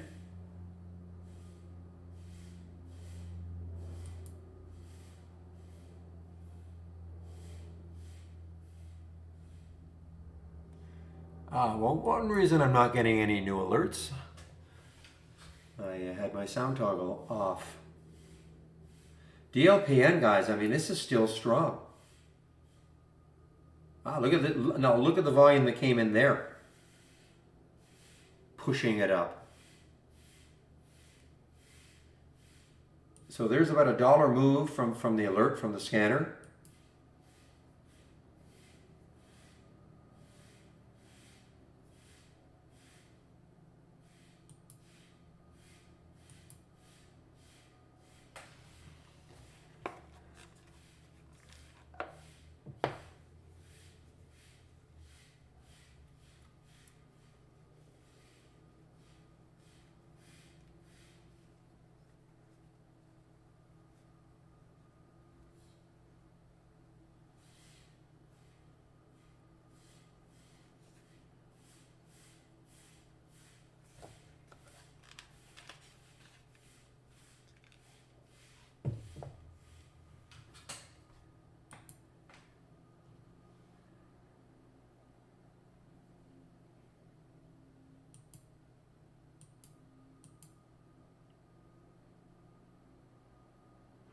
It just leaves me to wonder if this IGT is going to somehow pick up later. Okay, I mean, it's just lagging. 1974 was the alert. It's just going to be tough maybe to take out 20. I'm going to stick an alert around 2013 for IGT or 2021 for IGT. You can see if we can take that out, then it's got a shot. I think this is an NFT play.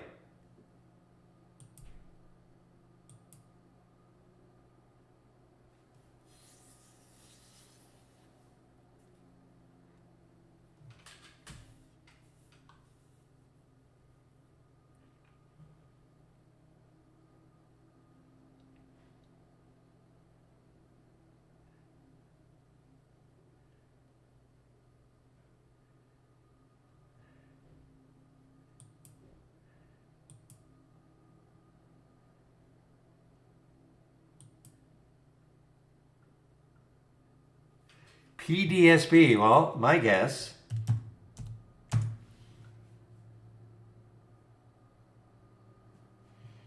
Well, some volume came in. It's almost an all-time high. There's the all-time high. PDSB is over here, 1348. The high of last month was 1269. So, you know, you look at this monthly chart also. Look at the bottoming tails. I mean, the sellers did try to knock this down the last 2 months, and including this month. They're just, but they're eventually just going to give up.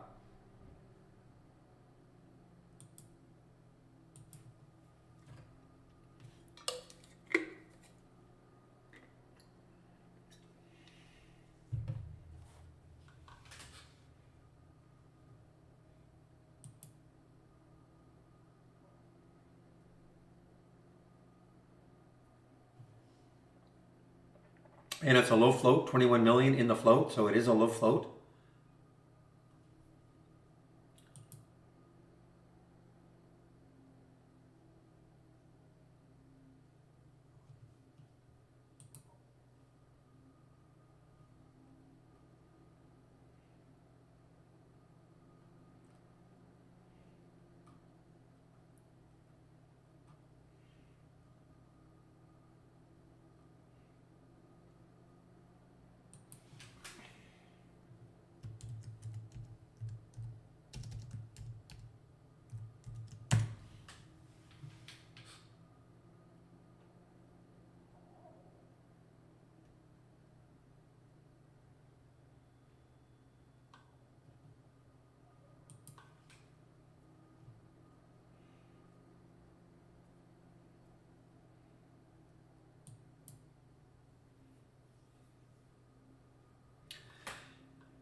Yeah, I haven't looked at any of the meme stocks in a long time. I'm sort of so tired of that nonsense, but okay, let's take a look at EXPR. Oh no, EXPR. I don't know what happened there. Here we go.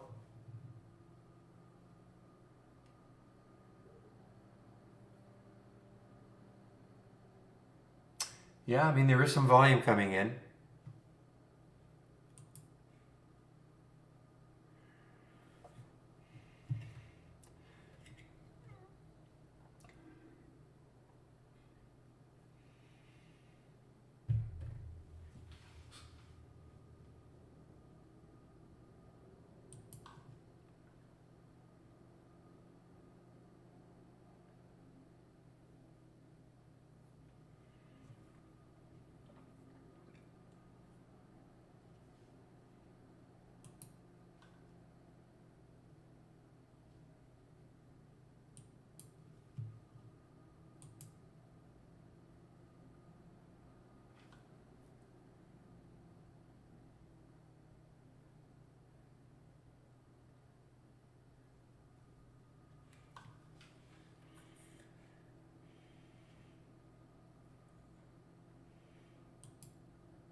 And Kara is still just hanging around 15.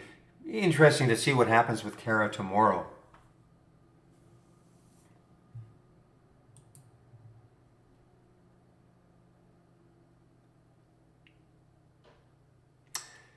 You know what? Pfizer, really important level for Pfizer right now, I think. PFE.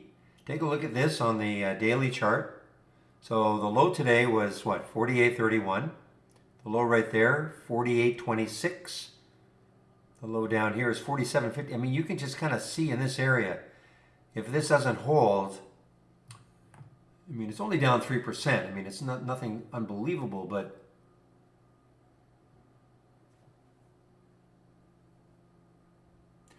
it is breaking down through the ADMA on the daily chart. Amazing.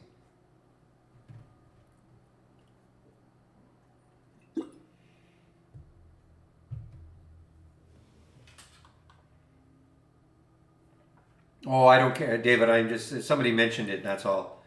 A meme stock.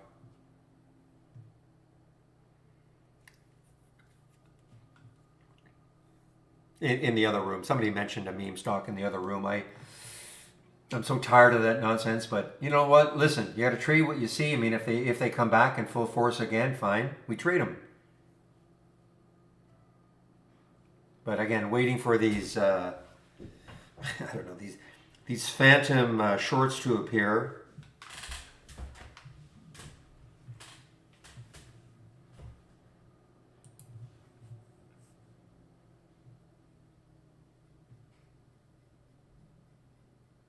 You can make 5% on any stock if you get it on the right side of it, sure.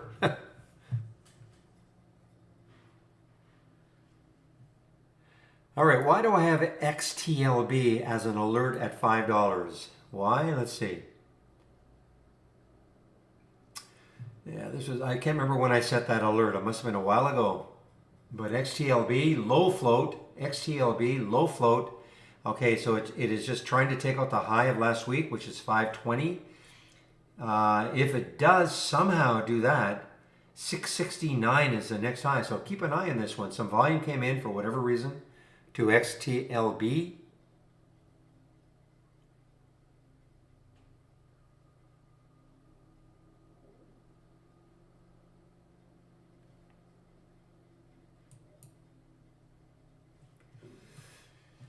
So let me put my alert again. Put it around 520 for XTLB and see if it takes that out for some reason.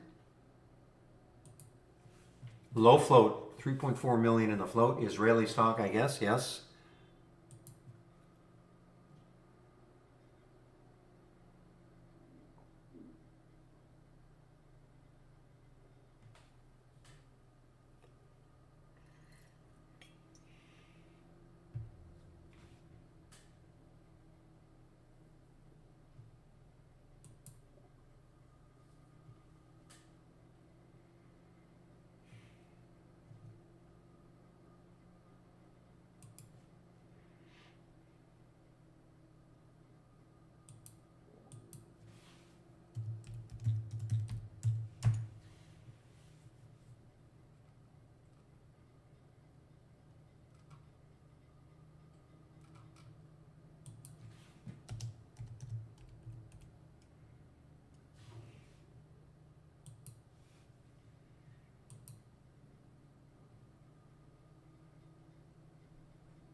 Meanwhile, DLPN keeps moving.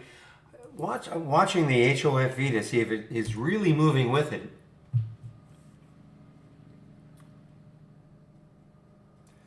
I mean, it's up 5.7% and DLPN is up.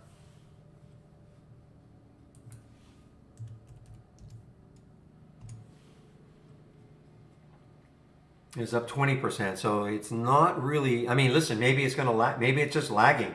Maybe it'll start to catch up.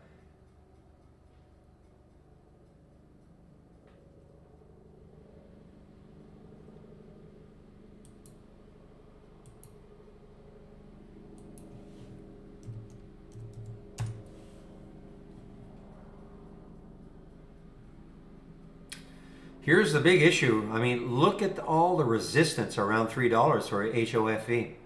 I mean, we've got 1, 2, 3, 4, 5, 6 days around that area. 7, 7 days right around that area. Even if it gets through that, I mean, then there's 325. I just think it's got, I mean, let's look at DLPN and let's see if there's a big difference. Yeah, I mean, you can see the difference. I mean, here's the daily chart. So it took this out, all this out, right? Whereas if you were looking at HOFE right now, it would be sort of equivalently, it would be right around here, having to take all this out. I just don't see it having the same oomph that the DLPN has.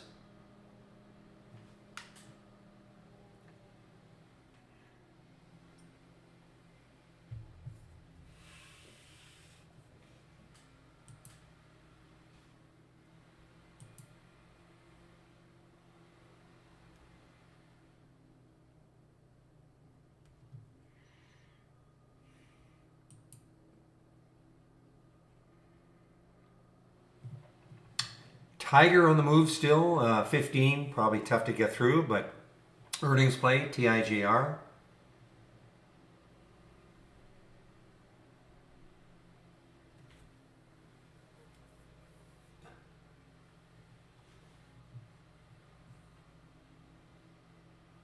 Are you talking about Pfizer now? No FDA approval for Pfizer? Is that what you're talking about, Zorro? Well, let's take a look here.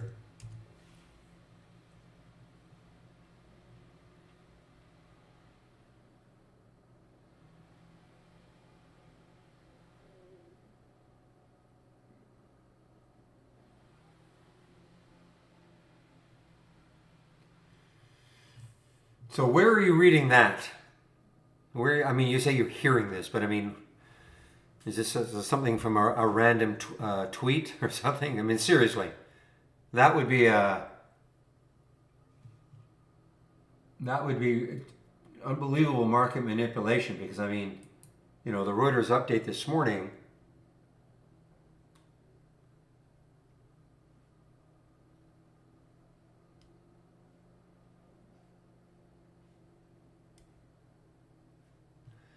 I mean, this is Europe, okay? Pfizer and Moderna, European Union.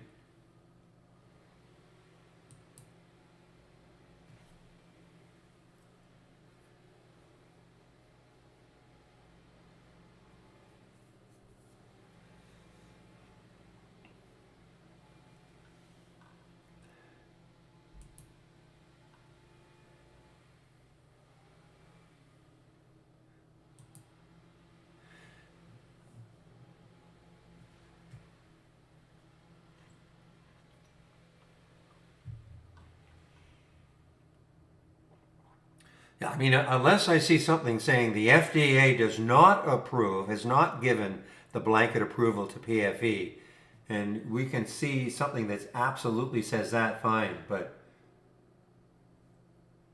I'm not saying that, I don't know who this Dr. Malone is, but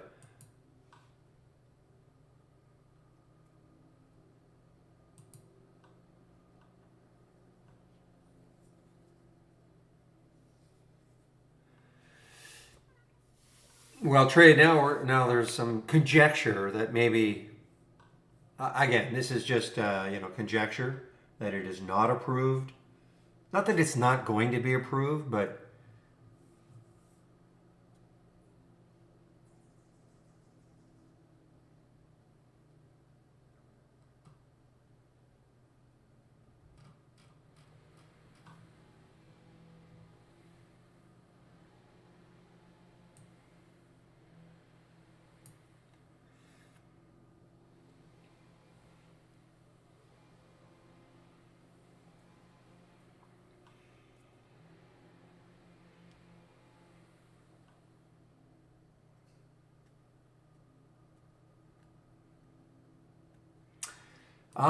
well, let me see now. I thought I had Tiger as an earnings play. I have it in an E gap.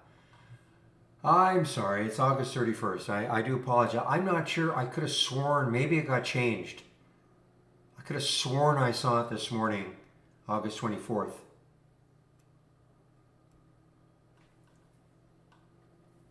So I do apologize because I know I have it as an E gap, but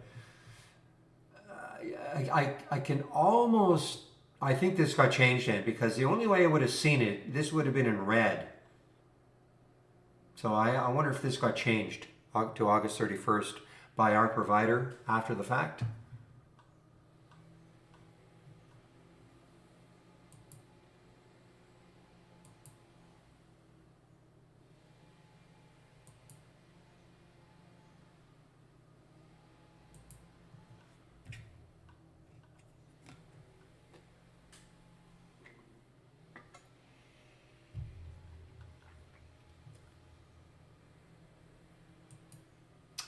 All right, guys. Well, SPRT is now starting to fade.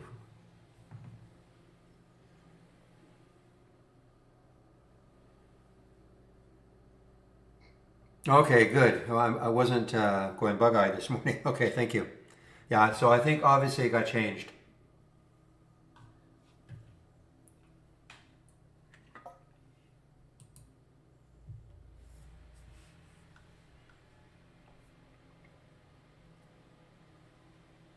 Well, I don't know, Alberto. I mean, now there's some.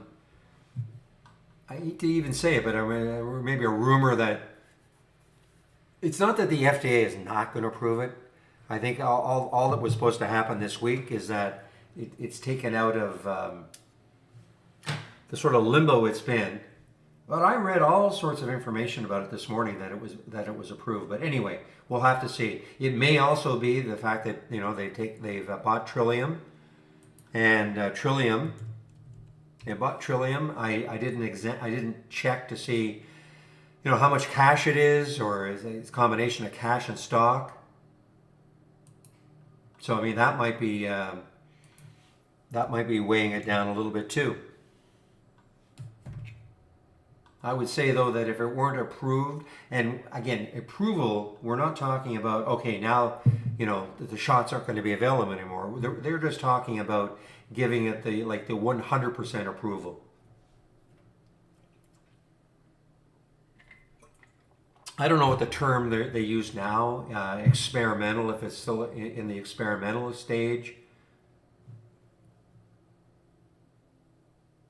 Emergency use, that's what I wanted to say, emergency use.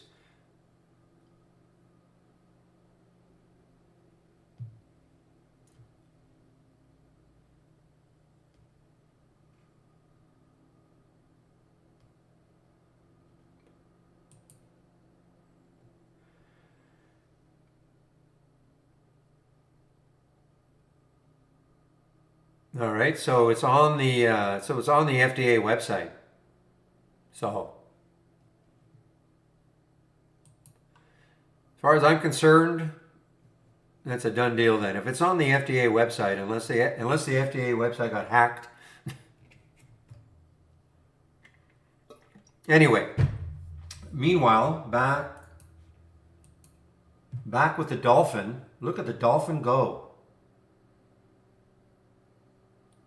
I mean, guys, three alerts.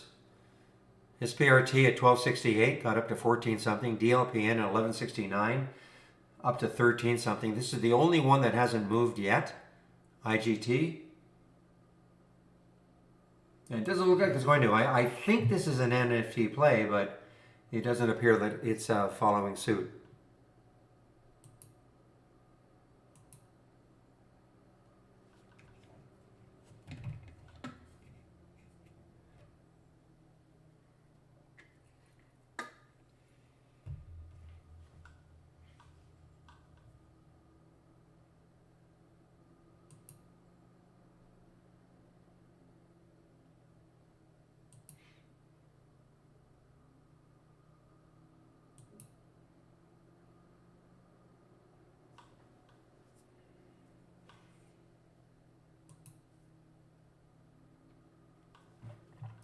I mean, what a move. I mean, look at this, 1280. I mean, it's above that high right there. I mean, that's a stellar move. The next high looking left on the monthly chart is 1474. Again, I'm not saying it's going to get there, but that appears to be the next, right there on that weekly chart. So that's the next area. Man. So this is trading on its own.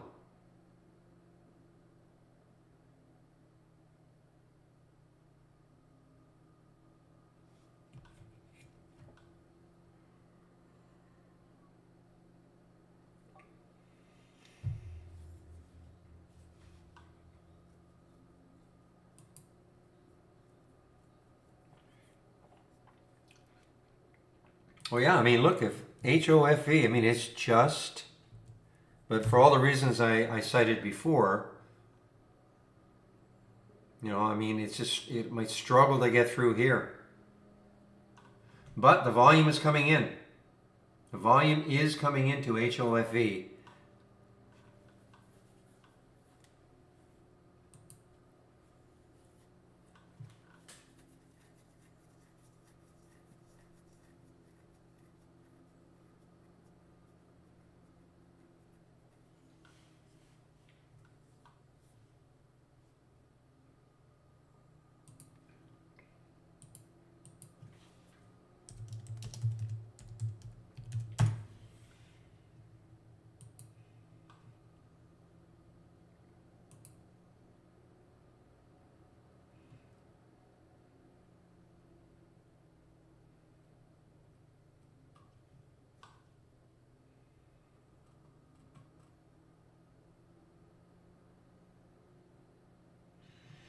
All right. I mean, listen, I want to just put a stamp on this one. I mean, I'm just going here. Here's the FDA website. So unless you think that the FDA website has been hacked, okay? I mean, it's right there. This is the FDA website. Okay, I'm right on it. This is not, this is the FDA.gov website. So here it is. So unless you think that this has been hacked, there it is. So I think we can put the rest of it to bed.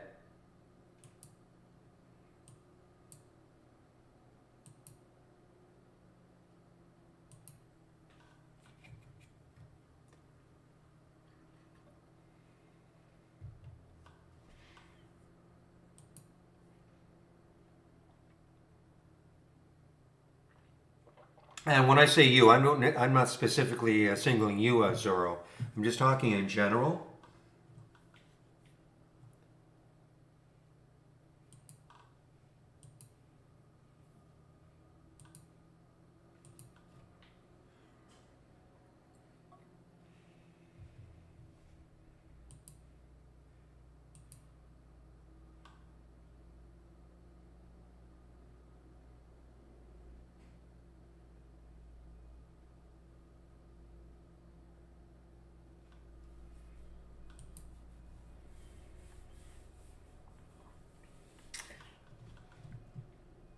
I don't like it when energy is green. Let me just do a check. I'll tell you why.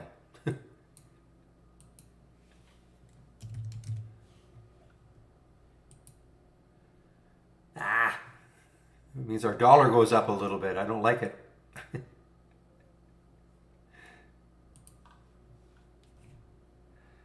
Our dollar meaning the Canadian dollar.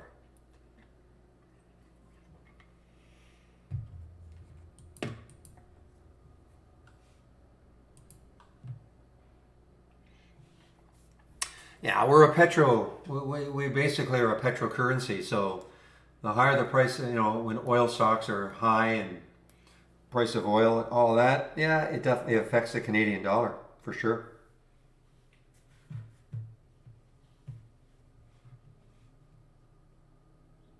Who's traveling?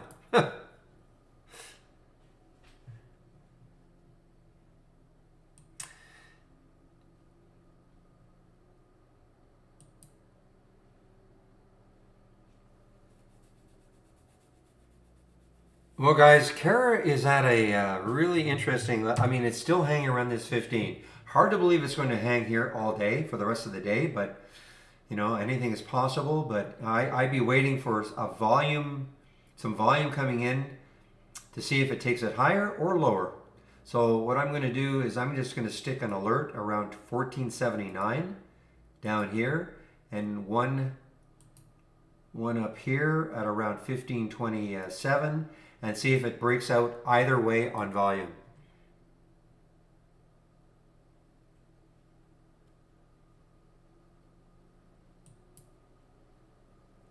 Meanwhile, TBPH continues its descent into nothingness. I mean, an all-time low. Gosh, I hope nobody was in this one yesterday and held.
Well, guys, I guess I have to show this one, but GME is moving. AMC is not really, but GME is putting on a big push today for whatever reason. I mean, there's no reason, but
all right, let's take a quick look at the sectors. Haven't done that since pre-market. Let's see what the sectors are doing.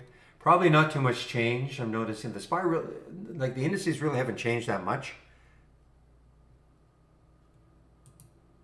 I'm sure energy is still going to be 100, almost 100%. Need that to be zero again. Let's see. If there's any weak sector,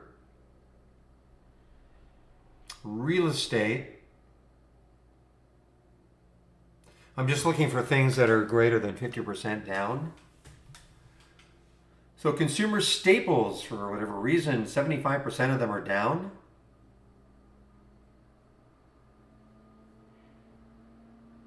So consumer staples, I mean, utilities, again, with the market moving higher, utilities usually take a hit. So real estate is the only one, I guess, in healthcare, kind of 50-50.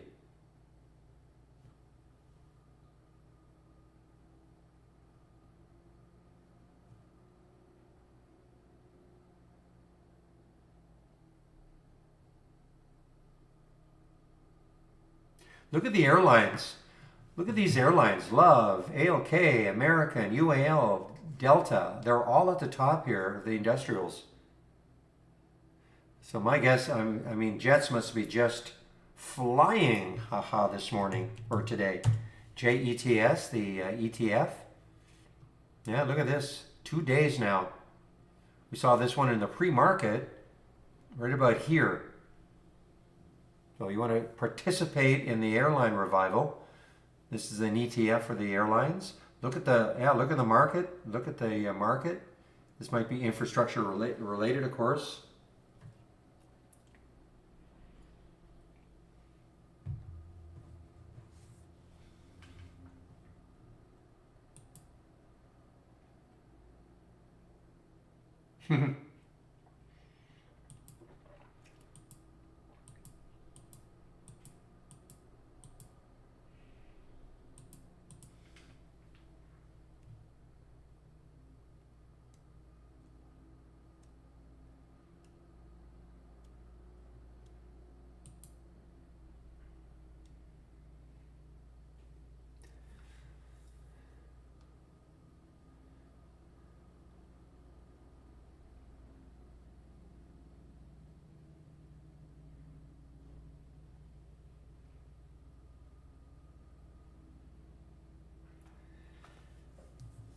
All right, I have to take a look at IC has shorts.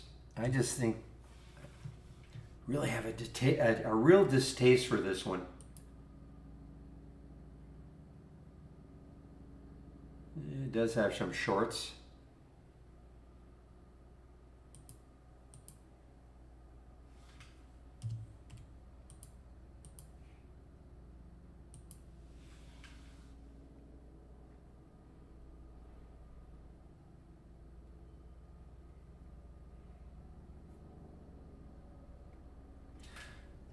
So had a break under 10 right here, and but just not on a lot of volume. The next low looking left is 936. I just don't see this thing moving.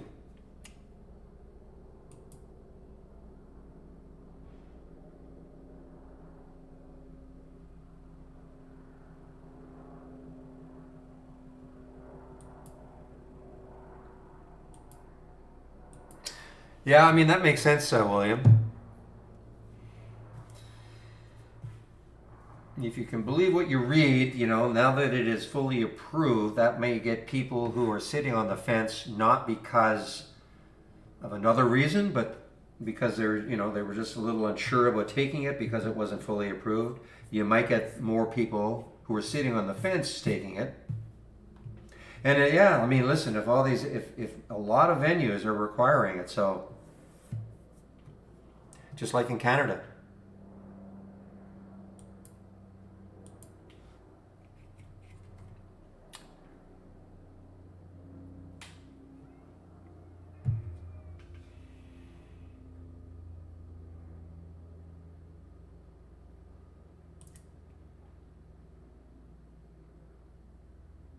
Yeah, we in BC. Yeah, we.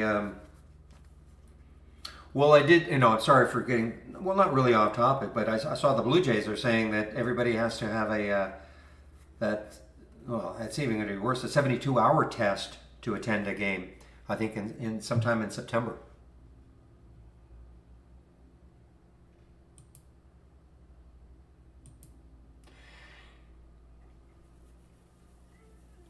William, I am. And I don't think that's political, but man, I agree with you. But anyway, don't want to get too.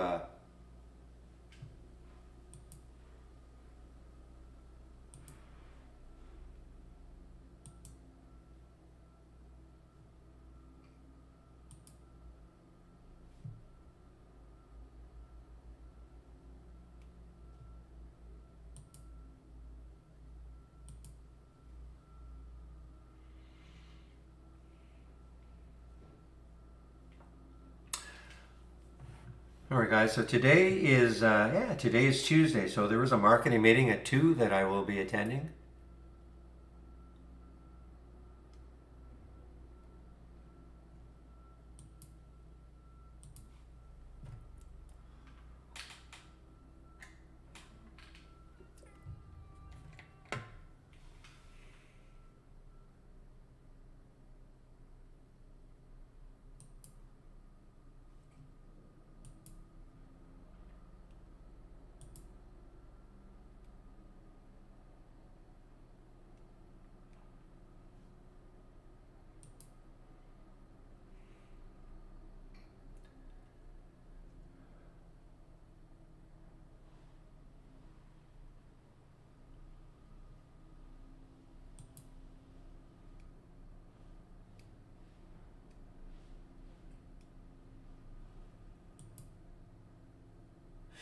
All right, guys. So we're getting a little too political here. Okay.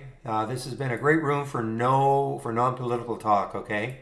We can have opinions, but as they affect the market.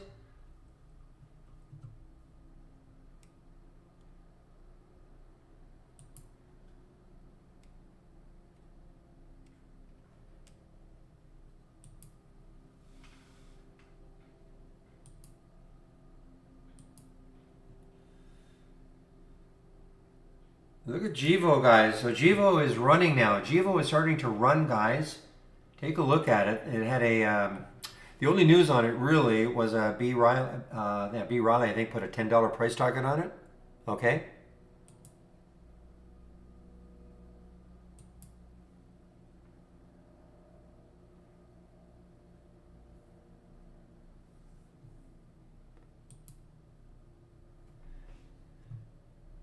All right, guys. Well, here's Kara on the way down. Now, is it moving down on any volume? A little bit of volume push? Not really. I mean, there's a little bit of a little bit of volume on the 2, but I want to see some volume on the 5 minute if I'm going to take this short.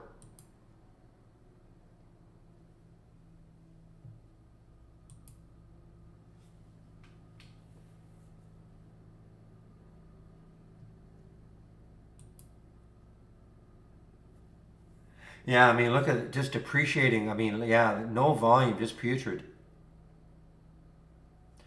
Imagine if we saw a big volume bar in the 15 just pouring in and moving it down.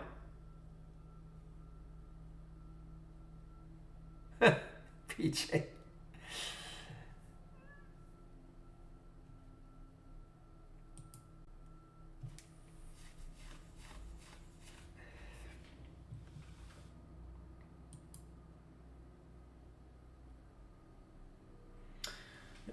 Okay, so keep an eye on GIVO. The longer it holds over $6, this level here. Now, William will say that it's way above the Bollinger Bands, though. On the 5 minute. Maybe not way above, but look at the volume that came in. Look at the volume, guys, on the GIVO. On the 5 minute chart.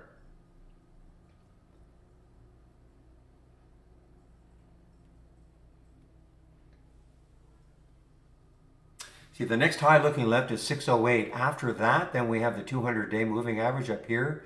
I would probably have to see it clear that 608 if I want to get involved. I mean, and I think the only reason it's going up is because of an upgrade. I'm sorry, it wasn't. It was Stifle. It was not Riley. STI. It was Stifle initiating. Okay, just so you know, it's not fake news, guys. This was the news right here. Okay, now it says price target at 10.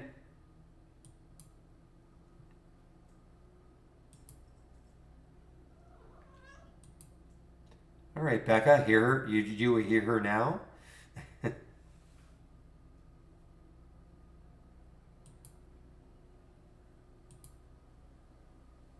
There we go. Just for you, Becca.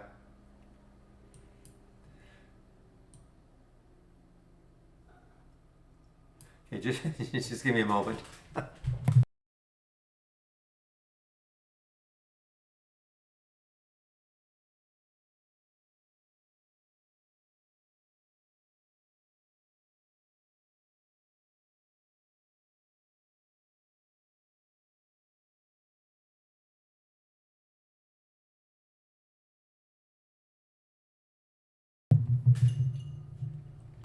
Okay, now remember. Yeah, right.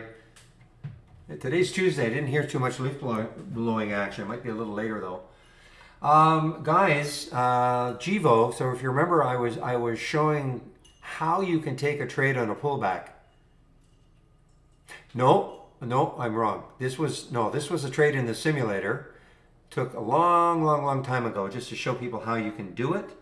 So let's see if it starts to work. We put the stop in at 571. Never got stopped out. Came reasonably close, 578.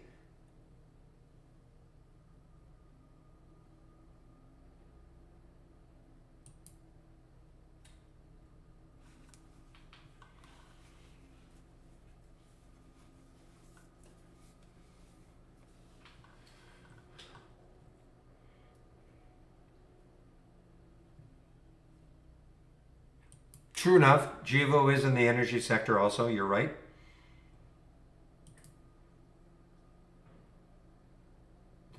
It's biofuels.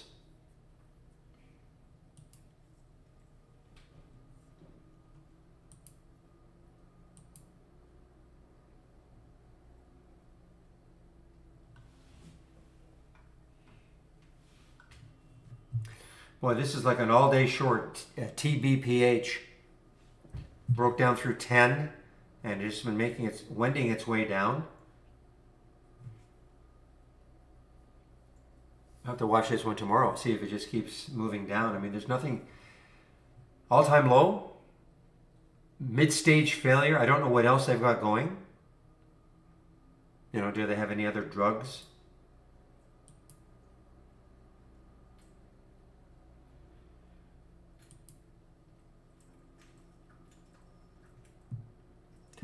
All right, yeah, you're right. The meme stocks are starting to get a little bit more attention now. AMC is a little bit of a breakout here. Somebody was mentioning BlackBerry.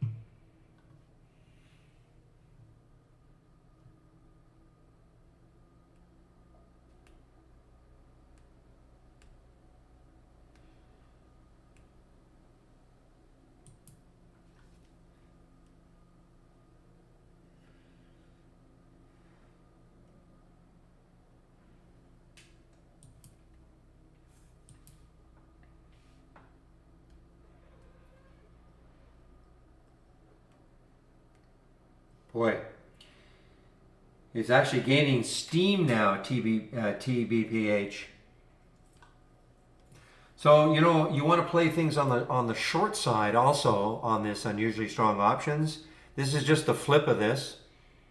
I don't know what the rest of these ones. Now Trill was the buyout, so I wouldn't. Trill was the buyout by Pfizer, so that probably didn't move at all. VVOS, let's see, 519. Actually, a little pop here for VVOS, guys. TBPH from 947 is moving down. So if you do want to play that on the short side, you can just flip the strategy. I don't typically do that. I mean, I've got it listed, of course, but I don't typically. I haven't found that it works that well. I find that the long ones work a lot better.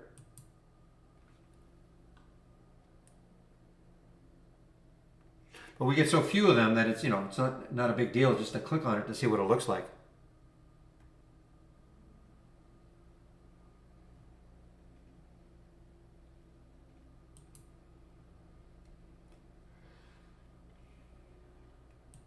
But getting back to VVOS, I mean, this was a big one yesterday. I mean, it got all the way up to 715, closed down here, continuing down. But, bottoming tail, the sellers did knock it down here. Maybe the buyers are, obviously, I mean, there's some volume coming in. Buyers are trying to regain control to a certain extent. But again, you've got this big topping tail.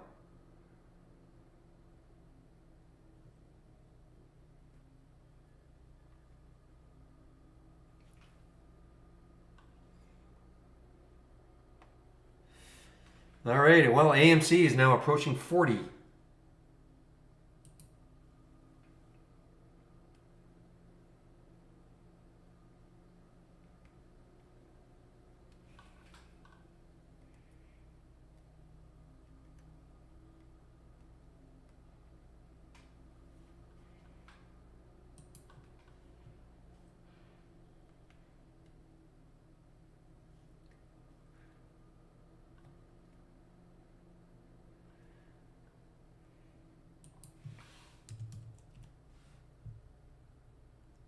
Well, let's see how EXPR is doing. EXPR. Yeah, I mean, somebody mentioned it before. I mean, listen, you're right. I mean, they are starting to fly now. The meme stocks are starting to fly. So, I'll take a look tomorrow and see how they're doing. We do have that WSB channel. See how they're doing. See if it's a one-day wonder.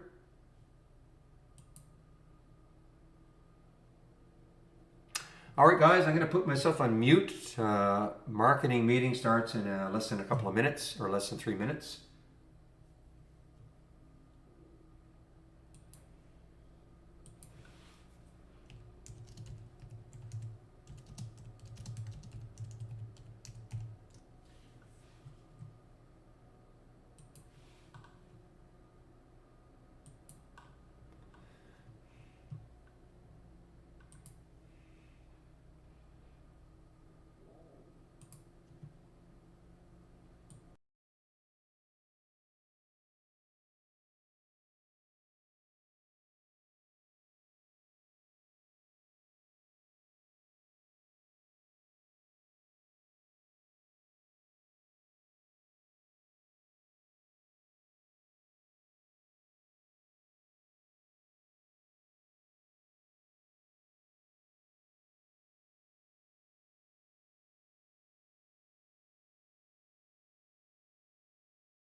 All right, guys, I'm back, and well, what to say about these meme moves? Holy smokes, out of nowhere.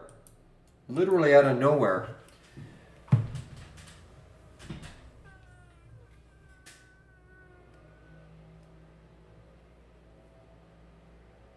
AMC almost got up to 50. I mean, GME, I don't see it stopping yet. Look at the volume. I mean, this is the key to the whole thing. Look at it on a 15-minute chart. So it started. It's holding. It's getting more. It's just picking up steam here, guys. So I mean, you guys, I know you guys are trying to short this thing, but boy, as long as this volume is just getting extraordinary.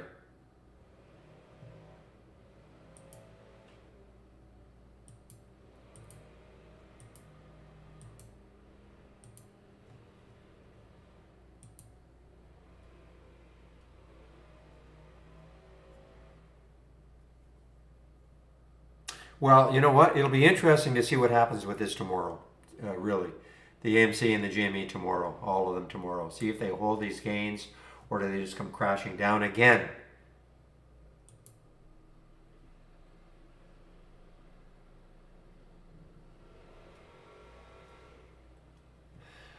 All right, guys. I will. No, I'm going to be shutting the room down. It's a long meeting. I'm going to be shutting the room down at 3.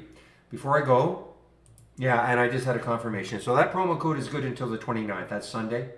Okay, so you want to get trade ideas for 25% off the first month only, or the entire year. Then there's the promo code to use.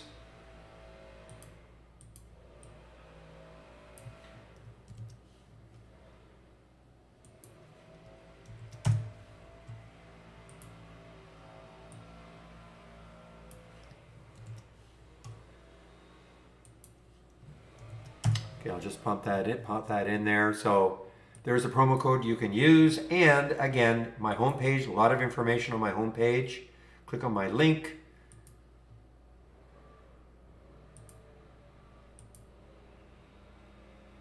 So again, there's how you can take a subscription right here. Trade of the week is sent to you before the market opens every Monday morning. I've already done a stock of that. I do a stock of the day video every at noon. All the education is here, all free. And of course, you have to be a subscriber, but if you want my scans and a sample layout, here you go. So save the link. You can look at, especially these two sections, a lot of information. Save the link, then you can look at it whenever you want. Meanwhile, yeah, what about cost, guys? Cost is the other one that is actually, in theory, should be the craziest one of them all in terms of a meme stock. Why? Look at the float, 3.8 million in the float. It never seems to get the same attention though. But look at the float, 3.8 million in the float.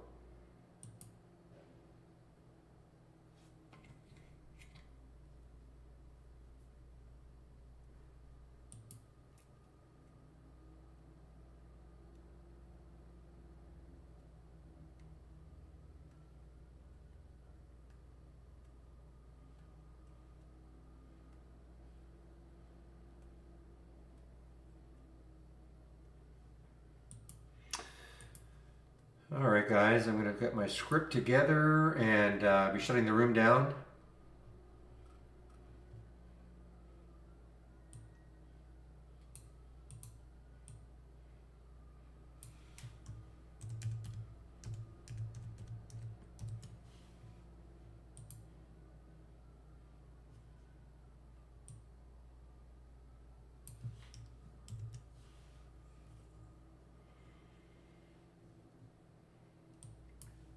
All right, are there any last minute questions?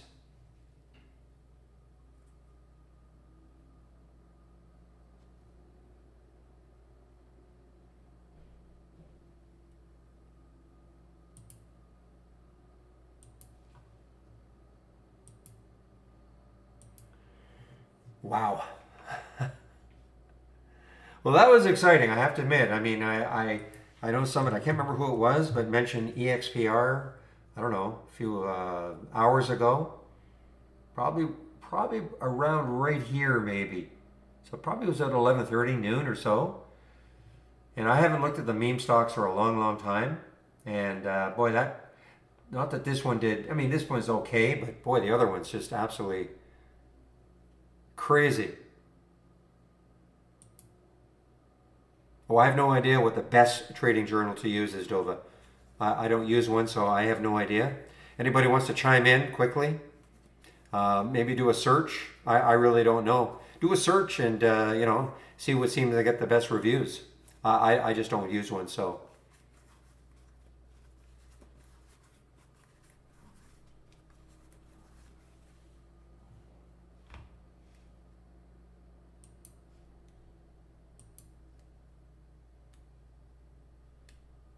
There you go. Trader View, very popular and detailed. Kim is answering you there.